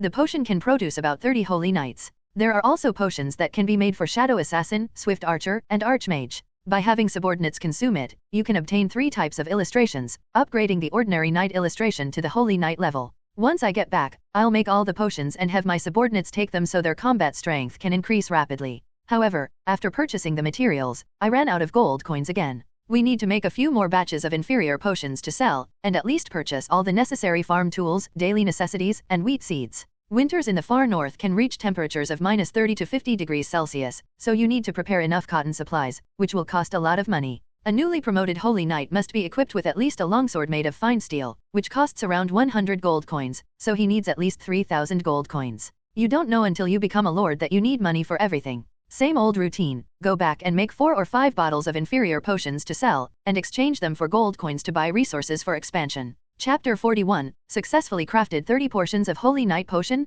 The carriage traveled through the bustling streets and returned to the mansion. As soon as he stepped off the carriage, Yarman approached him and respectfully reported, "Young Master Ron, the dragon lady has not left the manor, and everything is normal." As the knight commander, Yarman knew how to protect this place, and he would not overlook any abnormalities. Even the cooks and maids had to be carefully checked when they came and went. While this approach is somewhat strict, it prioritizes safety. That's good. Ron patted Yarman on the shoulder and stepped into the mansion. Following behind, Fiona looked at her older brother and smiled enigmatically. There was no way around it. Ron's suggestion that Yarman wear a maid outfit was still fresh in her mind. So much so that now when I see Yarman, I can't help but think about it in that direction. Yarman ignored his younger sister. He was used to it, because Fiona always did many inappropriate things. As soon as Ron entered the backyard, he noticed the surface of the artificial lake, which was shimmering with light, and Lucia was lying on her back in the water, playing and spitting out water. She was like a child who had never grown up, and the artificial lake became her paradise. Of course, it can't be entirely her fault. The water dragon girl is made of water from head to toe, so she can't stand the heat and prefers to stay in cool water.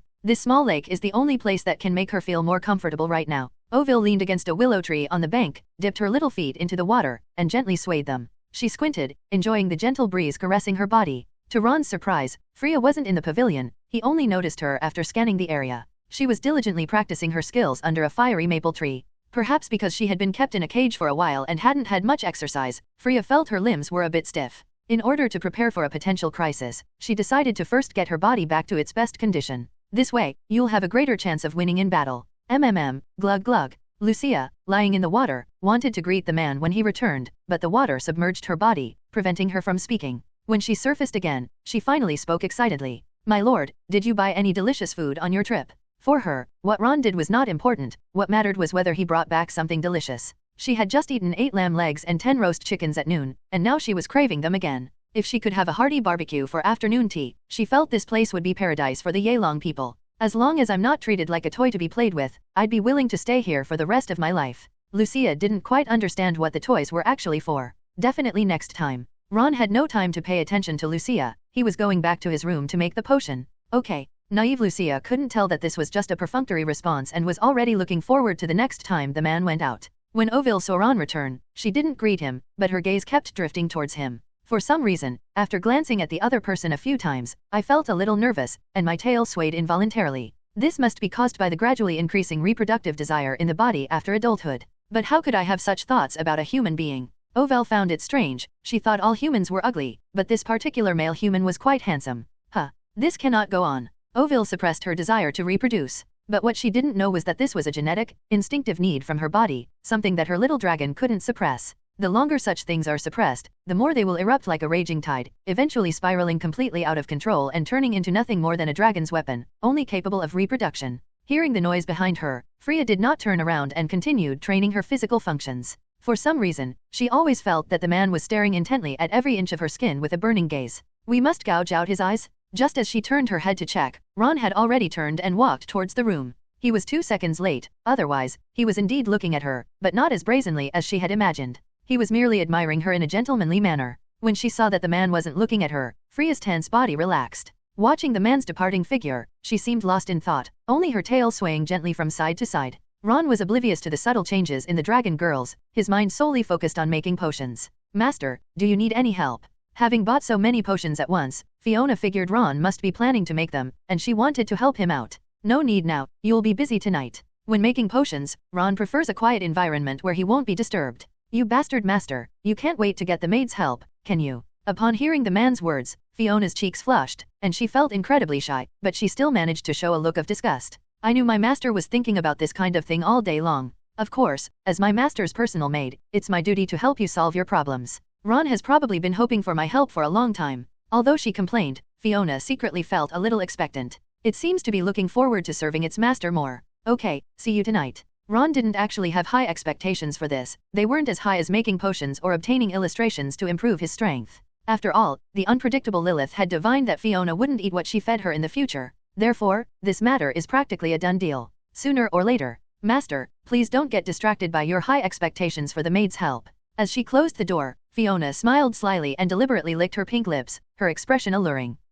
Ron took a deep breath, resisting the temptation of the wicked maid, and closed the door. The most important thing right now is to improve our strength so that we don't have to worry about our sworn enemy, Wilson Gray. As for Fiona, she can be punished properly tonight. Ron laid all the materials on the table, filling it to the brim. There were dozens of different materials in total. He first organized the materials needed to make a holy knight to one side, and then categorized all the materials needed to make a shadow assassin, a swift archer, and a mage. Originally, I was missing ghost grass to craft the shadow assassin, but after a trip to the Earl's mansion, I got it all. In a sense, the son of the Grand Duke of the North had done him a great favor. Ron no longer hesitated and began to carefully prepare the potion. Making potions is a long and tedious process, but it's not boring, because it's a magical item that can transform a mortal into an extraordinary being. After half an afternoon, Ron had made 25 complete versions of Holy Knight Potion, 3 complete versions of Shadow Assassin Potion, 3 complete versions of Swift Archer Potion, and 3 complete versions of Mage Potion. There are also 5 inferior, incomplete versions of the Holy Knight's Potion.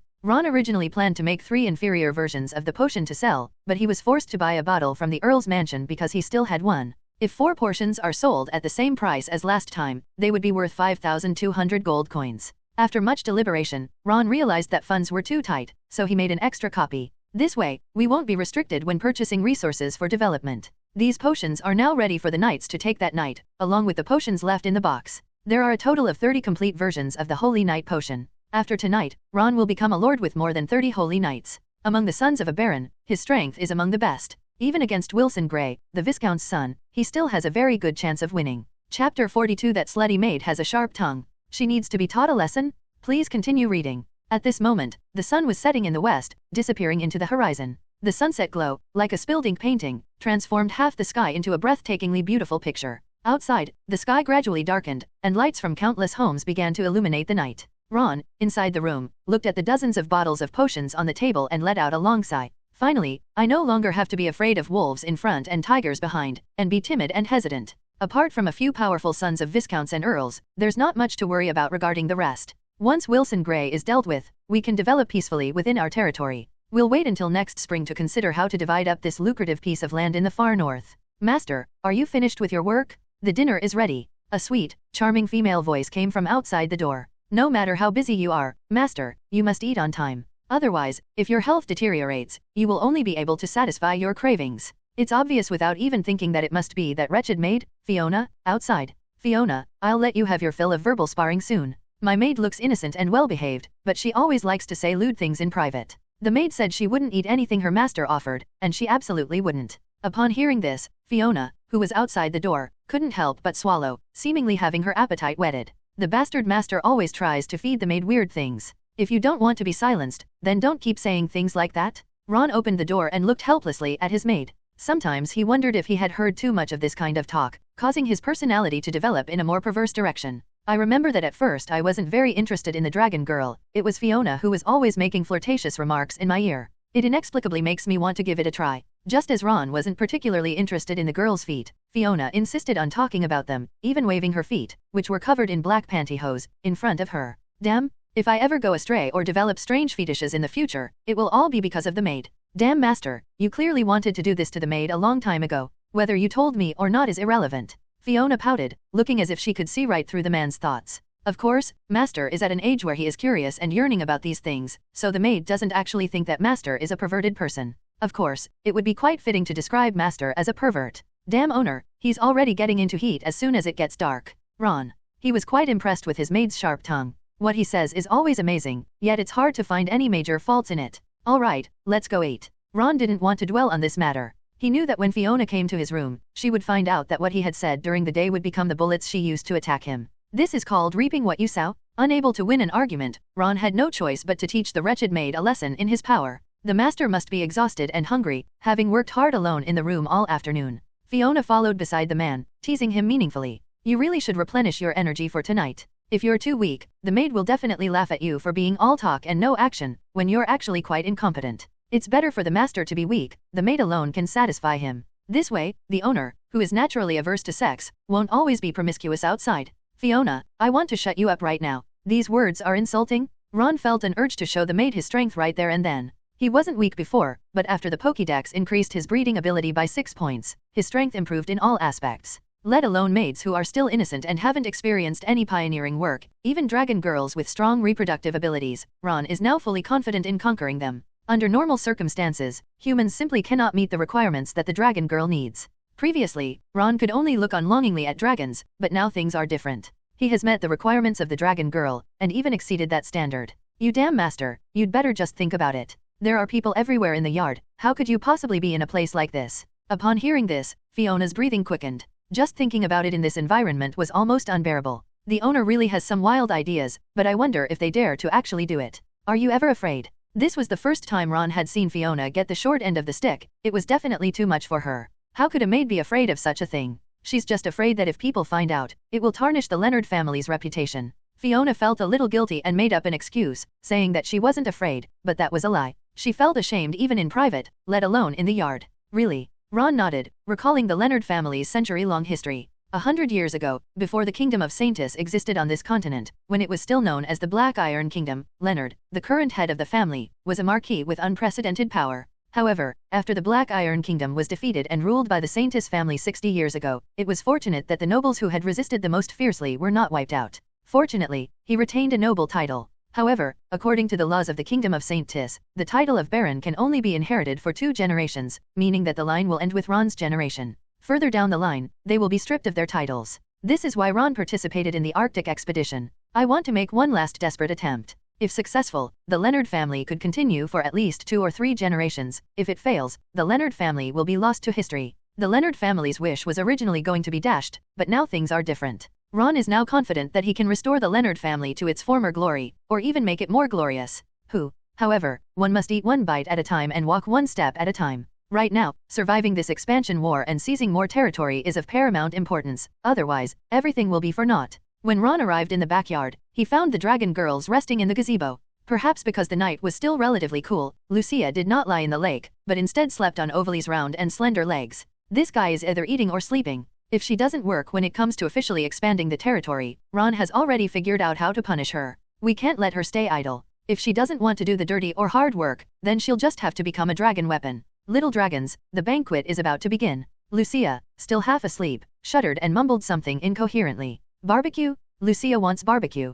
As long as there is food, the water dragon girl can be awakened. My lord, Lucia is so hungry she's fallen asleep. Lucia excitedly ran to the man's side and licked her lips. Finally, I can eat delicious roasted meat. You can eat as much as you want tonight. Ron was already planning that if Lucia didn't work when they officially arrived at the swamp, he wouldn't give her any food. It would be best to design a standard, specifying how much work one needs to do to obtain the corresponding amount of food. It's like tying a bone in front of a dog to motivate her to move. Perhaps this is a good idea. Okay. Lucia's eyes narrowed with laughter as she skipped and hopped alongside the man. Ovil and Philia walked at the back, both seeing a hint of helplessness in each other's eyes. They had no choice, since they'd chosen to work for a man for 3 years. Someone as carefree as Lucia was actually a better option. Chapter 43 Lilith's incredible research results? Fiona entered the room. The afterglow of the sunset had faded, leaving only a sliver of light on the horizon. The stars and moon were visible in the sky, though not yet clearly, because night had just fallen. After Lilith was invited, the dinner party began. As always, Ron sat in the main seat, with Fiona to his left and Lilith to his right, while the dragon girls sat opposite him. Delicious? Lucia loves roasted lamb leg the most. Lucia grabbed a leg of lamb and devoured it without a care for her image. She has always been like this, not caring about her appearance or figure, only about her appetite. Ovil, who was standing to the side, watched Lucia's appetite getting better, and her expression changed almost imperceptibly. Because she knew that when female dragons were not yet adults, their bodies were not fully developed, and their strong reproductive desire would turn into a voracious appetite. In other words, Lucia is definitely the dragon with the strongest reproductive ability among all the dragon races. Ovil couldn't imagine how crazy Lucia would become after she grew up. She might just pin this male human down and forcibly exploit him. Gumbling. She couldn't help but swallow a mouthful of dragon's saliva, avoiding the man's eyes, her tail swaying incessantly behind her. My lord, I have invented a new mutton leg reproductive fluid today. After finishing her meal, Lilith wiped her mouth and took out a semi-transparent glass container with a jet-black liquid swaying inside. It looks ominous. Lamb leg reproductive fluid. Ron recognized all the words, but when put together, they were a bit confusing. Hearing this strange name, coupled with the witch's eager gaze, something was amiss. While the sheep is still young, we will pour the medicine into its body, and it will grow 6 to 8 legs later, maybe even 10. Lilith passionately explained the effects of the medicine in her hand. At this point, she glanced at Lucia, who was devouring a leg of lamb. My lord, this dragon girl eats so much, I think you must be worried about this. Once we breed an 8-legged lamb, we will no longer have to worry about not having enough food. Lilith felt that her research was a biological miracle, and the Lord would definitely start mass production immediately. Then there will be countless lamb legs to eat. Lilith, I like to eat 4-legged sheep. Fiona, who had overheard this horrifying topic, frowned and spoke up. But an 8-legged sheep, just thinking about it makes me nauseous. No one would eat that. This witch is indeed problematic, her divination is inaccurate, and the secret potions she creates are even more outrageous. That's absolutely inhumane. The fact that the owner still keeps this troubled girl around speaks volumes about his intentions. It seems necessary to let the owner release some stress so that he won't overthink those strange things. If Ron knew what Fiona was thinking, he would probably say that she was the one who needed to release the pressure more, and that she was overthinking things. An 8-legged sheep is indeed too abstract. Although Ron is quick to accept new things, he still finds it hard to accept this kind of operation that goes against common sense. Of course, if you're not taking it yourself, the lamb won't experience any side effects after taking the secret medicine, so it's not impossible to try it. After all, Lucia has such a big appetite, so it would be a rather unconventional solution if food were scarce. How could no one eat it? An 8-legged sheep, just thinking about it makes my blood boil. Lilith couldn't help but swallow, a hint of madness flashing in her eyes. She felt that this kind of mutton would definitely taste better than regular mutton. As for the side effects, I suspect it may cause mutations in the lambs, such as 2-headed or 3-headed sheep. Further testing is needed to confirm this. Lilith thought the sheep's head was quite delicious. A sheep with several heads was practically a work of art. Lilith, a 3-headed sheep, that's terrifying? Upon hearing about this side effect, Fiona shuddered and her brows furrowed even deeper. According to the Vatican's records, there is a chance that sacrificing 3 rams will summon the 64 evil gods. According to the records of various religious orders, 10,000 years ago, the continent was ruled by a group of evil gods. They were a great chief god who, along with 64 angels, sealed all the immortal evil gods into hell. However, 10,000 years have passed since then, and whether it is true or false is impossible to verify. We don't use it for sacrifices, we can just eat it. Lilith still insisted that the lamb leg reproductive fluid was a great invention and suitable for promotion throughout the continent. Lilith, you can continue the research. As for when to use it on a large scale, we'll see then. Ron felt that rejecting the witch at this point would dampen her enthusiasm. Let her do her research if she wanted, he wouldn't use it himself. Ron didn't dare imagine what would happen if Lilith were discovered by someone else and used to make all sorts of bizarre elixirs. Keeping Lilith by my side was absolutely the right decision. Thank you for your trust, my lord. I'll go back to my room to study now. Hearing this, Lilith's confidence soared, and she prepared to go back and begin in-depth research.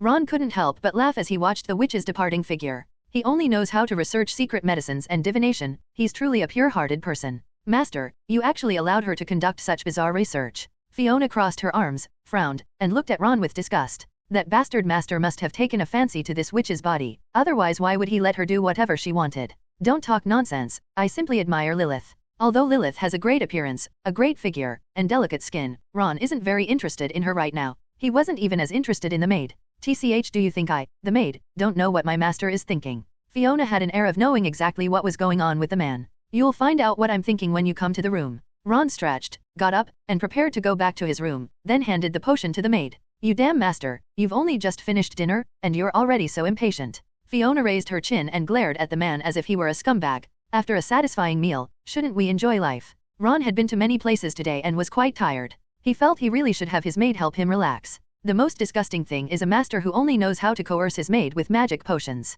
Although Fiona complained, her actions betrayed her. She followed behind, staring blankly at the man's muscular back. Her heart pounded wildly as she thought about what she was about to do. Just tell me if you're coming in or not. Ron opened the door and stood in the doorway with a wicked grin. In order to become a holy knight, the maid can only compromise and help her master solve his problems. Fiona stepped into the room, her long legs encased in black pantyhose. But you bastard master, you can't ask the maid to do more. Of course, you know I don't like to force people. Yes, that bastard master doesn't like forcing others, he only likes forcing me, the maid who grew up with you since I was a child. Chapter 44, Let Fiona Choose? 30 bottles of potions are distributed. The night is getting darker. The stars and moon in the night sky shone even brighter, illuminating the traveler's way home. The night wind, carrying a chill, sneaked into the room through the cracks in the doors and windows, blowing onto Fiona, who was kneeling in front of the sofa. At this moment, her long, light flaxen hair fluttered gently, her long legs, tightly encased in black pantyhose, trembled slightly, and her expression was charming. You bastard master, you're not allowed to stare at the maid like that.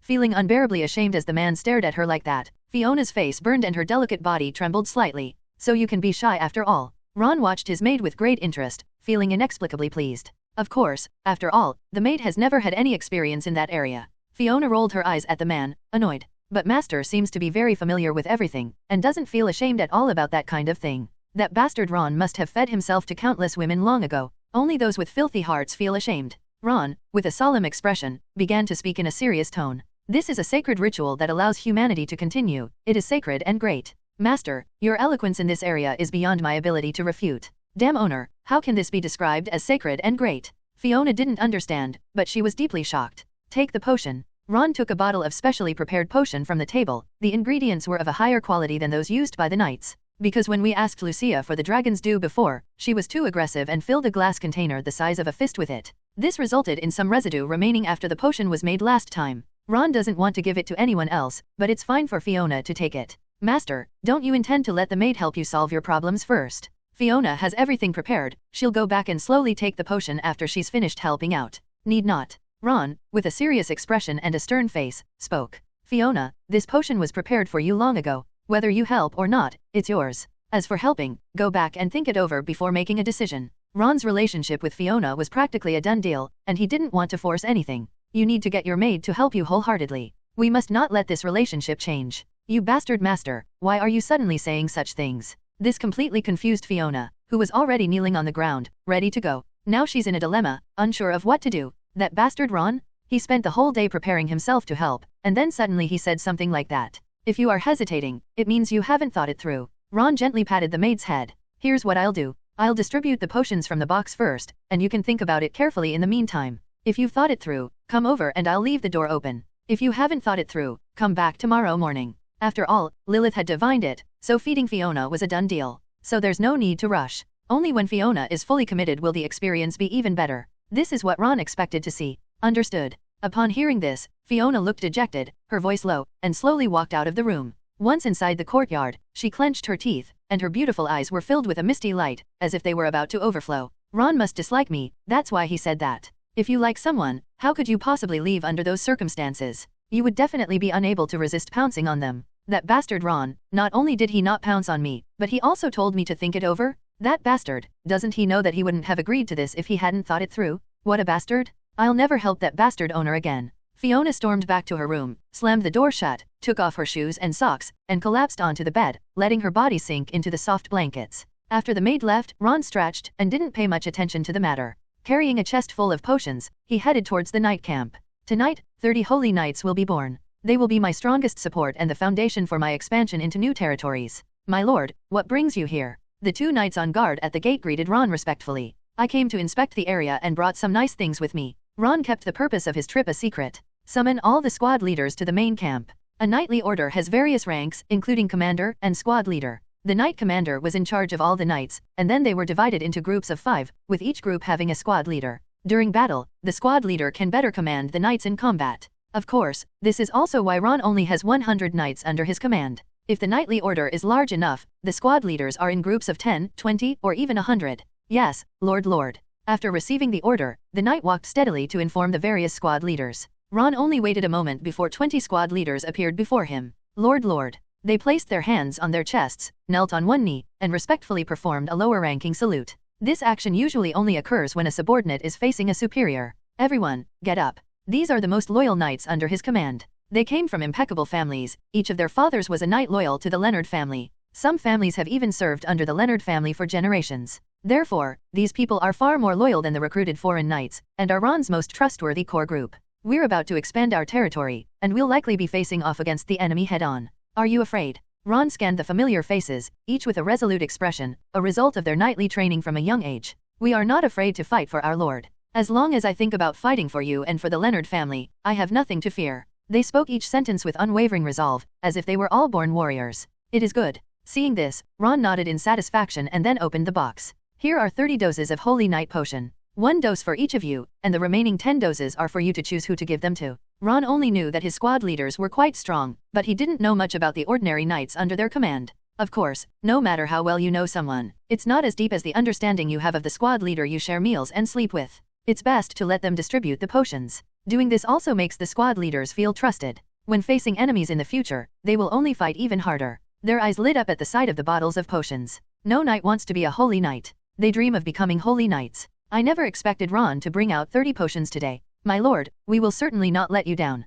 They were all grateful for the potion Ron had given them, and all they could think about was fighting for Ron and for the honor of the Leonard family. Looking at the smiling faces, Ron's pent-up anger dissipated considerably. After tonight, with these 30 holy knights, there's no need to worry too much anymore. Apart from facing a few sons of viscounts and earls, he has the ability to fight any other nobleman. After a period of steady development, Ron is confident that he can defeat any force in this pioneering war. The future is promising. Chapter 45 Fiona's Night Raid. What a thoughtful and kind maid. The stars and moon hang high in the sky, and the evening breeze brings coolness. Ron strolled through the night, his thoughts a jumble of emotions. I wonder what choice Fiona will make. Ron was actually quite conflicted about this maid, as her identity was very special. They were childhood sweethearts who grew up together. They were almost inseparable when they were young, often sleeping in the same bed, and had a very close relationship. Later, due to family beliefs, Fiona became her personal maid, and their relationship began to become somewhat complicated. Like close childhood sweethearts, yet not quite. Now it's almost time to break through that thin layer of paper, and once it happens, it will add a new kind of bond.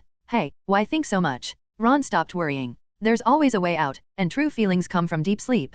Pat. Ron gently pushed open the door. It was dark inside, and he could not see clearly. Only the afterglow of the bright moonlight seeped into the doorway. After closing the door, Ron's eyes gradually adjusted to the dim light, but he didn't see Fiona in the room. He wasn't disappointed. Sooner or later, this maid would have to be fed anyway. There's no rush. I'm tired after a long day, so I can take a good rest. Ron went to the bathroom, intending to take a shower and then go to bed. He still had to sell 5 potions the next morning. On the other side, Fiona's emotions were not so stable. She had just finished showering and was lying on the sofa in a sheer pink and white nightgown, staring blankly at the ceiling. I don't know what I'm thinking about. This action has continued for a full 10 minutes without changing. When her bottom started to ache from lying down, Fiona finally moved, got up, and walked barefoot on the wooden floor. Previously, it was all covered by black pantyhose, but now it's completely exposed. Fiona is beautiful, and her feet are also very pretty. Her small feet were slender and fair, with rounded and plump toes that had a hint of pink, like delicious pink cherries that tempted one to take a bite. She stood in front of the full-length mirror, put her hands on her hips, and gently twisted her body, her brows gradually furrowing. Damn Ron, what did I do wrong? In that situation, he actually tried to kick me out. No, we absolutely can't let this go. He told me to go to my room once I'd thought it through, so I'm going now. Thinking of this, Fiona was just about to put on her shoes and socks and go to Ron's room. I suddenly remembered what the other person had said before, if your hands don't work, your feet will too. That bastard Ron, I won't satisfy his weird fetishes. Although she said that, she took a few flower petals from the cabinet, put them in a wooden basin, and poured in warm water. Finally, gently placed the delicate pink feet into the solution and washed them carefully. I didn't do this for that bastard Ron, I just suddenly wanted to soak my feet. Fiona is like this, although she may not admit it in her heart, her actions are enough to prove her feelings. After washing and drying her feet, she changed into a short-skirted maid outfit, put on black pantyhose, and shoes. She twirled in front of the mirror to make sure everything was all right before slowly leaving the room.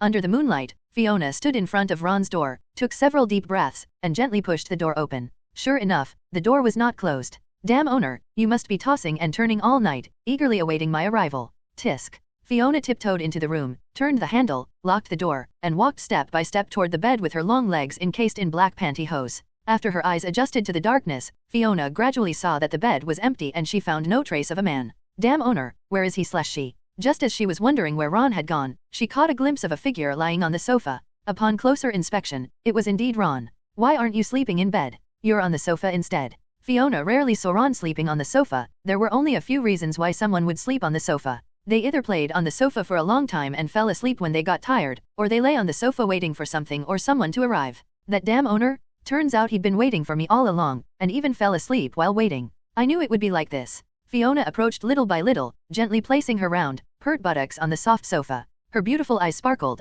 as if she had seen something interesting. Such an owner is truly rare. She bent her slender waist and leaned forward so that she could see Ron's face more clearly. The owner is actually quite good-looking. Gumbling. Fiona swallowed hard, then couldn't resist reaching out to touch Ron's face lightly, before gently stroking it. Hoo-hoo. Her breathing quickened, her cheeks flushed slightly, and her upper legs, tightly wrapped in black pantyhose, were slightly pressed together. What's wrong with me? I just touched my master's face normally. The clandestine touch sent a strong feeling of illicit intimacy through Fiona's heart. Since the master had been waiting for him, he fell asleep. Therefore, as the master's personal maid, she should spare no effort to fulfill the master's pre-sleep fantasies. Hoo-hoo. Fiona's breath was warm, her outstretched hand trembled, her mind went blank, and the intense emotions made her heart feel like it was about to jump out of her chest. However, just as it was about to touch it, it stopped, seemingly hesitating about whether or not to do it. As a qualified maid, it is her duty to help her master solve his or her problems. Maids in other noble households did much more than that. Gumbling. Thinking this through, Fiona swallowed hard, then, without further hesitation, slowly reached out her hand. As night deepened, the mansion became relatively quiet. In a corner of the backyard, a girl with long red hair danced under the moon. The bright moon seemed to drape her in a light veil, making her skin appear fair and radiant, and her red scales shimmered like jewels. Who else could it be but Phyllis? Oville and Lucia went back to their room as soon as it got dark, and they're probably asleep now. Only Freya would cultivate until late at night. The reason she works so hard is simple: she wants to regain her peak strength and escape the fate of being dominated by humans as soon as possible. Philia felt that even if she worked under him for 3 years, she should at least have some say and not let him manipulate her. When the 3 years are up, the first thing to do is gouge out that human's eyes. As for killing him, we can consider that later. Inside the room, on the sofa, Ron's illusory consciousness gradually awakened. He felt like he was having a wonderful dream, which made his current feelings exceptionally pleasant. Wrong? Suddenly Ron opened his eyes and saw Fiona, dressed in a thin short skirt, kneeling on the sofa. Her long legs, tightly encased in black pantyhose, were slightly pressed together and trembled gently. Her eyes and brows exuded a charming allure, and as she gently stroked her fingers, her expression became dazed. Fiona moistened her pink lips and spoke softly. Damn master, he's finally awake with the maid's help. How is it? How does the master feel? Do you think I'm a competent maid and meet your expectations? Chapter 46. Fiona helps her master solve his problems? Inside the room, on the sofa, the little maid is kneeling. Ron's Adam's apple bobbed, and he took a deep breath to make sure this wasn't a dream. She's really my own little maid. You bastard master, stop staring at the maid's body. Fiona pouted and gave the man a disdainful look. At this moment, her cheeks were burning, her body was trembling, and she felt both nervous and shy. You ambushed me while I was asleep, and now I can't even watch. What do you mean by ambush?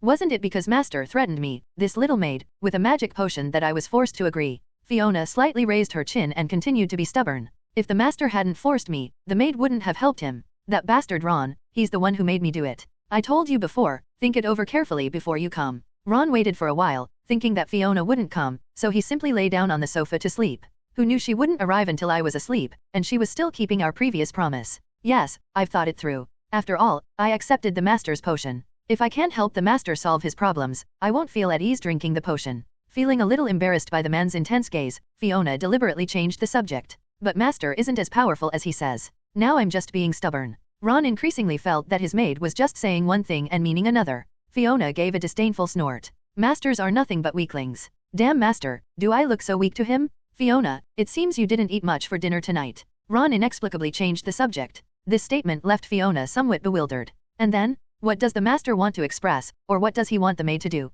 She knew her Master's personality very well. If he said these incomprehensible words, he was probably thinking about something strange. What I mean is, if you get hungry, I'll make you some late-night snacks. Ron licked his lips and gave a meaningful smile. The maid isn't hungry. Fiona frowned, looking at the man in front of her with utter contempt, as if she were looking at a scumbag. As your maid, how could I not know? So, there is absolutely no way such a thing could happen. Ron had indeed been planning to do this for a while. How could I possibly agree to such an rude request? Don't ever beg me for anything in the future. Ron knew what his maid was thinking. Today was probably not the right time, but it was hard to say in a couple of days. The owner of this erotic aura is clearly weak, yet he is full of confidence in himself. Fiona raised an eyebrow, revealing a mocking expression. Besides, the Master is really lame. Although she said that, Fiona was both nervous and ashamed at that moment. My heart was pounding. Fiona. Ron pulled the maid into his arms. Damn Master. Finally, amidst Fiona's screams, Ron breathed a sigh of relief and smiled with satisfaction. The Master is the weakest. Fiona stood up, looking at the man in front of her with disdain. Such a Master, please don't speak so arrogantly next time. After leaving those words, Fiona ran away in a panic. Only after running back to her room and closing the door did Fiona pat her chest and gasp for breath. She first frowned, then her expression softened, and finally she bit her pink lips and went into the bathroom. Earlier, when she was running outside, Fiona felt her legs getting a little cold from the wind, but only now did she realize why. It's all that bastard owner's fault. Ron, who was lying on the sofa, yawned for no apparent reason. He knew it must be Fiona talking about him. After all, she had just been saying all sorts of strange things beside me. At this point, it can only be her. Ron's lips inexplicably curled up when he thought of his maid. I have to say, Fiona can be quite interesting sometimes. This contrast is undoubtedly enormous. It also brings the strongest impact. There's still a long road ahead, and plenty of opportunities. Ron couldn't sleep, so he took a nice shower and then went out. I plan to stroll around the courtyard and enjoy the quiet night. Occasional solitude can actually help express inner feelings and allow people to think things through more clearly. After sitting down in the courtyard, Ron noticed a beautiful figure dancing alone in the moonlight in a corner. Her captivating figure and efficient movements immediately caught his eye. Only after looking closely could I see who it was. That fiery red long hair and 10-centimeter long dragon horns made it so easy to recognize. It's so late, and Freya is still training. What a persistent dragon. That's understandable. After all, she's the Red Dragon Queen who will sweep across the entire continent in the future. In addition to their strong abilities, they also possess a tenacious and never-give-up spirit. Of course, most importantly, she possesses the characteristic of having a bloodline that awakens upon near death. When one is on the verge of death, one's bloodline will be elevated once again. We can't let Freya die yet, otherwise her strength will increase even further and she'll be hard to control. Who knows, they might be turned upside down and have to ride on their heads and urinate on them. Use this trump card only when you encounter a formidable enemy. Fiona, who had been cultivating, seemed to sense something, stopped, turned her head, and looked towards the pavilion. After noticing the man staring at her, she clenched her teeth and frowned deeply. That damn human man, instead of sleeping in the middle of the night, is spying here. For some reason, she wasn't as angry as I'd expected this time. She just snorted and turned to leave. 3 years later, you must first gouge out his eyes, and then roast him with fire every day. Chapter 47 The Maid's Teasing? Obtain the Holy Night Encyclopedia. The night was deeper. After finishing her training, Freya took a relaxing shower and then lay down on the bed to rest. Having exhausted a lot of physical and mental energy, he fell asleep quickly. But today, she seemed to be sleeping restlessly, her legs slightly together, her tail fidgeting and curling up gently around the blanket. A faint blush rippled across her cheeks, and steam constantly rose from the red scales covering her body. Time flies, day and night alternate, and it's already the next morning. The sky began to lighten with the first light of dawn, the light gradually intensified, and then it began to radiate golden rays. As the sun rose, the last trace of darkness was driven away. Inside a mansion in Winterfell. After washing up, Fiona changed into a neat maid outfit and walked briskly toward Ron's master bedroom. She seemed to be in a good mood, with a faint smile on her face. Pat. Fiona was about to knock on the door, but remembering what happened yesterday, she tried turning the doorknob and gently pushed it open. The owner must have been too tired last night and used up too much energy, so he forgot to lock the door. What a weak master. Fiona couldn't help but complain inwardly, then closed the door and tiptoed to the bedside. Looking at Ron sleeping, she couldn't help but smile and reached out to pinch the man's nose. You damn master, the sun is already high in the sky, and you're still sleeping in. In a daze, Ron was awakened by the noise. He opened his eyes and saw the maid standing in front of him. Nothing much to do today, let me sleep in a bit longer. Ron has been under a lot of pressure lately, and since he doesn't have any urgent engagements today, he wants to take half a day off to relax. Who said there's nothing to do? We're about to go to the new land and there's a lot we need to buy. Fiona gently placed her round, pert buttocks on the edge of the bed, leaned down, and reached out to pinch Ron's face. Master must have exhausted too much energy last night, which is why he can't get up. It seems that Master's body is not as strong as I thought. He looks strong and powerful, but he is actually very weak. She smiled as she said this. Of course, this is actually my fault. If it weren't for the maid helping the master solve his problems, someone of the master's age would have been in high spirits long ago. It was by its own hands that it drained its master's energy and spirit. Fiona, I really want to shut you up right now.